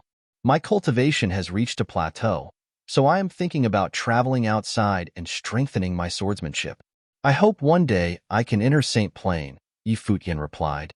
Li Yao nodded and said, smiling, by the time you come back, a peerless swordsman in training will rise in our Dali dynasty. Yi Futian didn't respond. He said, Your Highness, I should go now. All right. Li Yao nodded and said, I have some matters to talk about with Master. Sorry I can't see you out. Yi Futian and Li Yao parted and walked in opposite directions, respectively. Li Yao headed toward the Imperial Advisor's residence, and Yi Futian went in the direction of King Li's residence. Outside the Imperial Advisor's residence, Li Yao and others landed and requested to see him. Soon they were invited in. Li Yao bowed in front of the Imperial Advisor and saluted, Master. Your Highness. The Imperial Advisor nodded and greeted him while sitting. Will the Seventh Swordsman enter the Saint Plains soon? Asked Li Yao, smiling. Yes, he will, said the Imperial Advisor, nodding. The Seventh Swordsman's talent is extremely rare even throughout the 100 years of Dali dynasty history. I can't imagine how great he will be after he enters Saint Plain, said Li Yao, laughing. The Imperial Advisor slightly nodded and asked, Is there anything I can do for you today, Your Highness? Yes. Li Yao became serious after hearing what the Imperial Advisor asked. He said, I received a message before that the person who killed Brother Yuanjin on the battlefield of Empty Realm might have reached Emperor Li's realm. It is undoubtedly extremely hard to find a person in a country. However, recently, I got one more message that this person will probably return from the lower worlds. I am here to ask Master if my brothers can go to the lower worlds with me? The Imperial Advisor took a look at Li Yao and said, People die during war. It was Yuan Jin's destiny to end his life on the battlefield. Please don't take it too much to heart, Your Highness.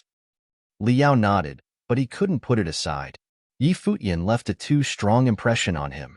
That year in the 9 states, Li Yao treated his enemies like nothing, but on the battlefield of Empty Realm, a man, who he thought he could trample on like an ant, completely defeated him and even threatened his life. Yuan Jin had entered the Saint Plain and was one of the most talented among all brothers, but he was also defeated and killed. If Yi Futian became stronger, he would definitely become a great threat. But as an opponent, Li Yao must admit that Yi Futian was a very rare genius, just like the Seventh Swordsman. With these thoughts in mind, Li Yao bowed to Imperial Advisor and requested to leave. He turned around and prepared to leave. After walking a short distance, he was suddenly hit with a thought like a lightning strike jolting his mind. It stunned him for a few seconds. He froze for quite a while. His face turned pale, and his heart thumped faster and faster. No, that's not possible. Li Yao's heart twisted painfully. He tried to deny the thought that came out of nowhere, but he couldn't erase it from his mind. Yi Futian and the Seventh Swordsman. Both of them were rarely seen geniuses. Both of them were able to defend saint-level attacks. It was said that something detained Yi Futian since he came to Dali. The seventh sword from the lower worlds rapidly gained fame as a swordsman in Dali dynasty. He got the message that Yi Futian was about to leave, and at this time, the seventh sword was going outside to cultivate. Why did he have to choose this time to go outside? Li Yao had never put these two people together, and he didn't have the idea even when the seventh swordsman said he would travel outside to cultivate. But after he had the conversation with the Imperial Advisor, the connection between Yi Futian and the seventh swordsman suddenly came to his mind. His heart trembled heavily. Master, where is the seventh swordsman heading? Li Yao turned around and asked. Even at this moment, he was still not sure and needed to confirm it with the Imperial Advisor. I don't know. He said anywhere, said the Imperial Advisor. I want to take the seventh swordsman to the army for cultivation. Please allow me to do this, Master, Li Yao bowed and said. Fei Shui seemed to have perceived something, and her face turned ashen. She looked toward her father. The Imperial Advisor said, "Your Highness, cultivation should follow the will of the heart. Since the seventh swordsman wants to cultivate outside, let him do it." Li Yao looked at Imperial Advisor and bowed, saying, "Yes, master." He left the Imperial Advisor's residence with his head lowered. He was still not sure about it, so he didn't say it out loud. What if he was wrong? But if he was right, the seventh swordsman would definitely go to the lower worlds. The best way to enter the lower worlds in Dali Imperial City was to go to King Li's palace. "Let's go." Li Yao quickly headed in the direction of King Li's palace with his people. "Father, I can sense that His Highness has a desire to kill," said Fei Shui to her father. Her face was pale. The Imperial Advisor looked into the distance and let out a sigh. Now it made sense. Finally, he understood why the seventh swordsman had to leave. If he hadn't left, Li Yao wouldn't have noticed. If he hadn't left, what kind of ending would be waiting for him?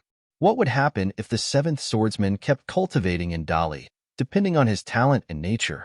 Wang Zhong also cultivated with Imperial Advisor before the seventh swordsman arrived, but Wang Zhong hated him. Persistence was his nature. But compared with insisting on something, what was more difficult to do was letting go. The seventh swordsman chose the latter.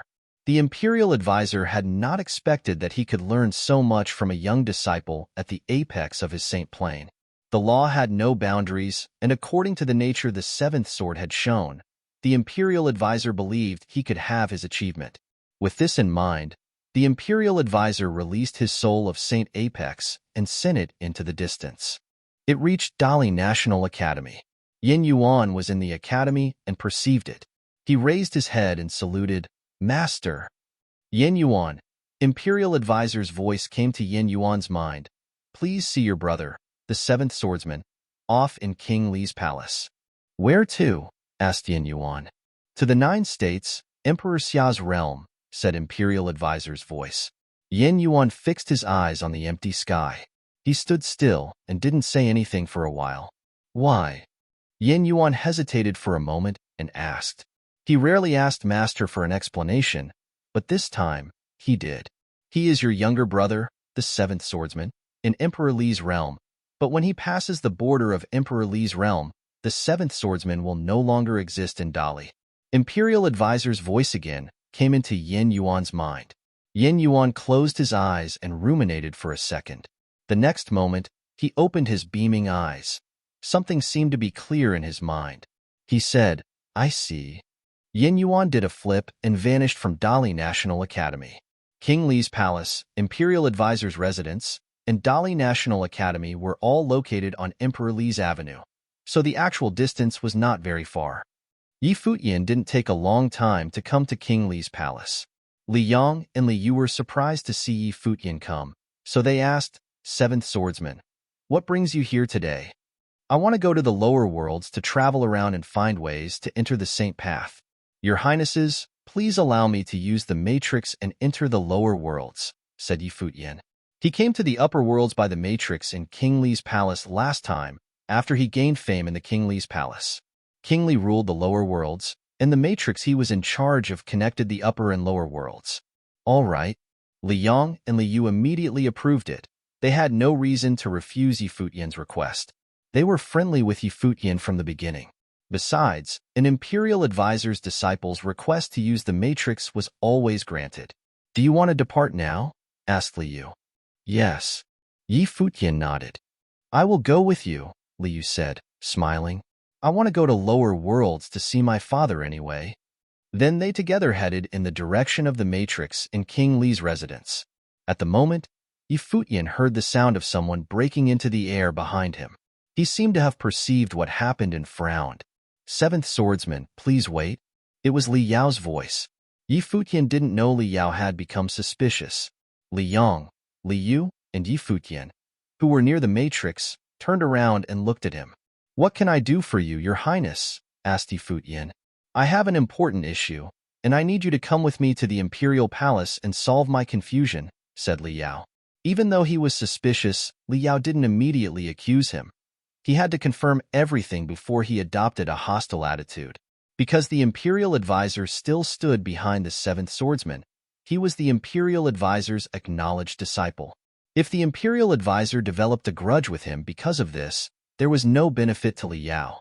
There was a strange look on Futian's face, but it soon turned back to normal. He said, "Your Highness can speak here.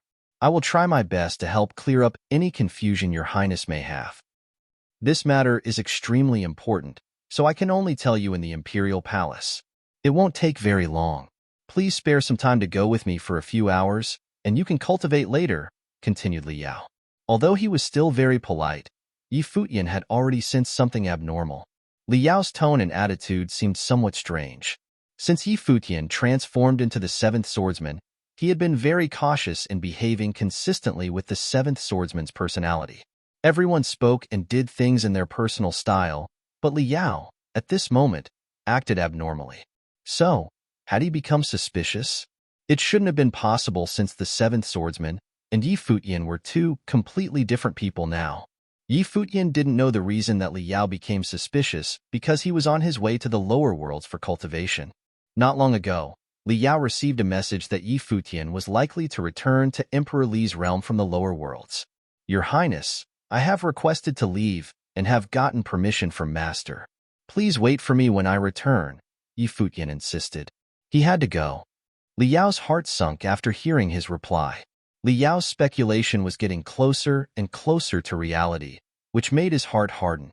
So the person whom he treated with respect these days was the person he most wanted to kill. The atmosphere suddenly became cool, and at this moment, a person arrived from the sky. Futian saw it was Yin Yuan. He said to himself that this time, he had been exposed.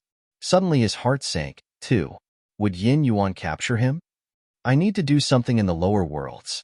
Master told me to see you off." Yin Yuan came in front of Futian and said to him. Futian's heart slightly trembled. He looked toward Yin Yuan and didn't know how to feel. Futian's heart slightly trembled. He looked toward Yin Yuan and didn't know how to feel. Just now, he thought that Yin Yuan had come to capture him. However, Yin Yuan said he came to see him off per the imperial advisor's request. Obviously, Li Yao remembered something in the imperial advisor's residence after Futian left, which was he stopped Futian. The imperial advisor had also figured it out. "Thank you, brother." Futian nodded and didn't decline Yin Yuan's support. At this moment, he was the seventh swordsman. He was not Futian. Li Yao's face took on a strange expression. The imperial advisor asked Yin Yuan to see him off? What was his intention? Did it mean that the imperial advisor had found out what had happened, but he still let him go anyway? Li Yao was almost certain that Futian and the seventh sword were the same person.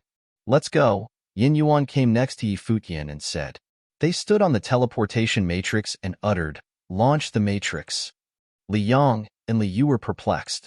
Why was the atmosphere so weird?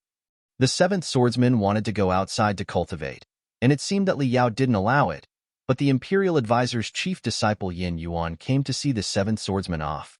The matrix emitted dazzling light. The formidable will of the law erupted from it.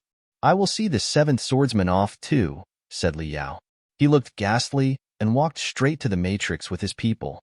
He had no time to hesitate at this moment. Before he entered the matrix, he passed a message to a subordinate, and the person didn't enter the matrix and went in a different direction instead. "I will go with you," said Li Yu. Confused, she also stepped into the matrix. She wanted to figure out what had happened. A dazzling beam of light soared up, and in the extremely strong light, all the people vanished from where they were. They arrived at King Li's palace, the Dali dynasty of the lower worlds. Li Yao and Futian stood together. There was a short distance between them. At the moment, they had their own thoughts and didn't look at each other. In King Li's palace, a lot of people came to them. Many wills were sent here. A voice sent greetings from a distance. "Li Yao, Your Highness, Sir Yin Yuan, how do you do? What brought you to the lower worlds?" A mighty figure stepped outside a palace and came in front of the matrix. The voice came from King Li. All his people bowed and saluted. "We are here to meet Li Yao Highness, Sir Yin Yuan." King Li noticed Futian and greeted him, too, smiling. Once the seventh swordsman gained fame in the lower worlds and entered the upper worlds with Lu Chuan and people of Sword Mountain. Now he had become the imperial advisor's direct disciple and was famous in Dali Imperial City. King Li was, of course, happy to see him have such achievements. However, King Li soon realized the atmosphere was somewhat quite strange. Everyone was silent. Yin Yuan, brother, you have come to the lower worlds with the seventh swordsman. Are you planning to keep escorting him? Asked Li Yao. He already knew the answer based on Yin Yuan and the seventh swordsman's attitudes. I want to escort him a little longer. Please return, Your Highness, Yin Yuan said, taking Futian to stride down the matrix. What if I want him to stay? Li Yao said. The people behind him came forward immediately and blocked Yin Yuan and Futian's way. Your Highness, King Li and Li Yu were stunned. What had happened? Weren't Li Yao and the seventh swordsman good friends? Besides, Li Yao was also the imperial advisor's nominal disciple, so he was supposed to respect Yin Yuan. But why were they almost hostile to each other? I apologize that I can't obey your rule, but my master's order is first, said Yin Yuan. He threw his sleeves and took a step, jumping into the air. Stop them, Li Yao ordered. People behind him all dashed forward toward Yin Yuan and Futian. Uncle, please help me stop Sir Yin Yuan and the seventh swordsman, said Li Yao to King Li. King Li was confused and hesitated for a while. Catching the imperial advisor's disciples? He had to hesitate even though it was the prince who gave him the order. Uncle, the seventh swordsman is a spy from Emperor Xia's realm. We must arrest him, said Li Yao. How had he treated the seventh swordsman since he entered Emperor Li's realm? Li Yao treated him as a confidant, gifted him the sword of Cassiopeia, and took care of him as much as he could. But now, he realized the seventh swordsman was actually Futian, the foe he was most eager to kill. How did he feel? As if he was wrapped by Futian around his finger. The imperial advisor was the pillar of the country, but he was also trying to help him? Okay, I see. King Li was shocked by what Li Yao just said. The seventh swordsman was a spy from Emperor Xia's realm? It was from his palace that the seventh swordsman entered the upper worlds. Releasing abundant life force, King Li also immediately led his people to chase them. Sir Yin Yuan, please stop, King Li shouted, his voice resonating throughout the sky. But Yin Yuan's speed was faster, and no one was able to catch up with him. Please forgive me for this offense. King Li saw this and moved his fingers into a claw and swung in the air. Suddenly, the might of law shrouded the place.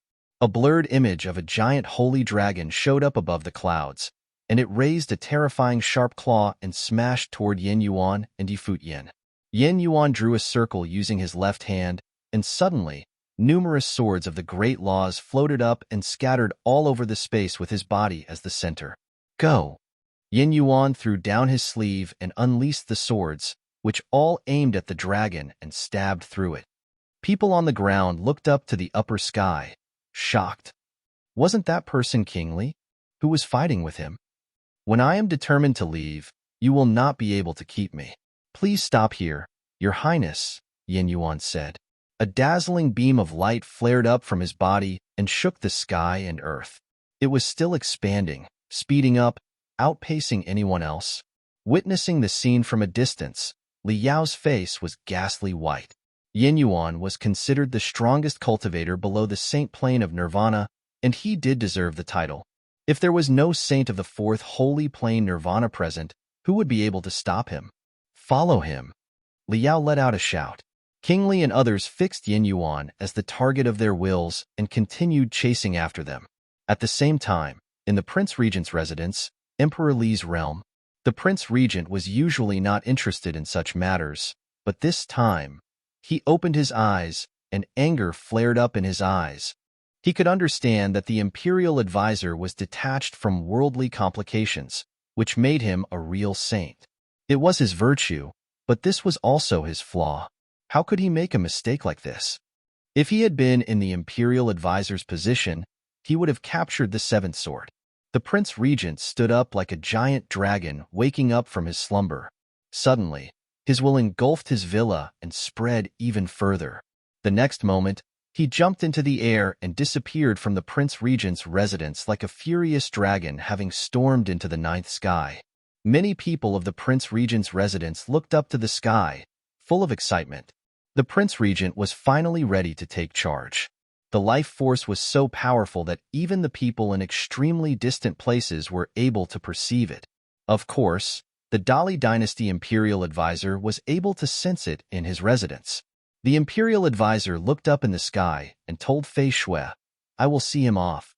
After saying so, he took a stride and vanished into the air. In the lower worlds, Yin Yuan took Futian, and they kept going. They were swiftly crossing the empty realm. At the moment, Futian kind of felt bad. He didn't expect Liao to figure out his identity before he left. He had already given up his plan, and he would accept it if the imperial advisor's residence had just ignored him. But now Yin Yuan was escorting him to leave in person and even had a conflict with Liao. Didn't it mean that Futian had the involved imperial advisor's residence in his own issues? Futian couldn't understand how Liao figured it out. Liao hadn't even perceived it when he met Futian outside the imperial advisor's residence. Was it because he told Liao he would go outside to cultivate, which made Liao suspicious? He knew what happened in Emperor Xia's realm, and Liao might know Futian was not in Emperor Xia's realm, but how could he know it was him? The only possible reason was that Liao knew he was going back. But since Xia Qingyuan promised to send people to meet him, these people should have been reliable and shouldn't have attracted anyone's attention. What went wrong? He looked at Yin Yuan next to him and asked, "Does Master know who I am?" Yin Yuan took a look at him and said, "You are the seventh swordsman, Master's direct disciple." Futian's stare froze for a moment, and then he seemed to have understood. He nodded. "I see." He was the seventh swordsman. In Dali Dynasty, he was just the seventh swordsman, the imperial advisor's direct disciple.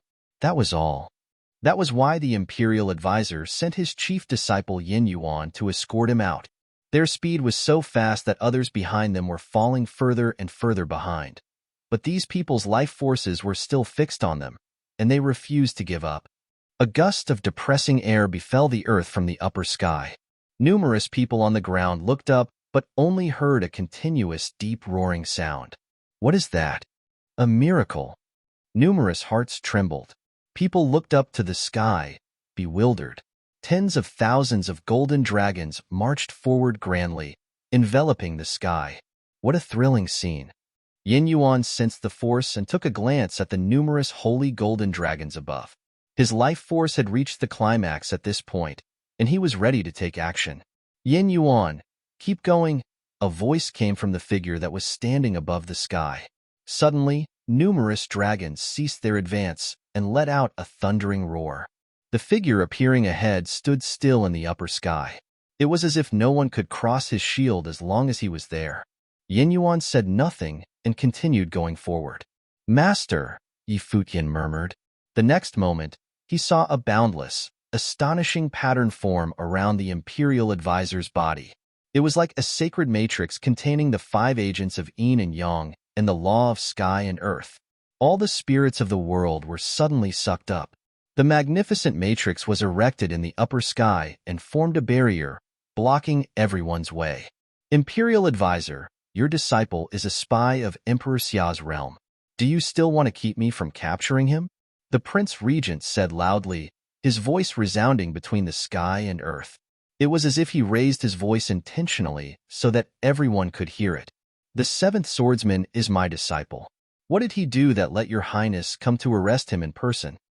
"He didn't do anything, but he belongs to Emperor Xia's realm. Do you still want to be on his side?" asked Prince Regent.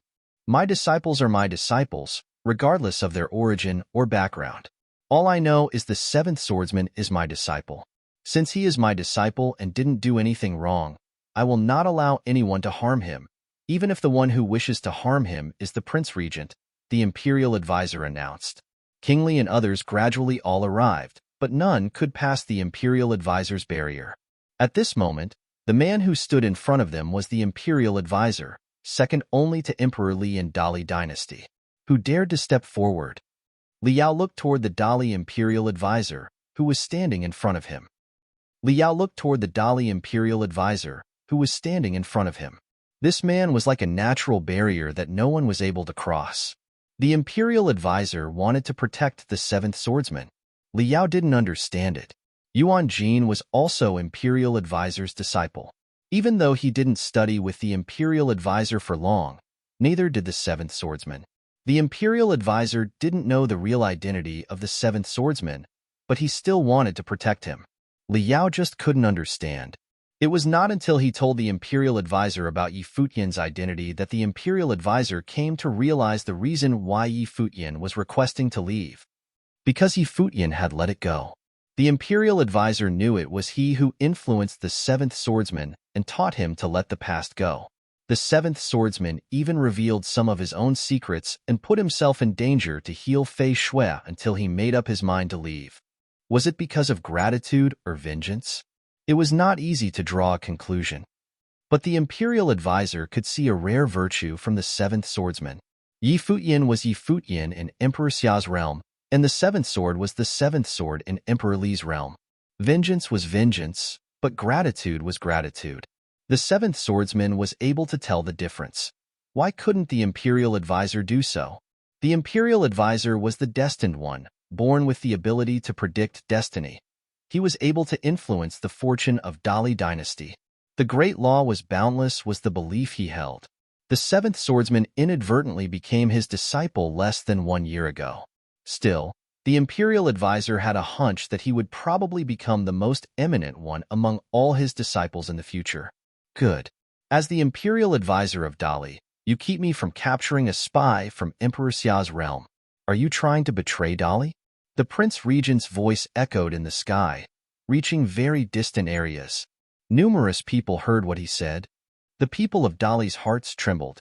Was the venerated Imperial Advisor a defector to Dali? The ordinary people on the ground didn't know what had happened, and the Prince Regent's words were appalling to them. Even King Li was in shock. He stared ahead and felt that the Prince Regent was too ruthless. If the Seventh Swordsman really belonged to Emperor Xia's realm, it was likely that Imperial Advisor protected him purely out of a master's care for his disciple. In Dali, the Imperial Advisor was very trusted and respected by people, and he couldn't possibly commit treason. However, the Prince Regent, who had retired for many years, suddenly convicted him of treason, which might destroy the Imperial Advisor's reputation in Dali. But did the Prince Regent really care about Yi Futian? Not at all. The Prince Regent had no idea how outstanding Yi Futian really was. All he knew was that among all cultivators below Saint Plain, Yi Futian was the strongest. But he was at most a sage, and the gap between Yi Futian and the Prince Regent was still huge. The Prince Regent's intention for this accident was to frame the Imperial Advisor, or at least undermine the reputation Imperial Advisor had established and Emperor Li's trust in him. Anyway, at the end of the day, the last name of Dali Imperial City's owner was Li. The Imperial Advisor could work for the dynasty, but he was not supposed to surpass any members of the Li clan in power. "I will request to meet His Majesty after this affair is resolved," said the Imperial Advisor calmly. He stood there firmly, his body as the center. The colossal pattern that fell from the sky, domed to the ground, sealed the world and devoured all the roads, sucking up life forces in the space. The true dragon roared above the sky. Hundreds of thousands of divine dragons howled. They rushed forward and tried to shatter the Imperial Advisor's barrier. Numerous people looked at the shocking scene in the sky, their hearts racing. The Prince Regent and the Imperial Advisor, two legendary figures of Dali dynasty, were fighting. What did they fight for? Yi Futian didn't have a chance to witness the battle, but he knew that unless Emperor Li came to the lower worlds in person, he was safe under the Imperial Advisor's protection. Emperor Li didn't know what happened in the lower worlds, and even if he had known, would he enter the lower worlds just to arrest a young person of the Sage Plane? What would the people of Dali dynasty think of him? If the Seventh Swordsman had killed Li Yao, Emperor Li might do it. Even so, Yi Futian was not satisfied in his knowledge that he was safe, but rather, he felt burdened. He had given up killing Li Yao and made up his mind to leave Emperor Li's realm because he didn't want to involve the Imperial Advisor's residence in it. Still, he had never expected the Imperial Advisor to fight for him personally. Li Yao wasn't killed, so things weren't that serious. But in the end, it would still affect the Imperial Advisor. Now Yi Futian knew the Imperial Advisor didn't really care about repercussions since he had already taken action. Imperial Advisor didn't care about fame and what people thought of him. Yin Yuan was in the ultimate status of the third Saint Plane, unblemished Saint Plane, so he could cross the void at a very fast speed. He was able to cover a very long distance in one stride. They didn't spend much time coming to the border of Dali dynasty of the lower worlds. On the border, many people were standing on a mountain. The demon beast, which shared a mind with Futian, was there, too. Those people had received his message and were waiting for him. "Your people?" asked Yin Yuan. "Yes," said Futian, nodding. Yin Yuan teleported to the front of the mountain and slightly pushed forward with his hand. Suddenly, Futian's body floated up and landed on the mountain. Futian turned around and looked at Yin Yuan. "Brother," Futian called. "Master said you are the seventh swordsman in Dali, but after you crossed the border of Emperor Li's realm, I am no longer your brother," said Yin Yuan. "The next time we meet, I don't have to show mercy to you." Futian recovered his original countenance and his silver hair. His eyes were dark and bright.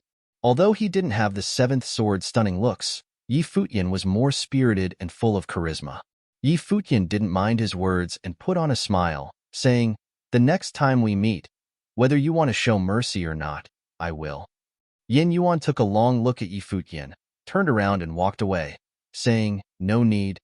Seeing the statuesque person leaving, Futian bowed at Yin Yuan and said, "It was my great honor to have entered the Imperial Advisor's residence.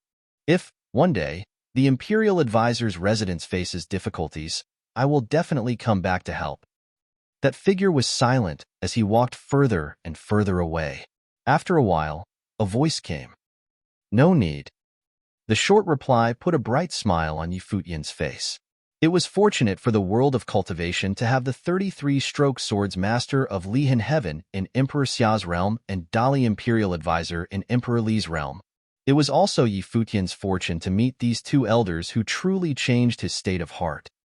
"Goodbye, brother," Futian said and then turned around. The name, the Seventh Swordsman, was well known all over Dali dynasty of the lower worlds. He has been famous when he was still in the lower worlds. He was the man with a sword who defeated all others in the Dali 9 states. No one had expected that he would still be peerless after he entered the upper worlds. He was considered the strongest below the Saint Plane. The Imperial Advisor took him as a direct disciple. Emperor Li betrothed his own daughter to him, but he declined.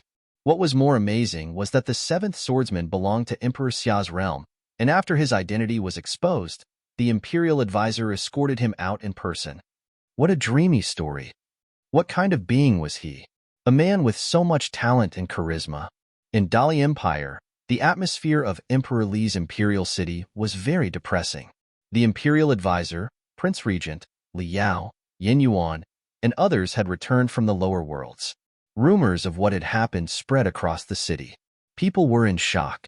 The strongest cultivator of Sage Plain, the Imperial Advisor's disciple, the seventh sword, was Futian from Emperor Xia's realm. This name sounded unfamiliar to many in Emperor Li's realm. Still, people who experienced the Empty Realm battle all knew that it was Futian who contributed to the victory of Emperor Xia's realm. A peerless talent. He changed his profession to study swordsmanship and gain fame in Dali dynasty, but nobody had even figured out he changed his identity. Emperor Li had been unaware when he met Futian in person. What tricks had he used that deceived everyone? What was more astonishing was that after his identity was uncovered, the Imperial Advisor helped him leave. His charisma was truly amazing. With these experiences, the seventh swordsman was a real legend. At this moment, the people of Dali Imperial City fixed their eyes on Emperor Li's palace. Would Emperor Li rage at the Imperial Advisor? Although no one would believe that the Imperial Advisor committed treason, and Emperor Li could understand and trust the Imperial Advisor, it was inevitable for His Majesty to be concerned.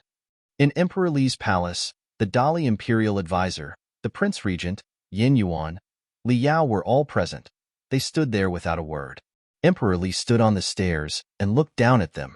"Your Majesty," the Imperial Advisor let the spy of Emperor Xia's realm go, and even stopped us from capturing him. "I suspect he has committed treason.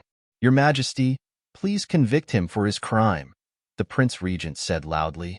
He knew he couldn't destroy the Imperial Advisor by using the thing that happened today. Others knew this as well. But even though he couldn't destroy the Imperial Advisor, Prince Regent still wanted to sow the seeds of alienation in His Majesty's heart. Emperor Li was the ruler of Dali Empire. He allowed no betrayal. Your Majesty, the seventh swordsman cultivated in the imperial advisor's residence, so he was my disciple. He never did anything improper during his stay. As his master, when I saw His Highness go to capture him, I asked Yin Yuan to escort him to safety. Your Majesty, please convict me of my crime, said the imperial advisor. He confessed. I know that imperial advisor cherished him as a talent and didn't have the heart to see him arrested, but the seventh swordsman belongs to Emperor Xia's realm, and he will be a potential danger after he goes back, said Emperor Li. How will you deal with him if you meet him in the future? He was my disciple, the seventh swordsman, in Dali. Since I have escorted him out, from now on, he will no longer have any relationship with me, replied the imperial advisor. Emperor Li nodded and looked at the Prince Regent, asking, Do you have anything to say, uncle? Your Majesty, the imperial advisor emphasized their master-student relationship and deliberately ignored mentioning his own defects, said Prince Regent. Your Majesty fully trusts and reveres the imperial advisor. When he decided to establish Dali National Academy, Your Majesty made all efforts to support him educating talents. But isn't he helping Emperor Xia's realm now? I am willing to resign my position as the Dean of Dali National Academy. Yin Yuan followed my orders and was involved in the issue today, so he will also go back to Imperial Advisor's residence for cultivation to avoid bringing controversy to the Academy, said the Imperial Advisor. It shouldn't have been considered a severe misdeed, but rather something brought about by negative influence. There was no choice but to give up something. The Imperial Advisor had sensed the result before the actual events occurred, and now what he was doing was following the trend of things. Since the Imperial Advisor said so, Uncle, how about putting an end to it? Let someone else take over the job of Dali Academy, Emperor Li said to the Prince Regent. Since Emperor Li had given his opinion, the Prince Regent immediately understood what to do next. He took a bow and said, Always regard your wisdom. You may leave, announced Emperor Li. The Imperial Advisor, the Prince Regent, and others soon all left. Li Yao turned around and looked into the distance, perplexed. He was the most pitiful one in this incident. It was in Emperor Xia's realm of the upper worlds. Outside Emperor Xia's palace, a group of people came over. Below the palace, numerous people looked up and saw the young man at the front. They murmured, It's Yi Futian. Yi Futian hadn't been seen for many days. People said he was cultivating in Emperor Xia's realm, but now he came from outside the palace. Where did he go? People of Emperor Xia's realm hadn't heard about Yi Futian for a while. The last time people talked about him was when Longlinger and Phoenix were in trouble. Someone walked out of the palace to meet him. That person was the little princess, Xia Qingyuan. Did Princess come to welcome him in person? What kind of reception was this? Did Yi Futian go outside for cultivation instead of cultivating in seclusion? A broken black shadow whipped in the wind, fast as lightning, and flew directly to Yi Futian. It was the Black Wind Condor. Black Wind Condor rushed in front of Yi Futian and said to him, its eyes watering, Master, finally, you are back. These past days, Black Wind Condor was in hell. Yi Futian put his hand on the condor's head and said, I am sorry to have made you suffer. Yes, yes. The condor kept nodding. He had suffered a lot indeed. Sir Condor made up his mind that one day he must ride on that pheasant. He would not call himself Condor if he couldn't get revenge on it. But Sir Condor didn't expect to take revenge on Xia Qingyuan. He just hoped his master could whip her harshly for him one day.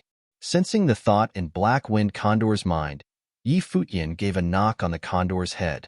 This brat held too many grudges. Yi Futian looked up and saw Xia Qingyuan standing outside the palace, so he walked up to Xia Qingyuan and saluted, Your Highness. Xia Qingyuan looked at Yi Futian.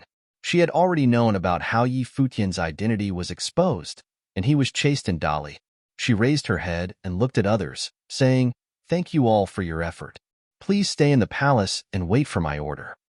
Yes, Your Highness. The people nodded. Xia Qingyuan was expressionless. She looked at Yi Futian and turned around to enter the imperial palace. Yi Futian followed her. They walked into the palace, followed by the black-winged condor. Since Sir Condor's master has returned, will that woman beat me again? He thought. People who saw them from a distance felt they looked like a couple. They came to the princess's palace. Xia Qingyuan said, I will investigate all the people in the lower worlds and anyone who knew about this affair.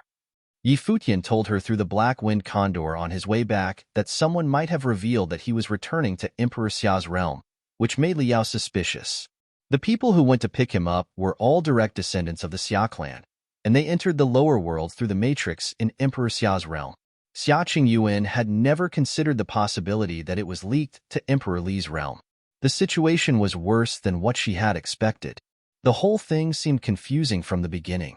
Your Highness, could you please let your people in Emperor Li's realm collect information for me?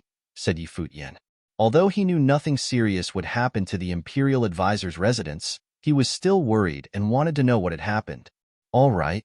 Xia Qingyuan nodded. Where is Xiao Sheng? Asked Yi Futian. He is in the Xiao house. I have asked people to watch over him.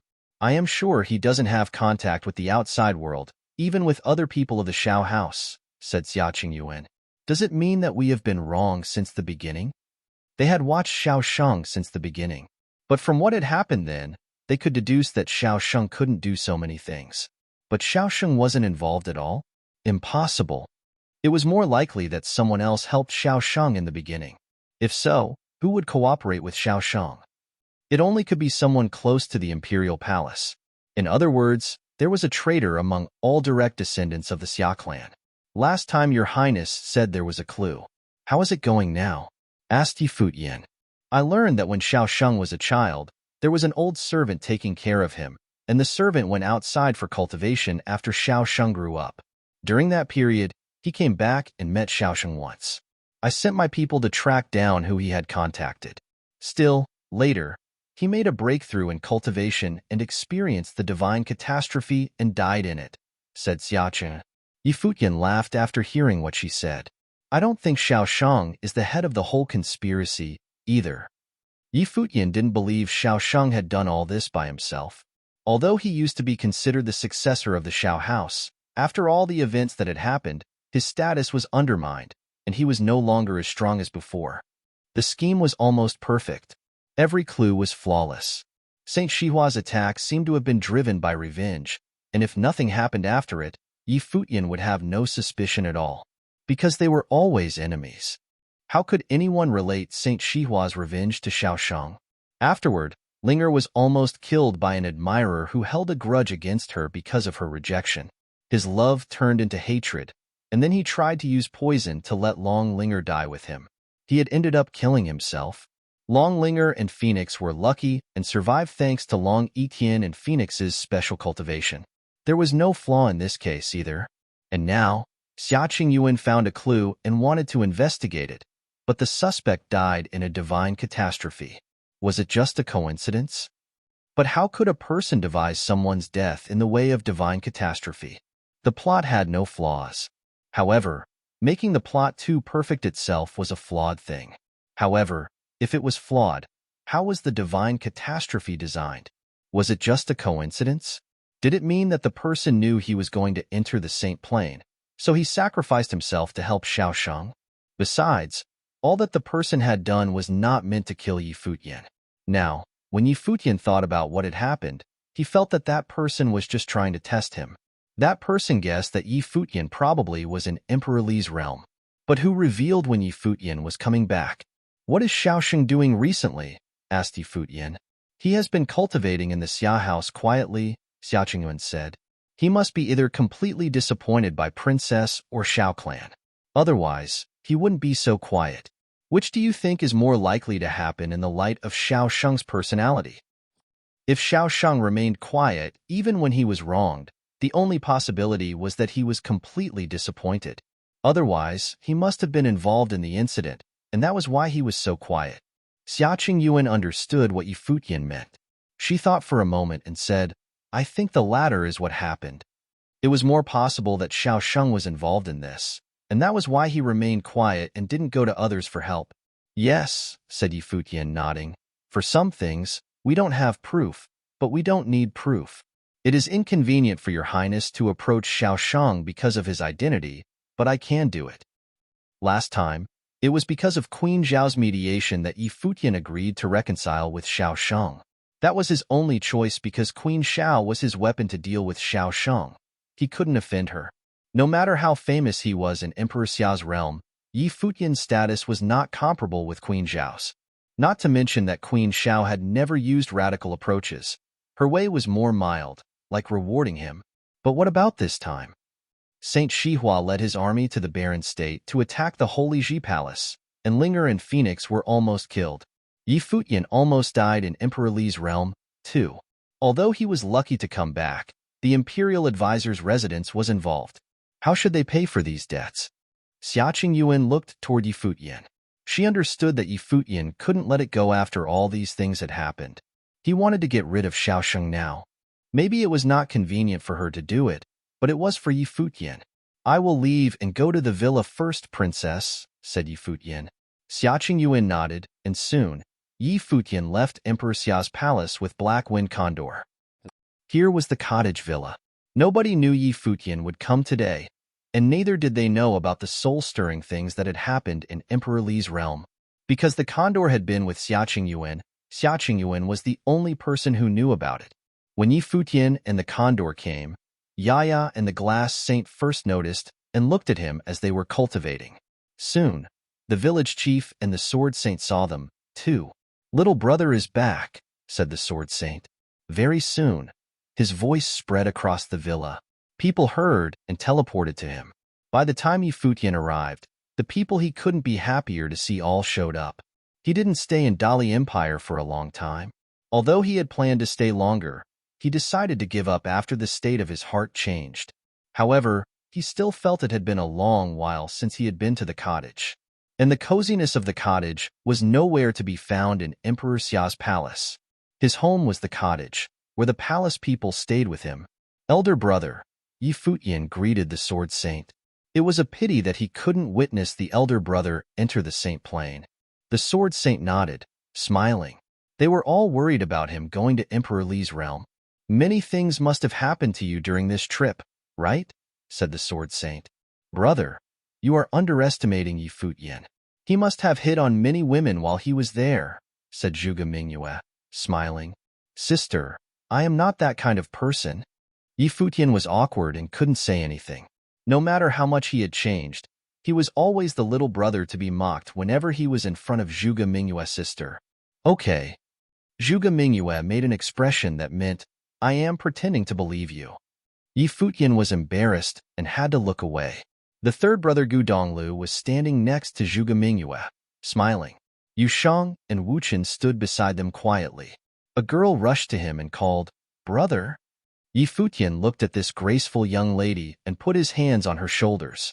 He stroked her head and said, I am back. Great. Long Linger nodded. She had really thought she would die back then, but luckily it was a blessing in disguise. Yi Futian took a look at Phoenix, who was standing back. She looked quite calm. Phoenix was a palace disciple, so she had already experienced many dangerous battles. However, she and Linger were almost fatally poisoned. Whenever the thought came to Yi Futian's mind, it sent a chill down his spine. Whether it was Xiao Shang or the people behind Xiao Shang who did this, Yi Futian had to figure it out. Since he couldn't find a clue, Yi Futian would start with Xiao Shang. At the Xiao clan's manor in Emperor Xiao's realm. Xiao Shang was training in silence. Someone came, and Xiao Shang opened his eyes. It turned out to be his father, Xiao Qianhe. Xiao Qianhe looked at his son, whom he had once placed high hopes in. He had hoped that one day, Xiao Shang would be able to be in charge of the Xiao clan.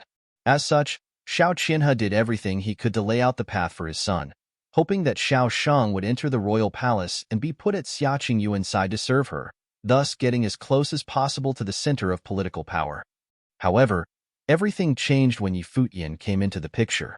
Xiao Shang did something stupid during the Battle of the Empty Realm. The matter would have been settled if Yi Futian had died, yet none from Emperor Li's realm proved capable of killing Yi Futian, and that failure came with the cost of having Xiao Shang's future cut right off. In a conversation that followed at a later date, Xiao Shang seemed to have been able to guess Yi Futian's whereabouts, and things happened in Emperor Xia's realm. No one else from the Xiao clan knew about it, but Xiao Qinhe knew a thing or two. As such, Xiao Qinhe came to understand that Xiao Shang had something to do with what happened. There was no denying it. Yi Futian has returned, Xiao Qinhe said. The corner of Xiao Shang's eye twitched. He actually made it back alive? He thought. It seems like no one can kill him then. Never mind. It's not like the matter has concluded. The princess received him personally outside the royal palace. Furthermore, she sent people down to the lower worlds, Xiao Qinhe continued. With Yi Futian back, there was no need to hide anything anymore. Everything could have been laid out in the open, and Xiao Qinhe was naturally able to learn what transpired. Why are you telling me all this, father? Xiao Shang asked. Who is the one helping you? Xiao Qinhe's eyes were fixed at Xiao Shang. The one who knew the son best was none other than the father. As Xiao Shang's father, he knew Xiao Shang better than anyone else, and he was the only one who knew all of that. Xiao Shang would not have been capable of something that intricate right now. There was no way Xiao Shang would have been able to pull all of that off with the resources he had on his hands after the incident from back then. If Xiao Shang was behind all that, there was no way he would not have found out, although the others might not have been able to. As such, there was definitely someone helping Xiao Shang out. I don't understand what you're getting at, father. Xiao Shang took a look at Xiao Qinhe. Even his father did not know what he actually did. What happened before gave him a profound lesson. He came to trust no one at the moment. The Xiao clan was a family and, furthermore, a very renowned clan. If the old man were able to obtain the prosperity of the clan simply by casting Xiao Shang away, he would not have hesitated at all. His status fell considerably since that incident back then. Even the marriage alliance with Divine Cloud Valley was voided altogether. Xiao Shang remembered all of that. There might still be a chance for you to turn things around, so long as you're not the one executing these plans, Xiao Qinhe said again. Xiao Shang smiled, hearing Xiao Qinhe's words, and said, Are you concerned about me, father? Pity that I have no idea what you're getting at, indeed. Turn around? There is no turning around, he thought. Furthermore, he was indeed uninvolved with that matter. There was no way Xia Qingyuan would have stormed her mother's family's estate without any evidence and take her cousin away to force a confession out of him. Things would have been interesting if that were to actually happen instead. Xiao Qinhe took one good look at Xiao Shang, finding that he came to know less and less about that son of his. What happened back then had probably incited him. You have been at the pinnacle of Sage Plain for some years, and Wang Chuan has already broken into Saint Plain. You are someone who is known to be edge of pinnacle below Saint Plain, yet you are still unable to break into Saint Plain after all this time. Your state of mind might have been affected, and maybe I shouldn't have arranged for you to get to Emperor Xia's palace in the first place. I should have let you train in peace instead. Xiao Qinhe sighed. Xiao Shang did not say anything else. It had been 2 years since Wang Chuan had broken into the Saint Plain.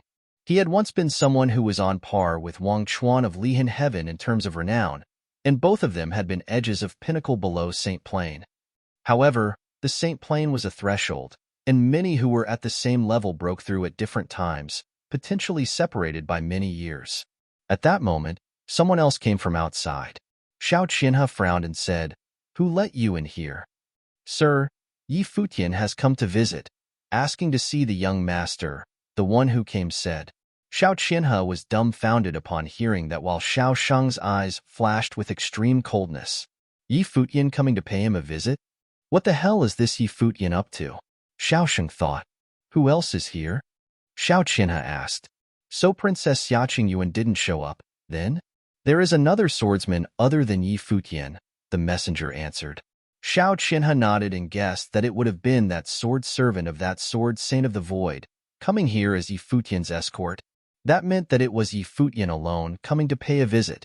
He turned his eyes to Xiao Shang and said, You deal with this on your own. He left as soon as he finished. Xiao Shang chuckled and stood up, pacing back and forth, wondering why Yi Futian showed up. At that moment, he wanted very much to meet Yi Futian, that person who had taken him from the clouds and thrown him into the depths of hell, and that person whom he failed to kill twice. Xiao Shang did not wait for long before that extremely handsome silver-haired young man showed up. His bearing was just as extraordinary as it had always been. He stepped into the Shao clan's manor as if he was walking into his own home, natural, unperturbed, and carefree. Yi Futian saw where Shao Sheng was, and both of them stood across from each other. They gazed at each other, neither of them bothering to avert the other's gaze. Disappointed, I take it? Yi Futian asked Shao Sheng. A smile was seen at the corner of Shao Sheng's lips. He did not say anything. If Yi Futian thought he would get a confession from Shao Sheng by merely showing up, he thought wrong. I heard that you were very interested in me going to Dali. Yi Futian continued, seeing how Shao Sheng was in no mood to talk. I was in Dali dynasty as a swordsman, and I trained at the Imperial Advisor's residence, with the Imperial Advisor of Dali as my teacher. I came to be acquainted with Li Yao, and he gifted me with training methods. Emperor Li wanted to marry off his daughter to me, and I refused. Shao Sheng felt like being strangled deep down. The smile on his face gradually disappeared. He was seemingly jealous of Yi Futian. Despite being in Dali dynasty, Yi Futian was surprisingly living just as well as he did in Emperor Xia's realm, with all that about studying under the Imperial Advisor of Dali, getting acquainted with Li Yao, and refusing marriage with Emperor Li's daughter. Is he saying that he could have been a prince of Dali, the emperor's son-in-law, if he were to simply nod? Shao Sheng thought. Interesting, Shao Sheng's voice was rather cold, but I'm hardly interested in your affairs. That's so? I thought you'd be very interested. Yi Futian smiled and said, I heard that you have been put under house arrest all this while, and you couldn't go anywhere, not even taking one step outside of the manor. You couldn't even choose who you got to see. After what happened the last time, Queen Shao summoned me and gave me free access to the Golden Hall of the Lotus in the royal palace to train, as well as to pick 10 training methods to share outside. At the same time, she had the people of Divine Cloud Valley craft divine implements for my people, just to trade for your life. You might be the young master of the Shao clan, but you can only live in the shadows. I truly pity you. Are you here just to humiliate me? Shao Sheng looked at Yi Futian and said, Of course not. I'm just here to tell you that even though you might think that just because I can't do anything about you, just because you won't admit it and there is no evidence found, you need to understand one thing. There are many times where there is no need for evidence to get things going. Yi Futian continued, even if I don't kill you now, what do you think will become of me in 10 or 20 years from now? From here on out, I'll keep a close eye on you. I'd like to see how you weasel your out if I really try to kill you. The smile on Shao Sheng's face had disappeared altogether. He glared at Yi Futian with cold eyes. He knew that Yi Futian was telling the truth. It was easy to tell what Yi Futian's status was at the moment and what would become of him in the future. If Yi Futian were to really keep a close eye, there would be no way he could escape. Xia Qingyuan was already keeping a close eye on him as they spoke. Shao Sheng smiled all of a sudden, seemingly having recalled something. His smile was unnervingly cold as he said, That depends if you're able to live that long. You mean, the ones backing you? Yi Futian glared at Shao Sheng and said, Rat them out yourself, and I just might actually spare you. Shao Sheng continued to glare at Yi Futian. Is he coming all the way here to threaten me? He wondered. Men, Shao Sheng said. Someone came, and Shao Sheng looked at Yi Futian and said, See our guest here off. Yi Futian turned around and left right away. He already knew what he came to find out, as well as having verified certain matters. While he had been confident that Shao Sheng definitely had a part in it, he had to come and see Shao Sheng personally before he was able to truly verify anything. The conversation between them confirmed his speculations that Shao Sheng had played a part. No evidence, no reasons.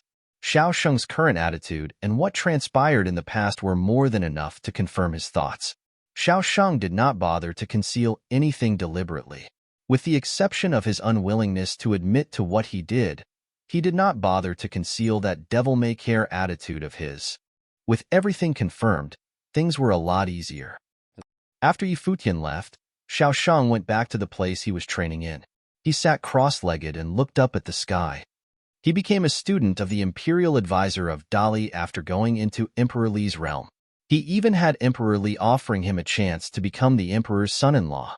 He was held in high regard by Emperor Xia in Emperor's realm and earned the princess' trust, so much so that it eclipsed her mother's family, earning him absolute protection.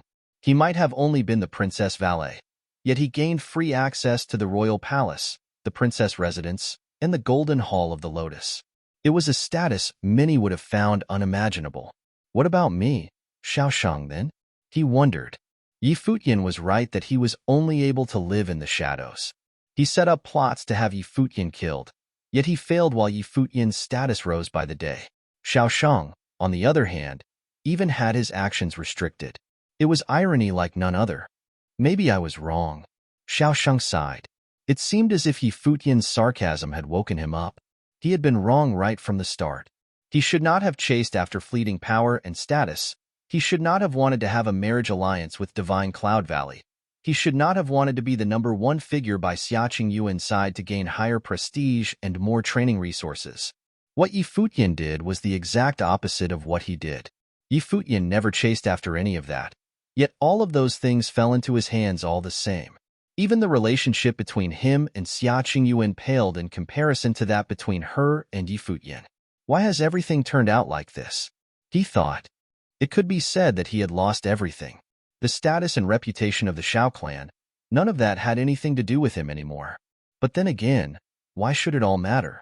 Power and status were all fleeting things, to begin with. When one chases after them, it's almost guaranteed that they never find them. On the other hand, if one simply dedicates themselves to training with a pure state of mind, all of that could be theirs. Everything has its time and place. Everything is like a dream and little else. At that moment, Xiaoshang seemed to have put everything down, and his state of mind was pure and crystal clear. Yi Futian then began to train in isolation once he returned to the cottage villa. There had been changes to his state of mind once he decided to give up at Dali Imperial City. Yi Futian then began to train in isolation once he returned to the cottage villa. There had been changes to his state of mind once he decided to give up at Dali Imperial City. The Imperial Advisor and Yin Yuan sent him off later, escorting him to the 9 states. Yi Futian's mind was opened up, and he came to develop an even more significant comprehension of the world around him. It seemed as if there were signs of a breakthrough in that space measured in square inches. As such, he sensed that he was not far away from attaining sainthood. It was probably because he had not arrived at the pinnacle of Sage Plane for long, and his plane had yet to stabilize, that he was unable to make the breakthrough right away. Everyone came to different realizations when they broke into Saint Plane. After all, there was a myriad of ways of practice throughout the world, yet all led to the path heading towards sainthood. Time flew, and several months had passed. The silver-haired figure clad in white sat cross-legged at the mountain behind the villa. Mystical aura ebbed about him, and his entire being seemed to glow with a holy sheen. At that time, Yi Futian's eyes were shut. He felt as if his will permeated the world around him, making him feel as if he was traveling through the void, and that his will had melded as one with the world around him. Will of the great path flowed around him, and there were people behind him who were watching him. Both Yaya and the Glass Saint were there. Yi Futian became shrouded by holy light at that moment. Yaya and the Glass Saint were able to clearly sense Yi Futian's will in their surroundings, touching the wills of their own. It was a mystical feeling, and only saints were capable of emanating such a mystical feeling. Yaya and the Glass Saint both knew that Yi Futian was getting increasingly close to the Saint Plane. All he had to do was to wait for his plane to stabilize. When his plane reached the true pinnacle, and his will was able to communicate without hindrance, that would be the day he made the breakthrough. The Sword Saint back then knew that he was about to make a breakthrough, as some people were able to sense something when a cultivator around became able to make the breakthrough without fail. It was the same with Yi Futian. He came to have the same feeling about himself. It meant that the distance between where he was and the Saint Plane was no longer that of a chasm nor even a barrier. He was simply one thought away from it. That was how it had been with Wang Chuan back then. He knew that he was only one step away, and it was not a step in terms of plane but a step in terms of state of mind. That was why he was able to make the breakthrough into Saint Plane through the battle with Yi Futian. The Sword Saint watched Yi Futian train from afar. Gu Donglu, Zhuge Mingyue, and the others stood by his side. Our little brother is not far away from Saint Plane. He should be able to make the breakthrough soon, the Sword Saint said. Gu Donglu smiled and said, "So, our little brother is going to break into Saint Plane before I do." It seems like the trip to the Dali dynasty did a lot to elevate his state of mind. Indeed. The Sword Saint nodded. They came to know something about what happened in Dali Dynasty. While Yi Futian was training, the weather changed above the Shao clan's manor. Terrifying clouds of calamity actually gathered above. Countless in the Shao clan looked up, and their minds were shaken. Who was the one making the breakthrough? Countless were confused. It was the Divine Path's ordeal. Who is it that was about to break into the Saint Plane in the Shao clan's manor? Elders flashed, and their wills were felt all over the place. They turned their eyes in one direction. It was a compound in the Shao clan's manor that was almost forgotten at the time. Few paid attention to that place. The one who had once been known as the #1 genius among the younger generations in the Shao clan lived in that compound of the manor. It was none other than Shao Shang, who had once been known to be one of the handful of extreme, top-notch geniuses known as the edge of pinnacle below Saint Plane. He had been nurtured as the future leader of the Shao clan. However, the incidents that happened with him as of late caused Shao Shang's status to fall in the Shao clan. Many had begun to slowly forget that genius who was known as edge of pinnacle below Saint Plane, thinking that his future was no more. The royal palace no longer liked him, and his clan no longer bothered to nurture him. His state of mind would have been affected, hindering his path and cultivation. But then again, just as Shao Shang was about to be forgotten, he was visited by the divine catastrophe. Shao Shang was actually about to make the breakthrough into Saint Plane. Well, the people in Shao clan's manor were shaken. Even old man Shao took to the air, looking where Shao Shang was. The light of catastrophe of the great path rained from above, at where Shao Shang was. An intense rumbling was heard. It was as if it was doomsday right there. Shao Qianhe flashed and came to old man Zhao's side. He looked in that direction as well. He was just as shaken deep down. Shao Shang was actually about to make the breakthrough into the Saint Plane under such circumstances. His state of mind should have been affected, yet he was able to reverse the flow and make the breakthrough. What happened to him? Old man Shao sighed. He had doted on that grandson of his, as he was chosen as one of the candidates to take over the leadership of the clan. It was due precisely to having high hopes for him that he had been made to enter Emperor Xia's palace and was put at Xia Qingyuan's side to train. He should have had a challenging time as of late. Old man Shao felt pity for him at that moment. Xia Qingyuan was, for better or worse, Shao Shang's cousin. However, she placed him under house arrest for Yi Futian's sake. It almost robbed Shao Shang of his freedom, despite having no evidence for their suspicions. That, coupled with how the clan had been treating him since that incident, meant that Shao Shang seen his darkest times. Yet, Shao Shang was able to make the breakthrough under such circumstances nonetheless, which made the breakthrough all the more rare and precious. Perhaps the clan had been too harsh towards him? What happened to Yi Futian later had nothing to do with him after all. The raging divine path's ordeal continued to rain down on him. Every beam of light seemed to be striking on the minds of the people of the Shao clan. Qianhe, do you think we should give Shao Shang another chance? Old man Shao asked. Shao Qianhe was dumbfounded. He knew that the matter had something to do with Shao Shang. However, Shao Shang was his son. As such, when old man Shao said that, he was apparently moved. If the old man was willing to vouch for him, then there was still hope to turn things around. Shao Shang might be able to rise again. Queen Xiao was Xia Qingyuan's birth mother, and the old man was Queen Zhao's birth father. If the old man is willing to vouch for Shao Shang, then little sister would have to yield one way or another, no? Even Emperor Xia would have to give face to his father-in-law, after all. If they were able to prove that Shao Shang had no part in the incident, then the case would be settled, and Shao Shang would have had a chance to rise again. If you're willing to give him a second chance, father, I'm sure he will make good use of it, Shao Qianhe said. Old man Shao did not say anything and continued to look where Shao Shang was. The divine path's ordeal continued to rain, and the beams only dissipated a short while later until they were all gone. One figure after another flashed and went to his side. Old man Shao came to the sky above and cast his gaze there. In that broken ruins of a compound, slivers of holy light were seen coursing about Shao Shang's body. He had achieved metamorphosis after braving the ordeal. Shao Shang, it is extremely commendable that you were able to rise above the bonds of your state of mind and make it into Saint Plane. You will be able to serve His Majesty after becoming a saint. I'm willing to vouch for you to the Queen and have you train within the army. What do you think? Old Man Xiao asked. Xiao Sheng looked at Old Man Xiao and said, I'll leave it to you, grandfather. Right. Old Man Xiao nodded and said, Do you have any wishes or anything that you'd like the clan to do for you? Xiao Sheng turned his eyes around and shook his head. No. He was a cultivator. Eventually, only cultivation mattered.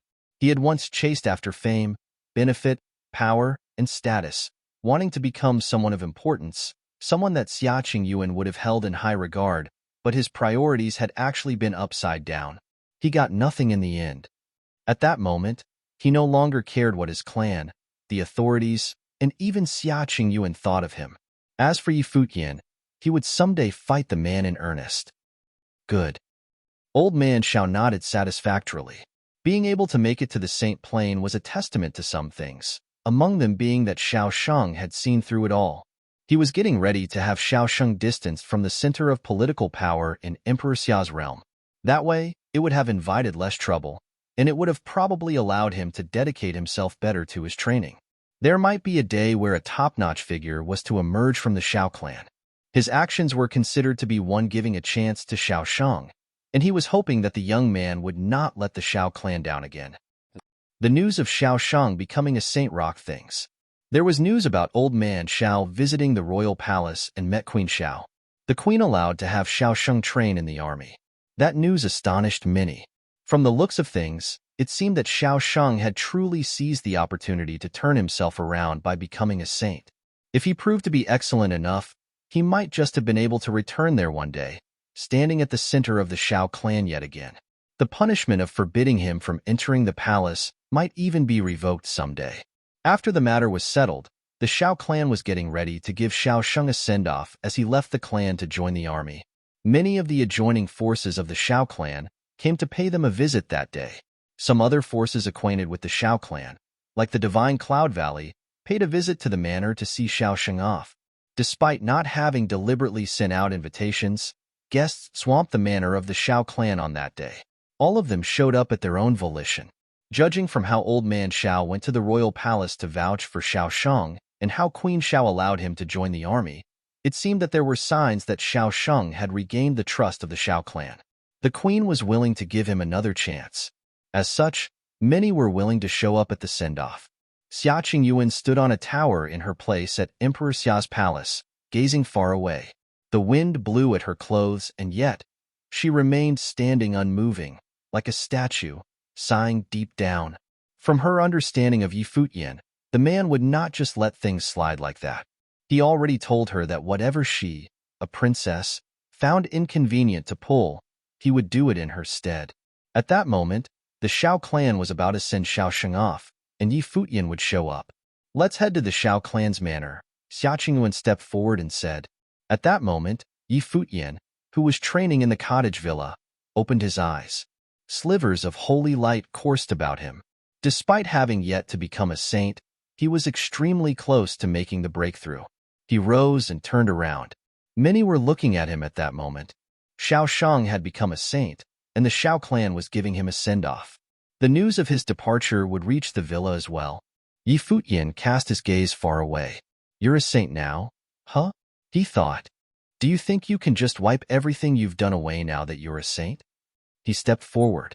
His silver hair billowed in the wind, and his deep eyes were devoid of emotions. There was only one plain line heard from him. Head to the Xiao clan's manor and give Xiao Sheng a send-off. Guests filled the Xiao clan's manor, and the scene was extremely lively.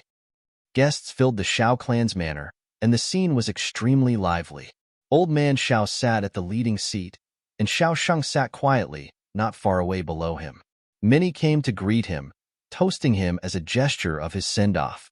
Xiao Sheng would have returned the gesture whenever people came to toast him, appearing amicable and humble. However, there was a tinge of indifference below all that amicability and humbleness. That indifference felt rather alienating to many. Many were able to sense that the young master of the Xiao clan felt rather different than before. His entire bearing seemed to have changed after making the breakthrough and becoming a saint. Xiao Sheng used to be smooth and well-rounded, which made others feel congenial. He had once been silently proud underneath all that well-roundedness. However, at present, there was only that indifference. He seemed to have held all those social rituals with little regard now. Xiao Sheng, as he was now, had indeed come to put a lot of things down. The guests notwithstanding, he had come to hold little regard of what the clan itself thought of him. Only one's training proved to be the most fundamental path in all paths of the world. Xiao Sheng. A gentle voice was heard at that moment. An elegant figure stood before Xiao Sheng, and it was none other than Gongsun and I. She once had an engagement with Xiao Sheng. The Xiao clan and the Divine Cloud Valley had arranged a marriage alliance for them. However, that was voided after what happened during the incident in the Empty Realm. Congratulations on becoming a saint. Gongsun and I smiled and said. Xiao Sheng nodded and said, I owe you for all that happened back then. He did not hold any resentment against the Divine Cloud Valley for voiding their engagement after breaking into Saint Plain. That was a price he had to pay for what he did, and he had caused Gongsun and I a lot of trouble. Gongsun and I smiled and said, what's past is past. She was able to tell that Xiao Sheng had put the past to rest, and he looked even more extraordinary than he used to now that he became a saint. There may have been a day where he would regain enough recognition to allow him to assume leadership of the Xiao clan. Gongsun Zhong came to congratulate him as well. Gongsun Xian, Gongsun Ni's younger sister, did not go to greet him. She asked her sister telepathically after Gongsun and I returned, don't tell me you head over heels in love with him again now that he is a saint. Gongsun and I glanced at her, and she continued, what is done is done. I do not forgive him for all that. Gongsun and I did not say anything else. The scene remained lively. Old Man Xiao took note of the attitudes of the guests, as well as Xiao Sheng's, feeling rather gratified. He hoped that Xiao Sheng would make something out of his time training in the army. At that moment, however, Old Man Xiao looked outside of the Xiao clan's manor. Powerful aura was sensed closing in. A storm howled from the sky far away, heading straight for the Xiao clan's manor. His will extended out there and quickly caught what was happening far away. His expression changed somewhat. Old Man Xiao was not the only one who felt it. Other saints had also sensed what was happening, and all of them looked up. A group of people descended from above and landed outside the manor. They were the people of the cottage. Yi Futian was at the forefront. He eyed the Xiao clan's manor as his silver hair continued to billow in the wind. He said, Yi Futian, here to pay a visit. He stepped forward as soon as he finished, entering the Xiao clan's manor. Yaya, the glass saint, the sword saint, and others were at his side. One mighty one after another flashed about. The people of Xiao clan intended to stop them before hearing Old Man Zhao's voice. Welcome. The others all parted to make way for the group upon hearing that. Yi Futian and the others walked straight and came to where the banquet was being held, appearing before all the guests. Yi Futian. Someone murmured his name, and everyone eyed the silver-haired young man clad in white. He looked incredibly handsome, and even though he had yet to make it into Saint Plain, his bearing was comparable to Xiao Sheng's, so much so that he seemed to look even more extraordinary. Yi Futian caused Xiao Sheng's downfall back in the day. He disappeared for quite some time after that, and then there he was, appearing before everyone again. Furthermore, Yi Futian came right before Xiao Sheng was about to leave the Xiao clan's manor. What was he up to? Based on what had transpired between Xiao Sheng and Yi Futian, no one present thought that Yi Futian was there to send Xiao Sheng off. Furthermore, he had brought the Sword Saint of the Void with him, and one could easily feel that ready-to-fight tension within the group. They were up to no good. Yi Futian did not look at Xiao Sheng after he came, but instead bowed to greet Old Man Xiao, saying, Yi Futian, here to greet Senior Xiao. Old Man Xiao nodded and asked, May I know what business you have, bringing your people here? I'd like to ask you a few questions, Senior, Yi Futian said. Ask away, Old Man Xiao said. During the period where I seem to have disappeared, I have made a trip to Dali Dynasty. Did you know that, Senior? Yi Futian asked. I learned of it as of late, Old Man Xiao responded. Someone tried to do something against the Holy Ji Palace, then tried to harm 2 young women, almost killing them with poison while I was away at Dali Dynasty. Did you know that, Senior? Yi Futian asked again. Old Man Xiao frowned and continued. I heard that the incident was caused by someone who was infatuated with a young woman from the Holy Ji Palace. His love turned into hatred before doing something crazy. Xiaqing Yuan had investigated Xiao Sheng due to that. There was no way he would not have known. Yi Futian did not explain as he continued. When I was at Dali Dynasty getting ready to return to Emperor Xia's realm, someone sent a message to Li Yao, Prince of Dali Dynasty, blowing my cover, almost killing me there. Did you know of that, senior? Old man Zhao's expression worsened. He said, I would say the same thing. I have only learned of that as of late. What are you getting at? Since you already knew all that, senior, did you think it was all simply a coincidence? Yi Futian asked again. The princess is already looking into those matters. Whether they be coincidence or not, the princess will find out, Old man Xiao said. The princess is half a member of the Xiao clan. There are things she knows well, but is unable to do anything due to her relationship with the Xiao clan. Yi Futian continued, as such, I'll be the one to do it. All of it has to do with Xiao Sheng. Yi Futian, Xiao Sheng was training here all that time, and there would have been no way he could have participated in whatever was happening outside. Watch your words, Xiao Qianhe, at the side, said coldly. They were about to send Xiao Sheng off that day, yet Yi Futian showed up at the manor. Yi Futian, do you have any evidence that any of this has to do with Xiao Sheng? Old man Xiao asked coldly. While the princess trusted him and Emperor Xia had rewarded him as well, the Xiao clan was the clan where Queen Xiao was from. Yi Futian's actions looked incredibly unruly, and it seemed that he did not hold any respect for the Xiao clan. Even the queen herself had agreed to let Xiao Sheng leave and train in the army. I'm here today to prove it, Yi Futian replied before turning his eyes to Xiao Sheng, who was sitting quietly. He then continued calmly, You have stepped into Saint Plain, and since you wanted me dead so badly, I shall give you a chance to do so today. If you can win, it will be the end of the fiasco. The princess shall no longer look into it, and I shall die. Everyone present looked up, and their minds were rattled as they gazed at Yi Futian. Is he nuts or something? While his bearing was extraordinary, he was nonetheless at the sage plane, while Xiao Sheng was already a saint. Yi Futian is about to fight Xiao Sheng? Many wondered. Furthermore, he is saying that he will let it all slide if he dies in battle. Gongsun Zhong, Gongsun and I, and the others from Divine Cloud Valley looked at that silver-haired figure, finding him to be crazy indeed. Xiao Qianhe's eyes were gleaming as he glared at Yi Futian. As for Xiao Sheng, he looked up and gazed at Yi Futian with a cold expression. He was getting ready to venture out to train to fight Yi Futian in earnest in the future. He never expected Yi Futian, who was still a sage, would challenge him, a saint. Yi Futian, watch your words. His Majesty and the princess trust you. The odds are stacked against you. If you die in battle, the princess shall blame us for it, Old man Xiao said coldly. Yi Futian appeared rather insolent. Saints were saints, after all. However, as soon as he finished, a powerful aura was sensed in the air. The blue phoenix sacred beast dove down, and many mighty ones descended from above. A voice was heard from the sacred beast, Grandfather, I agree to this arrangement. All eyes were drawn to the sacred beast that descended from above. Xiaqing Yuan was right behind the beast. All of them felt shaken deep down. So, even Xiaqing Yuan thinks that Yi Futian is able to fight a saint. Then, Xiao Qianhe looked at Xiaqing Yuan and felt speechless.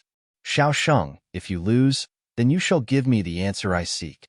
If you refuse, I shall seek it on my own. Yi Futian looked at Xiao Sheng and said. Xiao Sheng looked at Yi Futian. He had broken into the Saint Plain, but Yi Futian actually wanted to fight him despite being a sage. He turned to look at Xiaqing Yuan, and it was apparent that Xiaqing Yuan thought that Yi Futian, despite being a sage, was able to fight Xiao Sheng, a saint. That was some level of trust. He had made it through that chasm and broken the shackles in his mind, becoming a saint. Yet that silver-haired young man continued to be as unruly as ever. Xiao Sheng did not say anything. He rose up and stepped forward before flashing and shooting into the clouds, standing in midair. Saintly aura shrouded the place at that moment. The will of the great path was extremely overpowering. He looked down at Yi Futian below and said, Come up, then. Yi Futian took one look at the sky. His body was covered in dazzling brilliance as he stepped into the air. Both of them came to stand in the sky. Countless rose up and looked at the sky at that very instant. Xiao Sheng of the Xiao clan had broken into the Saint Plain. Yi Futian, a sage, was about to fight a saint. Xiao Sheng's eyes glanced at Yi Futian in midair. Powerful might of the great path expanded in an instant, seeping everywhere and pressing onto Yi Futian. In that instant, Yi Futian felt as if Xiao Sheng had become one with the great path, and he was everywhere. Xiao Sheng lifted his hand and grabbed at Yi Futian. The pressure of the great path pressed down in an instant. The palm of the great path descended from above, heading straight at Yi Futian. Their surroundings rattled as the power of the great path seemed to be in Xiao Sheng's control. One thought was all it took for him to put all the powers in his surroundings to use. Stifling might of the great path pressed onto Yi Futian, and the palm print squeezed the space around him, preventing him from escaping. The ones below saw the incredibly huge palm coming down right away in a direct, overbearing fashion. Saints were able to shake their surroundings simply by lifting their arm. Dazzling golden brilliance burst from Yi Futian's body at that moment. Matrix images materialized, and the might of the great path of all attributes circled about him. The power within him seemed to have resonated with the great path. In that instant, Yi Futian's body seemed to have become a furnace of the great path, capable of refining the great path of the world around him, siphoning power into his physical body. His body melded with the great path, and holy light shot up. His aura continued to climb and had gotten infinitely close to the Saint Plane. It was the training method that the imperial advisor of Dali imparted to him, the deed of thorough comprehension. What? The people in the Shao clan's manor all looked at the dazzling figure in the air. He seemed to be stepping onto images of matrices. Beams penetrating their surroundings emanated from the round matrix images, circling about. The beams coalesced into dazzling pillars of golden light. Extremely brilliant golden characters hovered on the beams. Qian, Kuren, Kan, Li. The golden characters seemed to be imbued with the might of the great path as they were melded into the beams of light, circling Yi Futian's body and emanating light around him. All of the spectators saw that wherever the beams passed, the might of the great path was sensed, with Yi Futian in the very center of the phenomenon. Yi Futian was like a furnace of the great path at the time. The power of the great path resonated with his body. He was of little difference to a saint at that moment. The world tree in Yi Futian's life spirit continued to sway as if it was responding to the attacks being used. Power of all attributes poured and melded with Yi Futian's body, providing him with the powerful will of the great path. As predicted by the imperial advisor of Dali, Yi Futian was a suitable candidate for training the deed of thorough comprehension. The people below were all in awe, watching the extremely formidable power at work. They gazed at the dazzling light in the sky. All of them wondered if that was some training method he had learned in the Golden Hall of the Lotus. If it was indeed so, they wondered why the princess had not been trained in this method. Furthermore, they never saw any mighty ones from Emperor Xia's palace demonstrate the use of such powers. Did His Majesty teach Yi Futian his own training method? If that turned out to be the case, it spoke volumes of just how highly His Majesty thought of Yi Futian. All of them were wondering if that training method was something that had surpassed saint level, and if it was something above the saints as he was able to bring that much power to bear. None of them knew that Xia Qingyuan, who was watching from the sides, was feeling astonished as well. She naturally knew that it was not something imparted by her father, and the Golden Hall of the Lotus did not have something like that either. It was something Yi Futian learned in Dali Dynasty. Furthermore, it was something imparted personally to him by the imperial advisor of Dali. She never expected that the imperial advisor of Dali would have imparted training methods to Yi Futian, let alone one of the imperial level. At that moment, even she came to see the imperial advisor of Dali differently and wanted to see for herself what kind of a person the imperial advisor, who had imparted training methods to Yi Futian and sent him off personally, truly was. Huge palm attacks capable of blocking the sky rained down from above, coming right before Yi Futian as if to destroy the dazzling golden light. However, Yi Futian took one step forward, which resonated with the great path of the world around them. He put his arm forward and threw a punch. The will of the punch was ferocious. The light of the letter of Qin moved along with the attack, tearing through space and shredding the power of all methods before it. That golden light of the punch streaked through the air and clashed with the palm attack coming at him. Rumbling noises were heard, and a ring-shaped light exploded in all directions up in the air. The phenomenon was blinding, and no one knew how powerful that clash had been. Huangting Fist Will. The people of the Shao clan recognized the art. Princess Yaxing Yuan was trained in the Huangning Fist Will. After all, there were 33 layers to Huangning Fist Will, and one layer was stronger than the other. The Fist Will of the Great Path gathered raging force from the user's surroundings, and with all 33 layers of Fist Will bursting, the art shredded all paths of heaven. The spectators were all astonished to find that the Huangting Fist Will that Futian brought to bear was extremely formidable. It was far more powerful than the one used by Yaxing Yuan. It was a terrifying sight to behold. His methods came with the effect of amplifying the power of the Great Path of his own, enhancing the power of other offensive skills. The powers of the Great Path were interconnected, and they resonated with the world around. The spectators thought it would have required Futian to use considerable measures to break the palm attacks of Xiao Shang, who had broken into Saint Plain. No one expected him to be able to do so with only one punch. Futian, at that moment, did not look a sage at all. He looked as if he was a saint, just like Xiao Shang, capable of standing opposite Xiao Shang and fighting him on equal footing. Xiao Shang, too, cast his gaze at that person before him. He had thought of fighting Futian in the future, but he never expected Futian to want to fight him before breaking into Saint Plain. I, who have broken into Saint Plain, lost against Futian, who is still a sage. Xiao Shang thought incredulously. The line between sage and saint was like a heavenly chasm.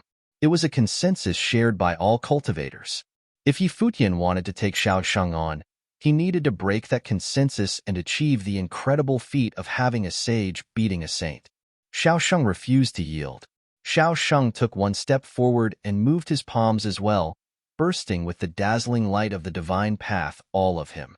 There was rumbling all over the place, and huge palm attacks of dazzling brilliance manifested everywhere, shrouding the entire sky. The palm attacks were all infused with overwhelming, shattering powers, putting a lockdown on their surroundings with the might of the Great Path. Prajna. The mighty ones of the Shao clan looked up at Xiao Shang. He waved his hands about before him, and then extended them at Futian. Boom! Heaven-splitting rumbling explosions were heard as the palm attacks arrived one after another. All of them slammed onto Futian at unimaginable speeds.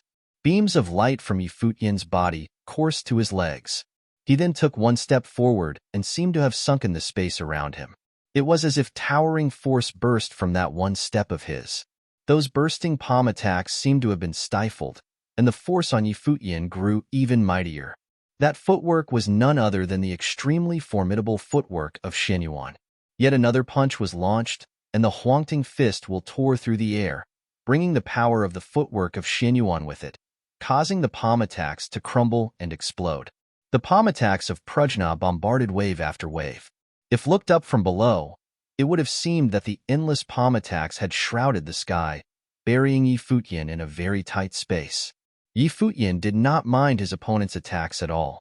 A harrowing sword will coalesced about him, and his left hand drew a line in the air.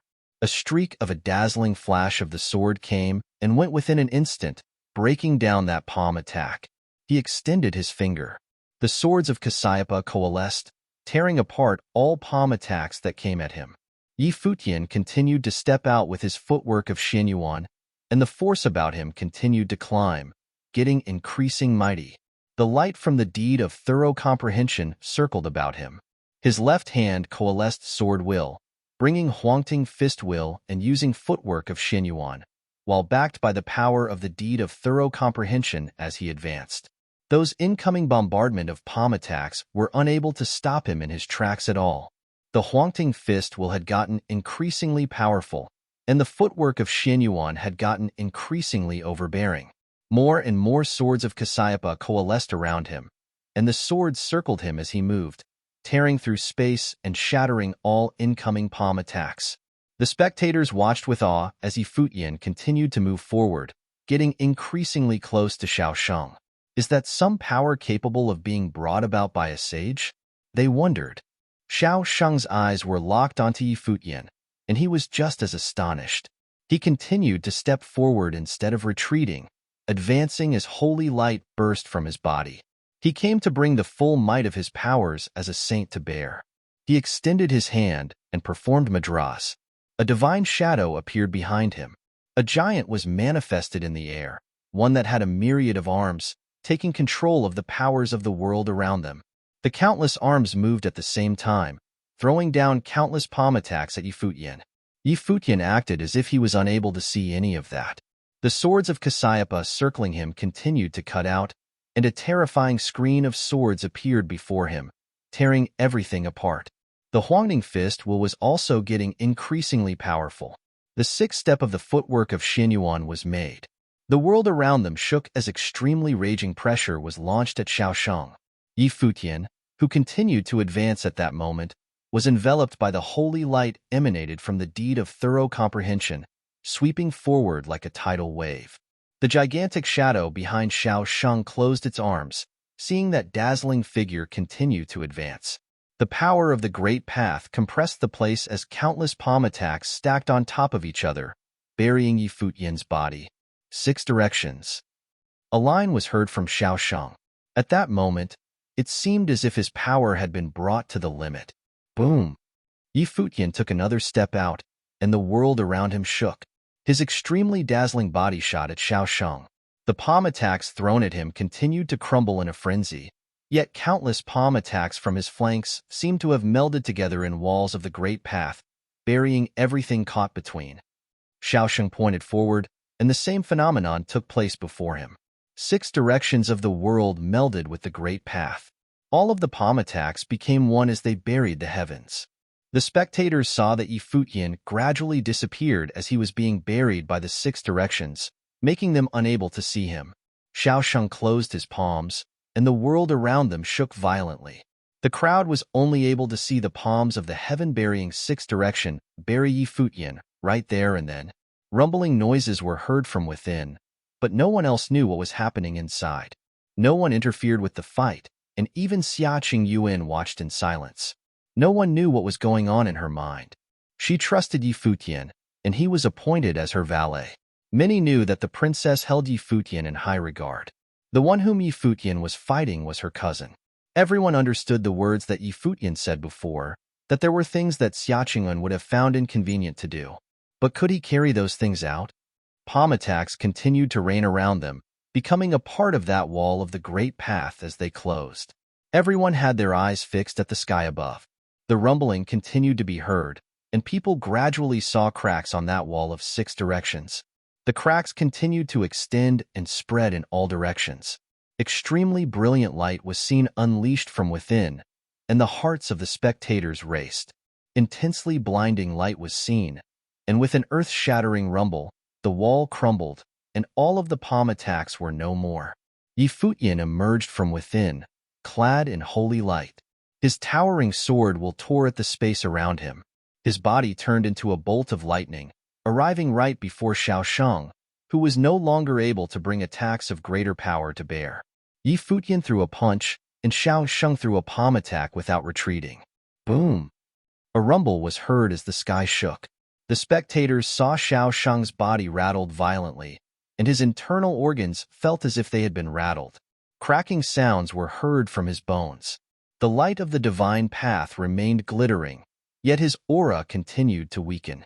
Blood was seen at the corner of his mouth, yet his eyes remained fixed on Futian. Do you admit? Futian shook his arm and burst with another fist will. Xiaosheng's body rattled violently yet again. Futian continued to glitter with holy light.